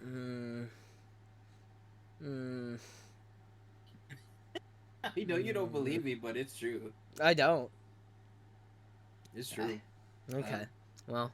And then, hopefully, once I finish playing Raft with friends, we're gonna go into that. But I will try on my own another survival game, Nightingale. Oh, a Nightingale, yeah. I had hoped to get into one of its testing phases, and I did get the invite, but it was during work time, so I couldn't. I do kind of want to check it out, but I know that like I'm typically not a big fan of these survival crafting games. I'm hearing good things. It's also made by like former BioWare people, which I didn't know. I did not know about that one. Yeah, like the person in charge of the Nightingale studio is like a former BioWare person who worked on like the Mass Effects and Dragon Age and even Anthem. Well, goddamn. Yeah. So like I kind of want to check it out, but like it's definitely not something I probably would check out myself and stay with very long because I typically don't really like all those survival crafting games are clearly meant to be played with people, and like I never know anyone who wants to play any of the ones I want to maybe test, and then most of the time people are playing ones that I'm just like I have no interest at all in. So I don't know if I'll ever get around to it, but it has been on my wish list for quite some time. Yeah, I mean, like it just came out and I literally just bought it, so that's why I'm gonna go ahead and try it. Oh, okay, yeah. At some point soon. And the last game that hopefully will be playing this month, is Final Fantasy VII Rebirth. I would like to play that this month. I'm not sure if I'll get to it. It will definitely be on my priority list to get to because I very much enjoyed recently going. I did it recently, like just this past year. I did like in November. I beat the Final Fantasy VII remake. Yeah, I don't think there's anything like immediately coming out this month. Like anything this month, the rest of it. I'm trying to think what is coming out next month that I care about. Um, let me try and like. I mean, that's kind of it for me as far as I like. There's probably more stuff, but like those are like the big ones right now that I'm like way too focused on.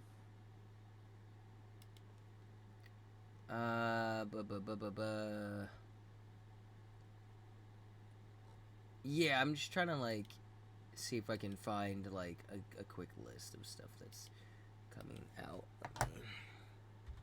Game releases for what is next month?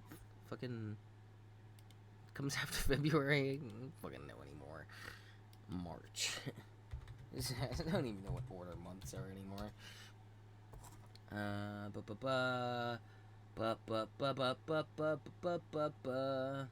Okay, game rant.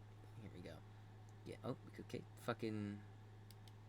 Okay, never mind. We won't be using you because you're mad. I have a built-in ad blocker with my fucking thing. Fucking dickwads. Okay, what about this? Are you gonna let me? Okay. No, I don't care about January. I don't care about February. Although, let me just look around. Anything else in February coming?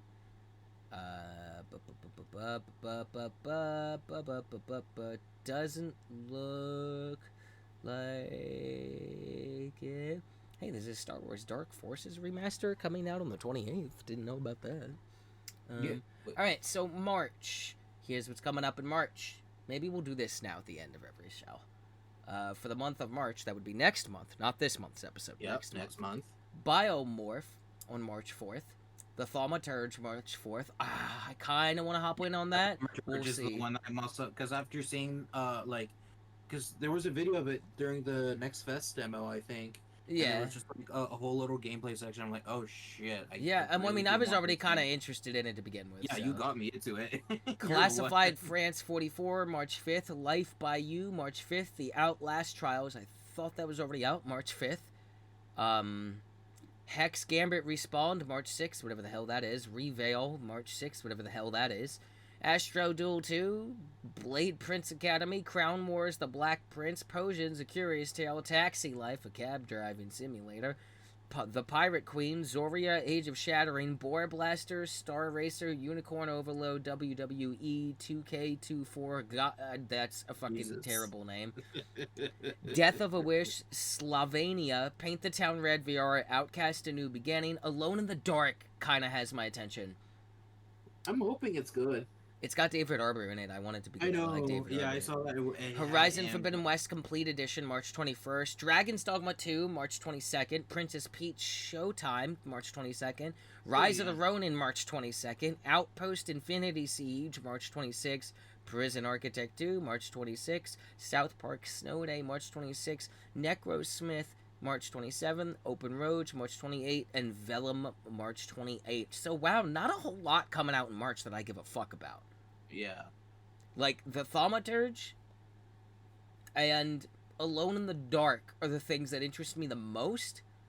Like, I haven't beaten Horizon Forbidden West main thing, so, like, I love that game. I will be finishing it and will look forward to doing the DLC, but like because it's already something I've kind of started and it's just a complete edition, it's not really worth mentioning. Rise of the Ronin, like I kind of want to touch at some point, but not a priority. Mm-hmm. And after that, I will say at least just based off this GameSpot list, it's real light. April, May, and June have very little going on. What's going on in April? Like fucking nothing, dude. Yeah. May is kind of really a lot of nothing, although May does have Senua's Saga, Hellblade 2. See. And then June is the biggest thing probably coming out of there is Destiny 2 The Final Shape, which I don't care about anymore. But yeah, there's not a lot coming. But keep in mind, like, as far as, like, October, November, December, we have no fucking clue. And considering how quiet August to June and May are, especially with, like, 3 things listed on here, and July with nothing, there is still plenty of time in this year for some big stuff that, like, says 2024 currently just still to slot into the later quarters of the year. So yeah, like we at this point, there's no point in talking about things that far out because like they're not gonna announce that shit till closer to that time. Yeah, no, like Avowed something that Avowed has my attention, especially as much as I've been enjoying Outer Worlds, which also I think they're still making a sequel to that, right? Yeah, they're making an Outer Worlds too. Yeah. Yep. That was announced like a while ago, before Avowed. Yeah. Hades 2 should be coming. Hades 2 at some point, maybe. I would like to. I was talking about this on stream the other day. I would like to, if I can, do like a Supergiant lead up. So like with Hades 2 announcement, I would like to go through Bastion, Transistor, both of which are beaten, Pyre, which I haven't finished, and then just start playing the hell out of Hades as much as I can until Hades 2 comes out. I'd like to do that. We'll see if I do it though. I'd like to. It sounds like a great idea. All right, I think that's going to do it for the show. Surprisingly, at 4 hours and nearly 20 minutes, there's only 2 possible titles, and they're both, like, weirdly geopolitical. So, I don't know what we're going to go with, but it's going to be one of those. And thanks for listening to episode 9, even though I already said that, and then we continued for nearly another half hour. Damn. Oh my god, this has been Only in Early Access, a show that comes out once a month, except for months where I pass out from the flu and end up with stitches. Hopefully that won't be happening again next month, fingers crossed, knock on wood.